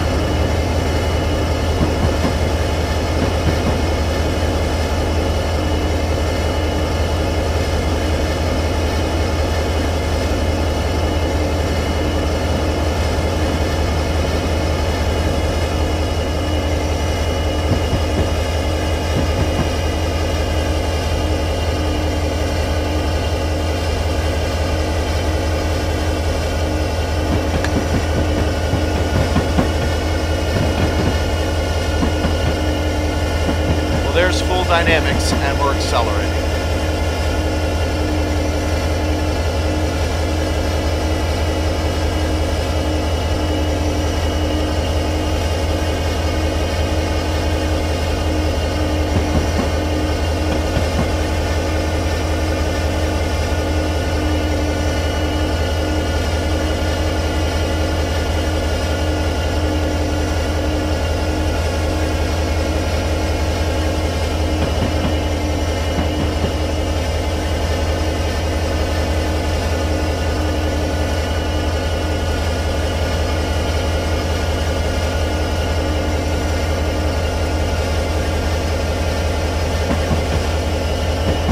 Speed limit still is 25.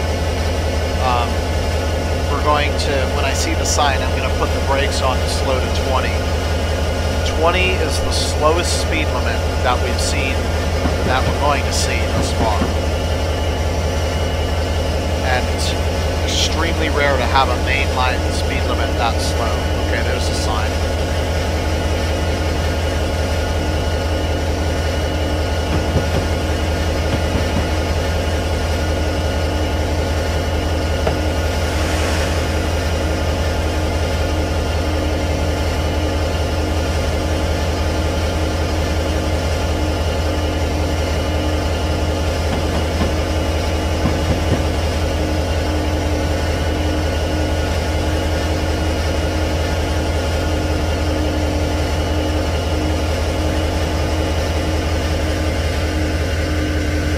Above 2% for the grade.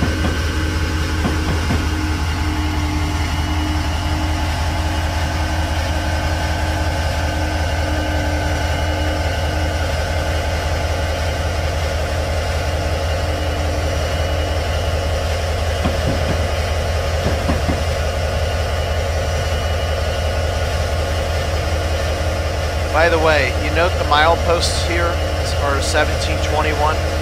We did not go 21 miles from entering the Cascade Tunnel. That was 21 miles when the 8 switchbacks occurred. So we just cut 21 miles down into about 10.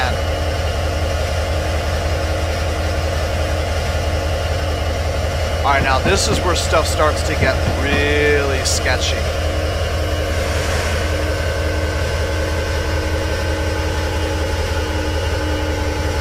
This is where I said you'd be looking straight up on one side and straight down on the other.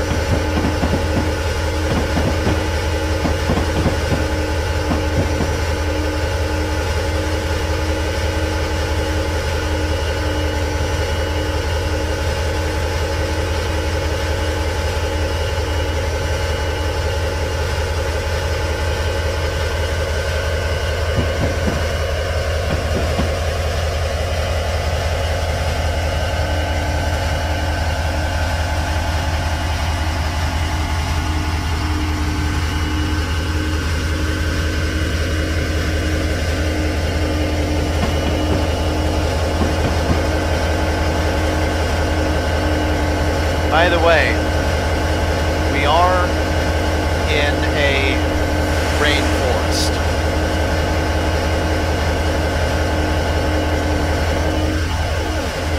The forest here receives rainfall up to 10 feet, 120 inches, or 3 meters per year.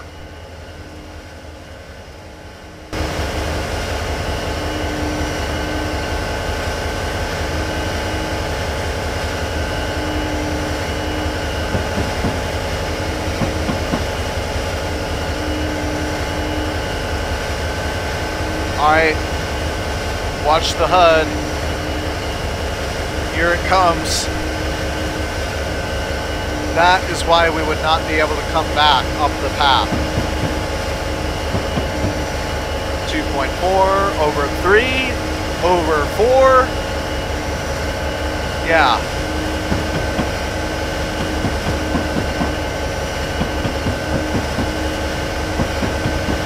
That's more than twice over what we've been seeing so far, and we're speeding.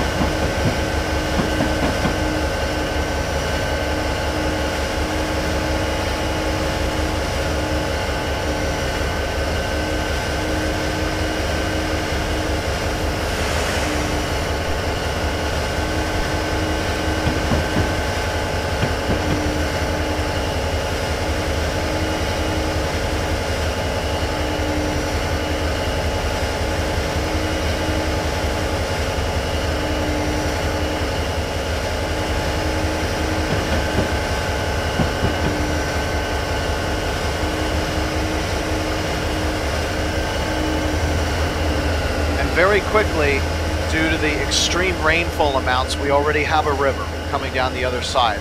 I believe that's the Skykomish.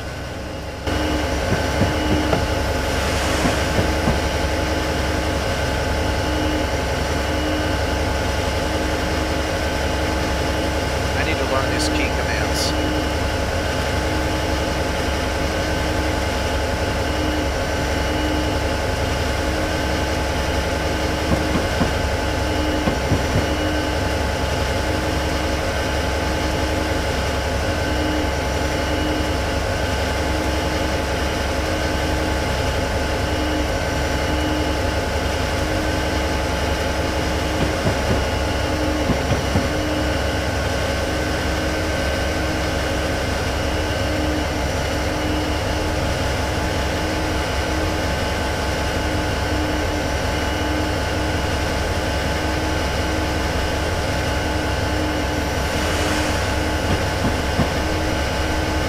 I might have been mistaken about that. It might be the Thai River, and then I think there's like another river that begins with an F that comes together, and when those two join, then it becomes the Skykomish or something like that.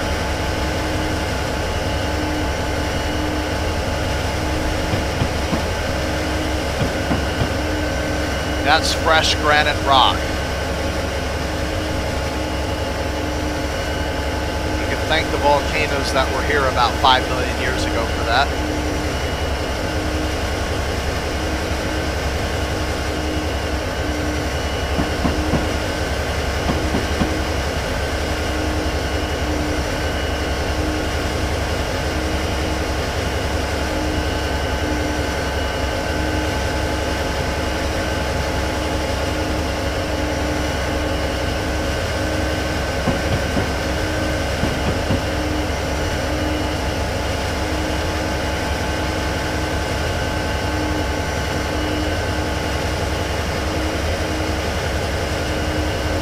this is a good view coming up here.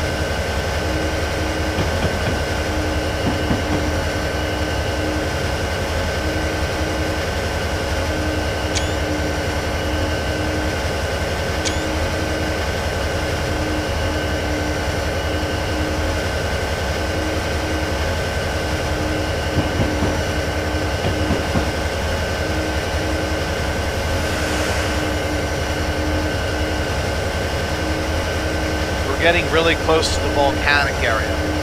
If I draw a line from Mount Baker to hang on a second.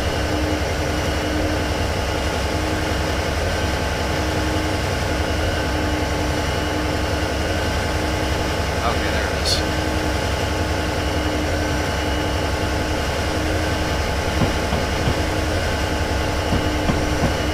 At a mountain that's not a volcano. If I draw a line from Mount Baker to Mount Rainier,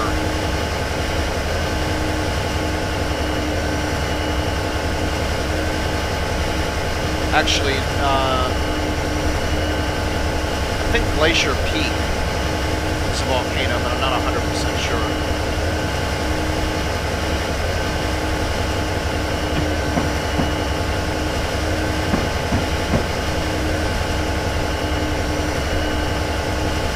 All right, let's draw a line. Draw a line from Baker to Rainier. It's going to intersect around the town of Index. So it can be assumed that the mountains in that area are about the same age as the high Cascades, which are 2 to 4 million years. And those are active. Or at least they will be active at some point.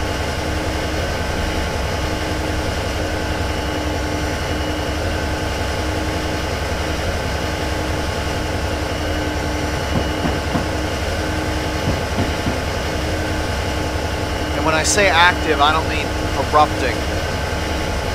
I mean there's magma chambers under there that aren't frozen. Right now, the mountains that are here, a lot of these things are batholiths, which are, or remnants of volcanoes. So back where the tunnel was, we probably had batholiths, which are basically magma chambers that have been eroded up and lifted out of the earth. And those have obviously solidified. This mountain here, for example, probably isn't a batholith. I'm going to bet that it's probably an extinct volcano. It's just drifted too far east to have a live magma chamber. But I think the magma chamber is still underground. That's what I think. But by the time we get to Index, those are going to be likely extinct volcanoes, but that still have live magma chambers.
what I meant earlier when I said that we come down in steeper valleys.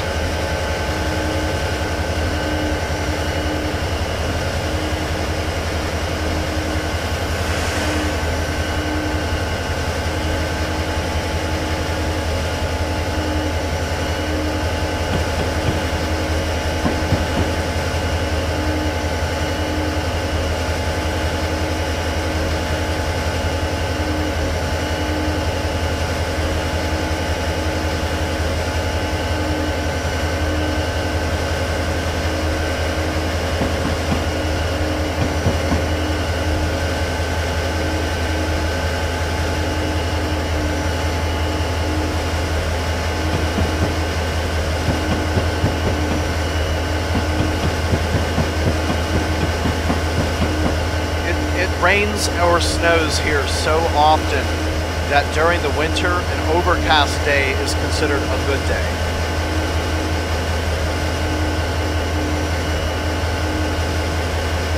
So I think it's the Ty River, and the other river that begins with an F is the Foss River. And when those two join, they make the Skykovish. Here's a slide fence.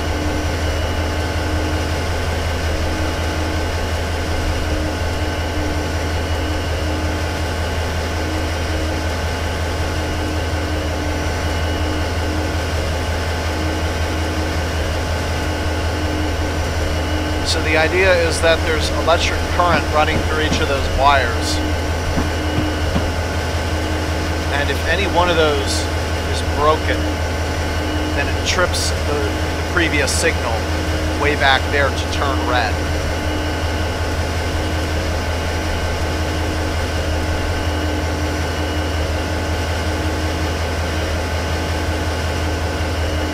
And at that point it becomes a stop and proceed. And be prepared to stop. And you basically proceed at restricted speed and expect to see a rock slide.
So, looking at a list of volcanoes, all of the major ones occur at just about 121 degrees and 40 minutes of longitude, which goes right through index. So that's the center of volcanism for us on our journey. There aren't any active volcanoes that we'll be able to see, or even dormant volcanoes. But at one point, the volcanoes, or the mountains rather, around the town of Index were erupting active volcanoes. Perhaps in between 3 and 8 million years ago. From what I know, each volcanic cone, like Rainier or Baker or Shasta, has a lifetime of about 4 million years. So you can kind of use that to gauge about how long ago it was.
Alright, there is a U-curve right here.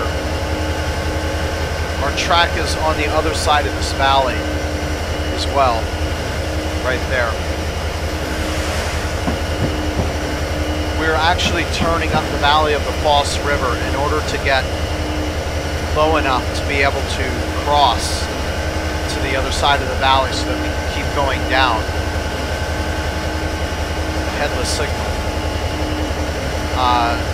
We're going to be going southwards along this canyon until we're low enough that we can make the cross.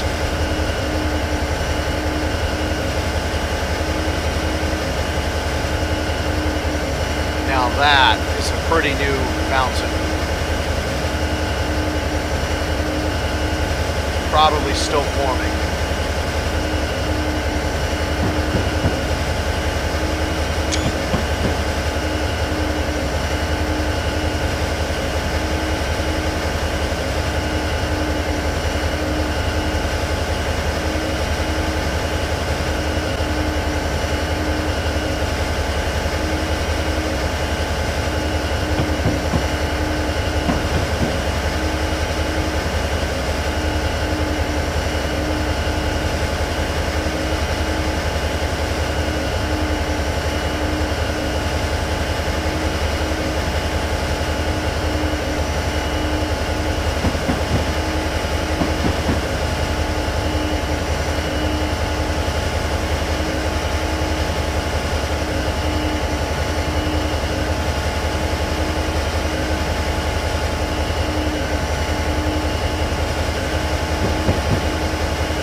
By the way, I just want to mention that even the passenger speed limit is 25 miles an hour.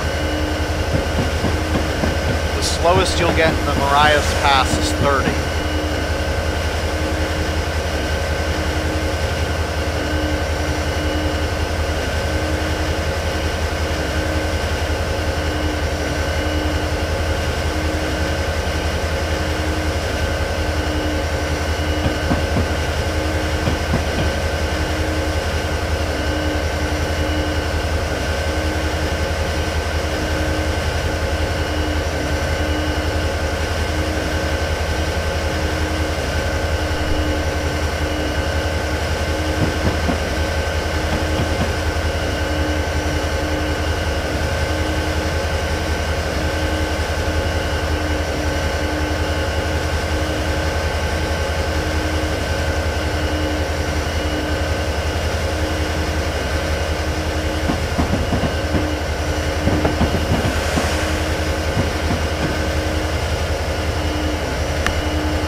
This is the Foss River.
if that is an extinct volcano.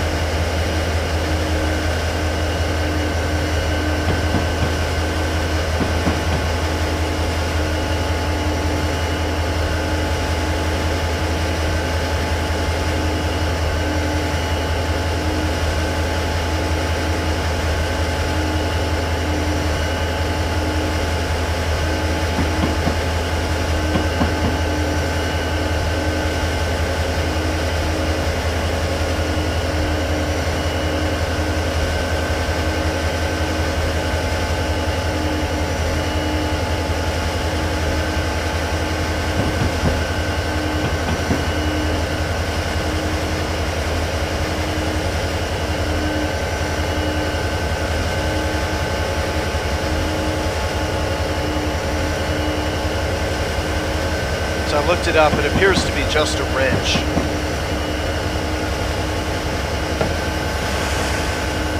But I really like the prospects of volcano hunting, so I think I'm gonna keep a map alongside and try and find isolated peaks that might be extinct volcanoes.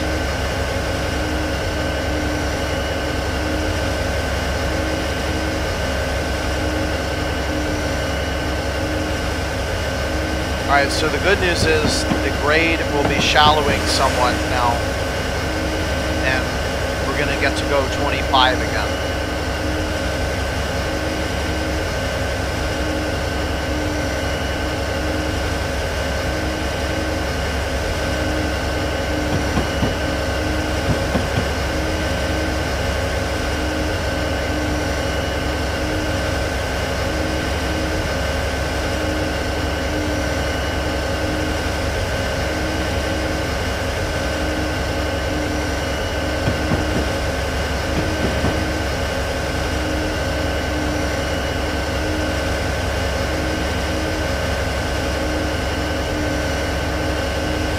Alright, 25 when the rear of the train passes the sign.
We are now free to do 25.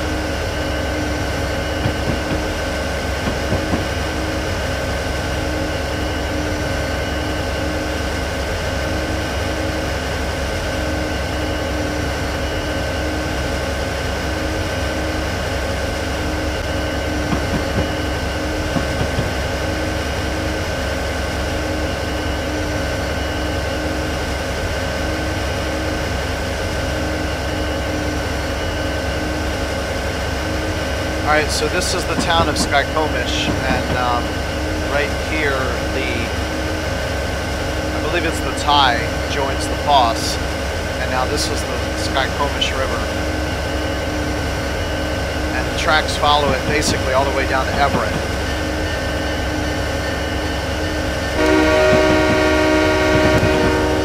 Haven't used that horn in a while.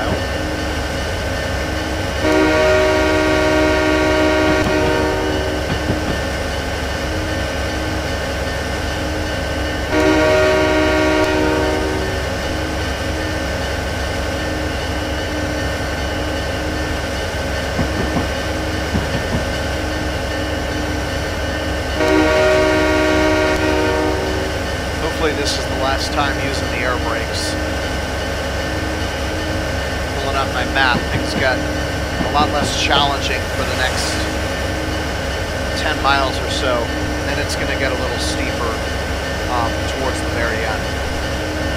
But with a few exceptions, we should gradually see speed increases. I finally get to start messing with this again.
Suddenly there was silence.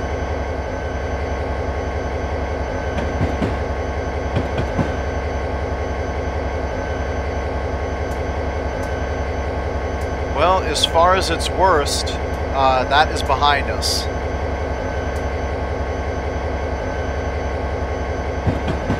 So if we survive this far, we're going to make it.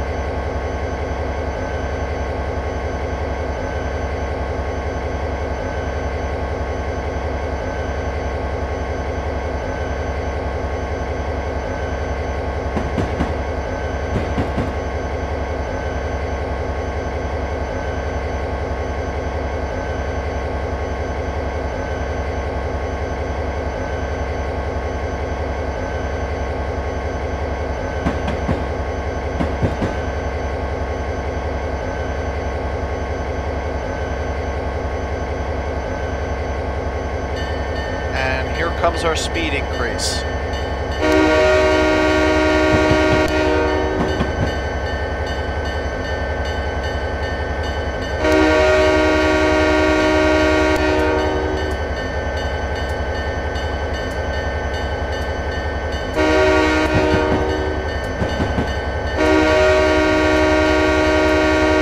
It's an old semaphore, obviously no longer functional.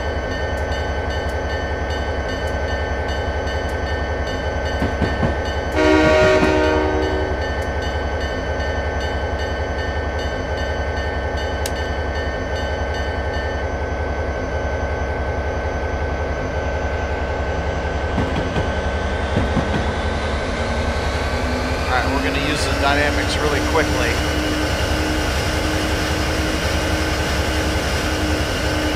Ah, yes. It's time to take our second picture. We'll wait a little bit more to do that, though.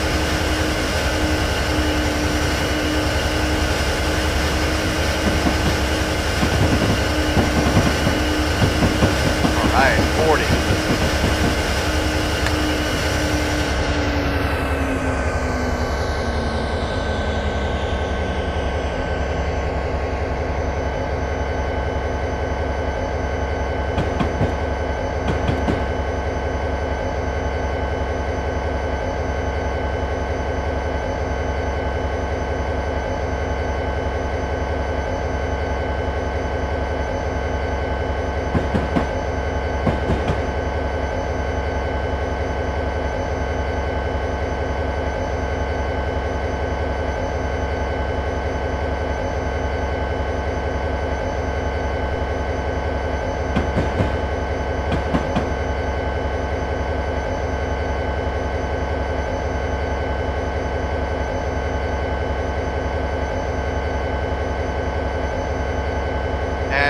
First time since we increased the throttle to get over the lip at the door of Cascade Tunnel after it had opened for us.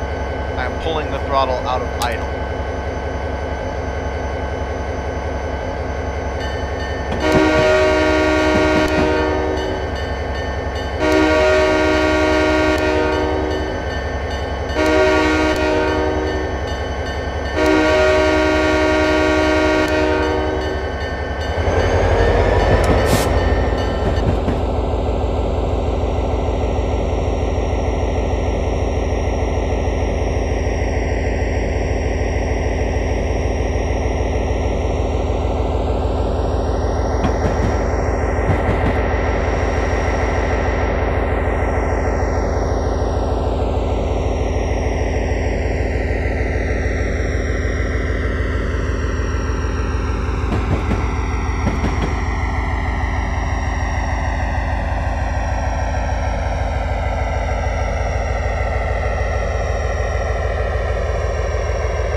found what I was looking for.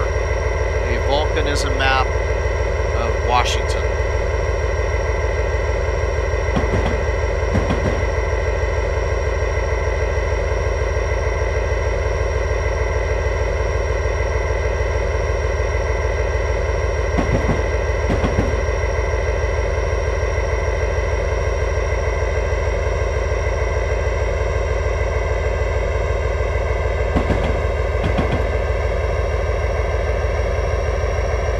So right around Index, there's a swatch of basaltic rock from the Quaternary to Pliocene, which is 0 to 5.3 million years old.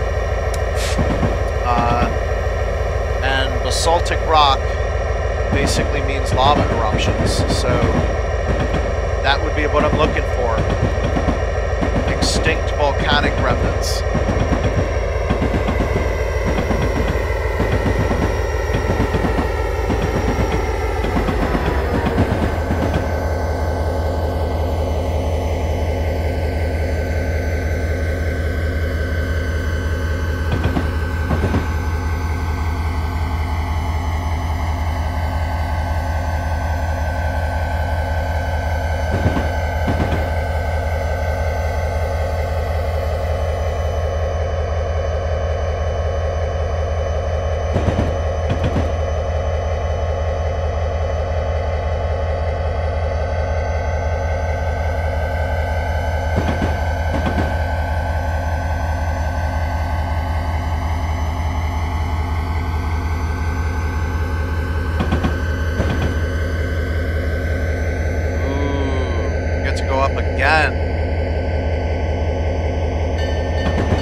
Pretty soon we're going to start going down again at maybe 1.5 to 1.8.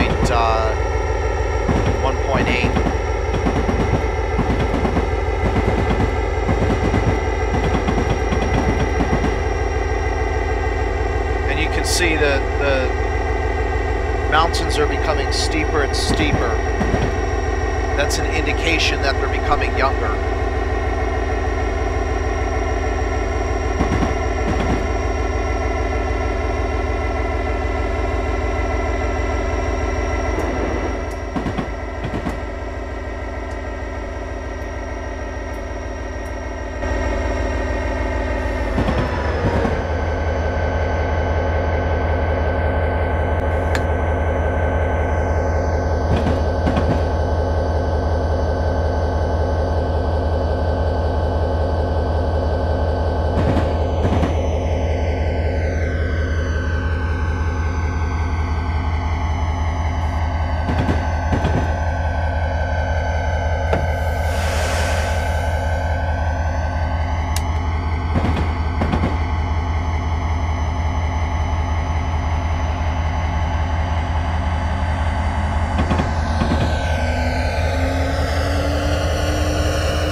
Already passed through Grotto. Next we're going to go through Barring. Again, sorry if I'm pronouncing it wrong. And then Index.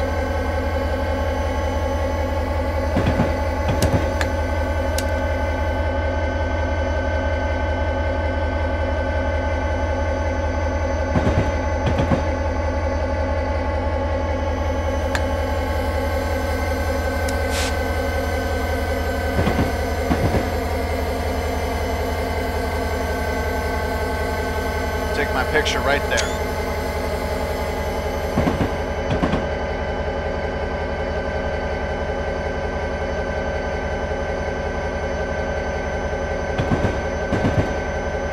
You notice how the peaks are becoming more defined?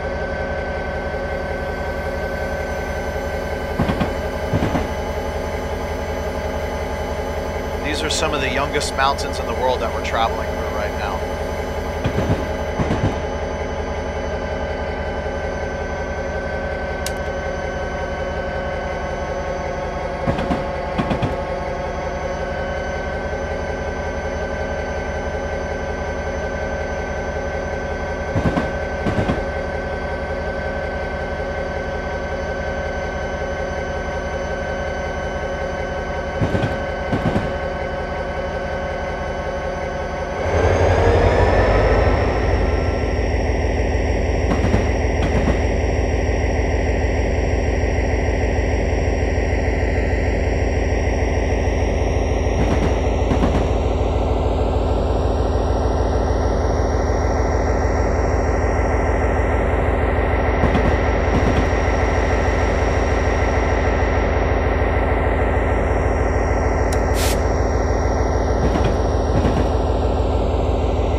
That is what I was looking for. Mount Index.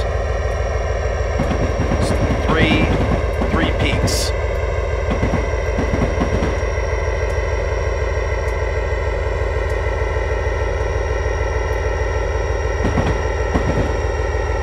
Alright, we have a reduction to 40 coming up pretty soon.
to switch sides because there's something really cool coming up.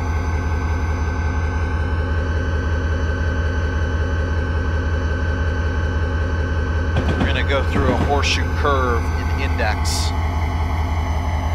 which we're coming up to pretty much right about now.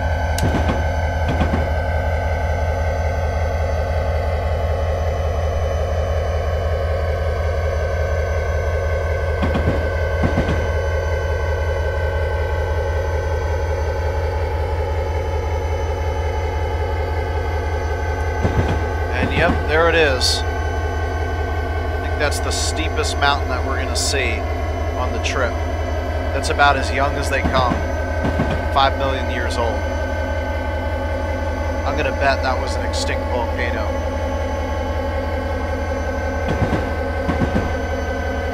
So pretty much due north of here is Mount Baker, and due south is Mount Rainier, which are dormant volcanoes.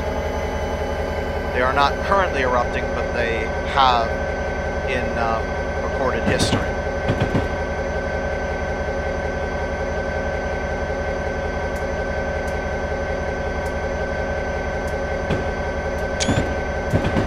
That's a heck of an image.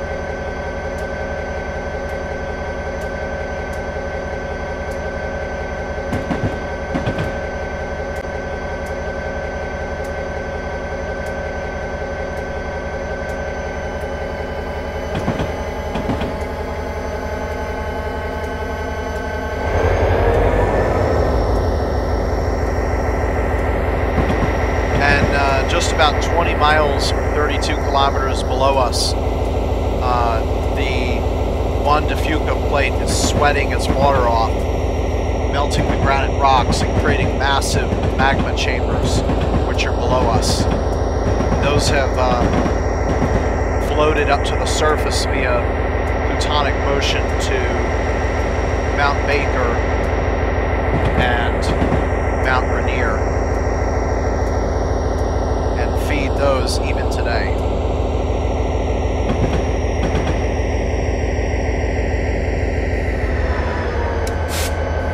Okay, here it comes. This is what I was looking for.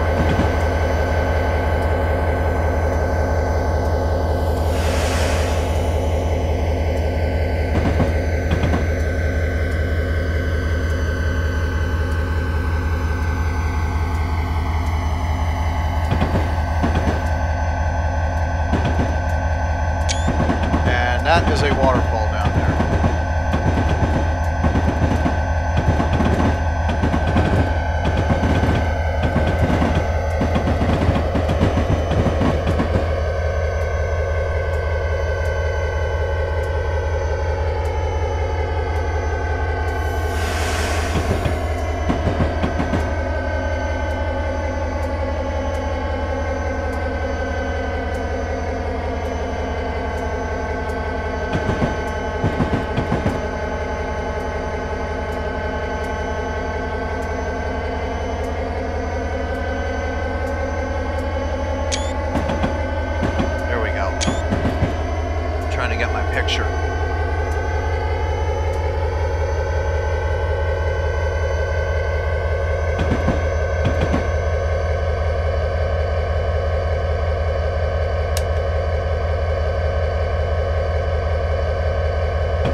The other thing too is because stratovolcanoes like Mount Rainier and Mount Baker tend to have a 2 to 4 million year lifespan, it is very possible that between 2 and 4 million years in the future, the next great stratovolcano might rise from this very valley.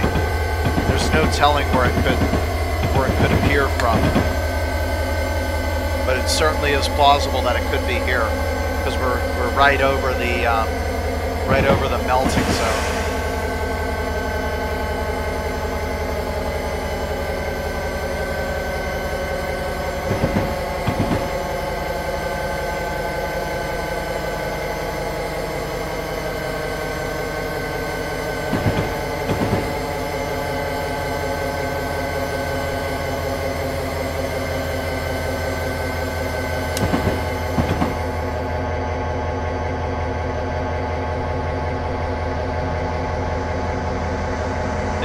big index horseshoe I was looking for.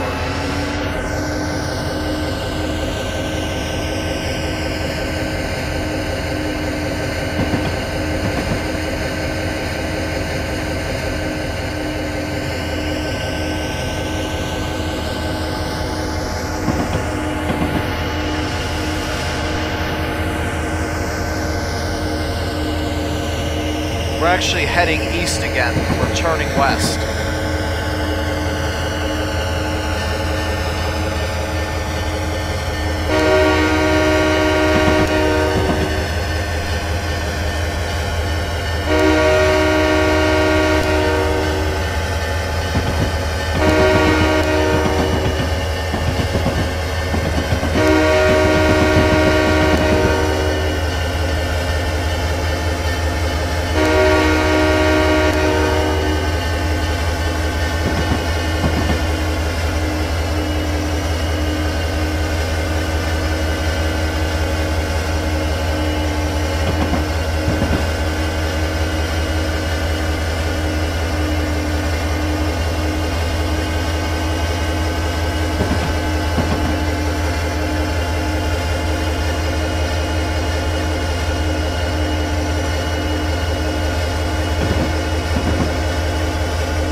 Anybody know what comes after mountains that have just formed? Hold that thought for just a couple minutes.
answer. What comes after mountains that have just formed?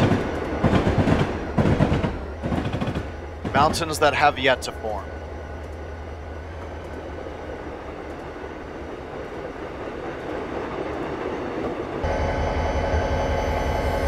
Of course, I am completely ignoring the Olympic mountain range further west, but that's a little bit of a different story.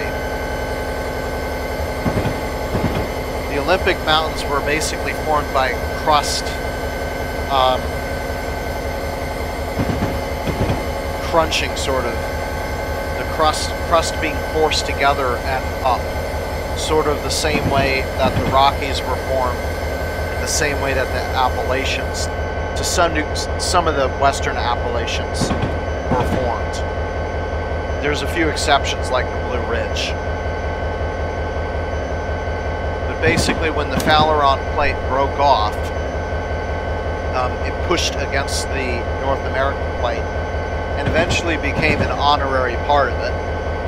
But in doing so, it created the Olympic mountain range. And then the poor broken part of the Fowleron Plate, which became renamed the Juan de Fuca Plate, got pushed under. And that created the volcanoes that we still see today. Christmas tree signal.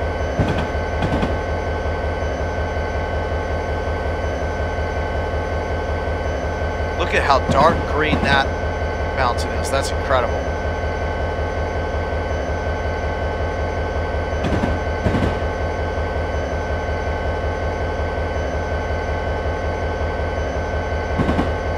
So the rainfall totals here are back down to about 60 to 70. They're only up at 120 inches on the steep western slopes. We're not quite there right now. Can't remember if the speed limit was 50 or 55.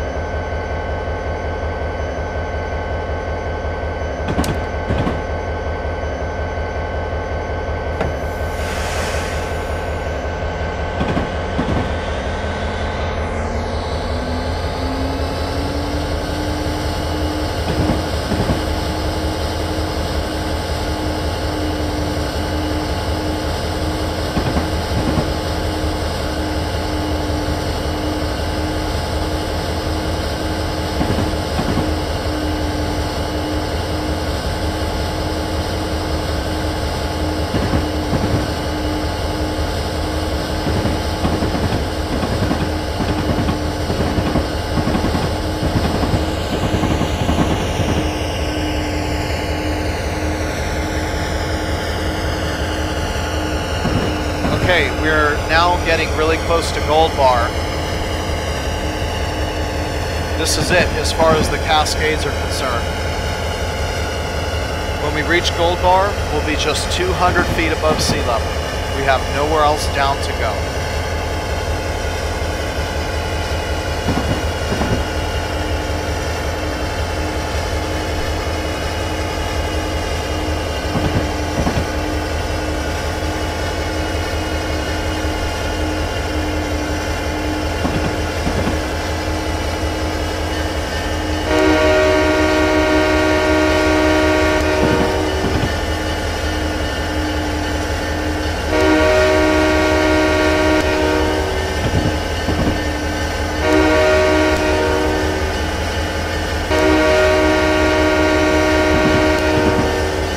Signal ahead.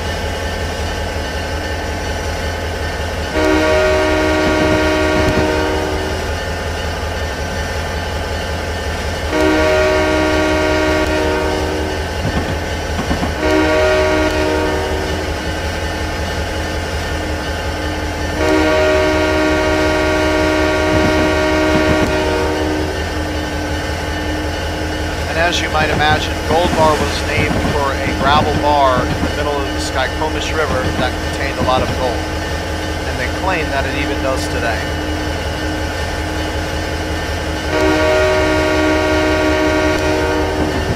And this is basically the gateway to the West Coast.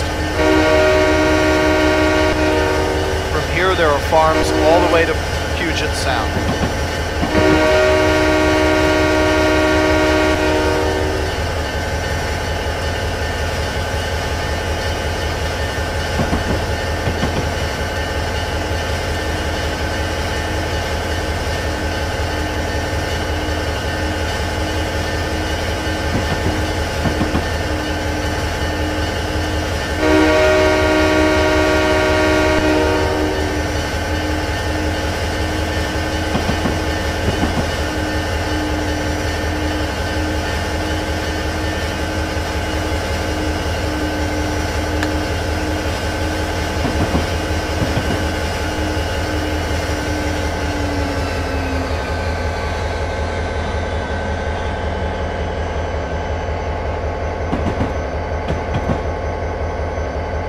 ladies and gentlemen, that's the Cascades. Okay, so what do I think? What I think is that the best vistas are definitely the Cascades, followed by the Rocky Mountains, which have a lot of far-off viewing. They don't have as much far-off viewing in the Cascades. Followed by the Appalachians with not many views. As far as challenging is concerned, I would say that the Cascades is on its own level of challenging. It's a lot harder than either the Appalachians or the Rocky Mountains. As for which one of the remaining two in terms of challenges is more impressive, I'd say they're about the same. You have steeper eastern slopes on the Appalachians, but you have a longer western slope on the Rockies.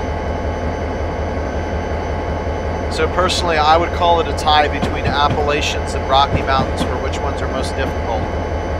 But without a doubt, the Cascades are definitely the hardest challenge and the crux of the cake. And now we have crossed North America. That's basically it. From here you can basically continue down 200 feet to Puget Sound, where you can put your train on a boat and drive it across the Pacific.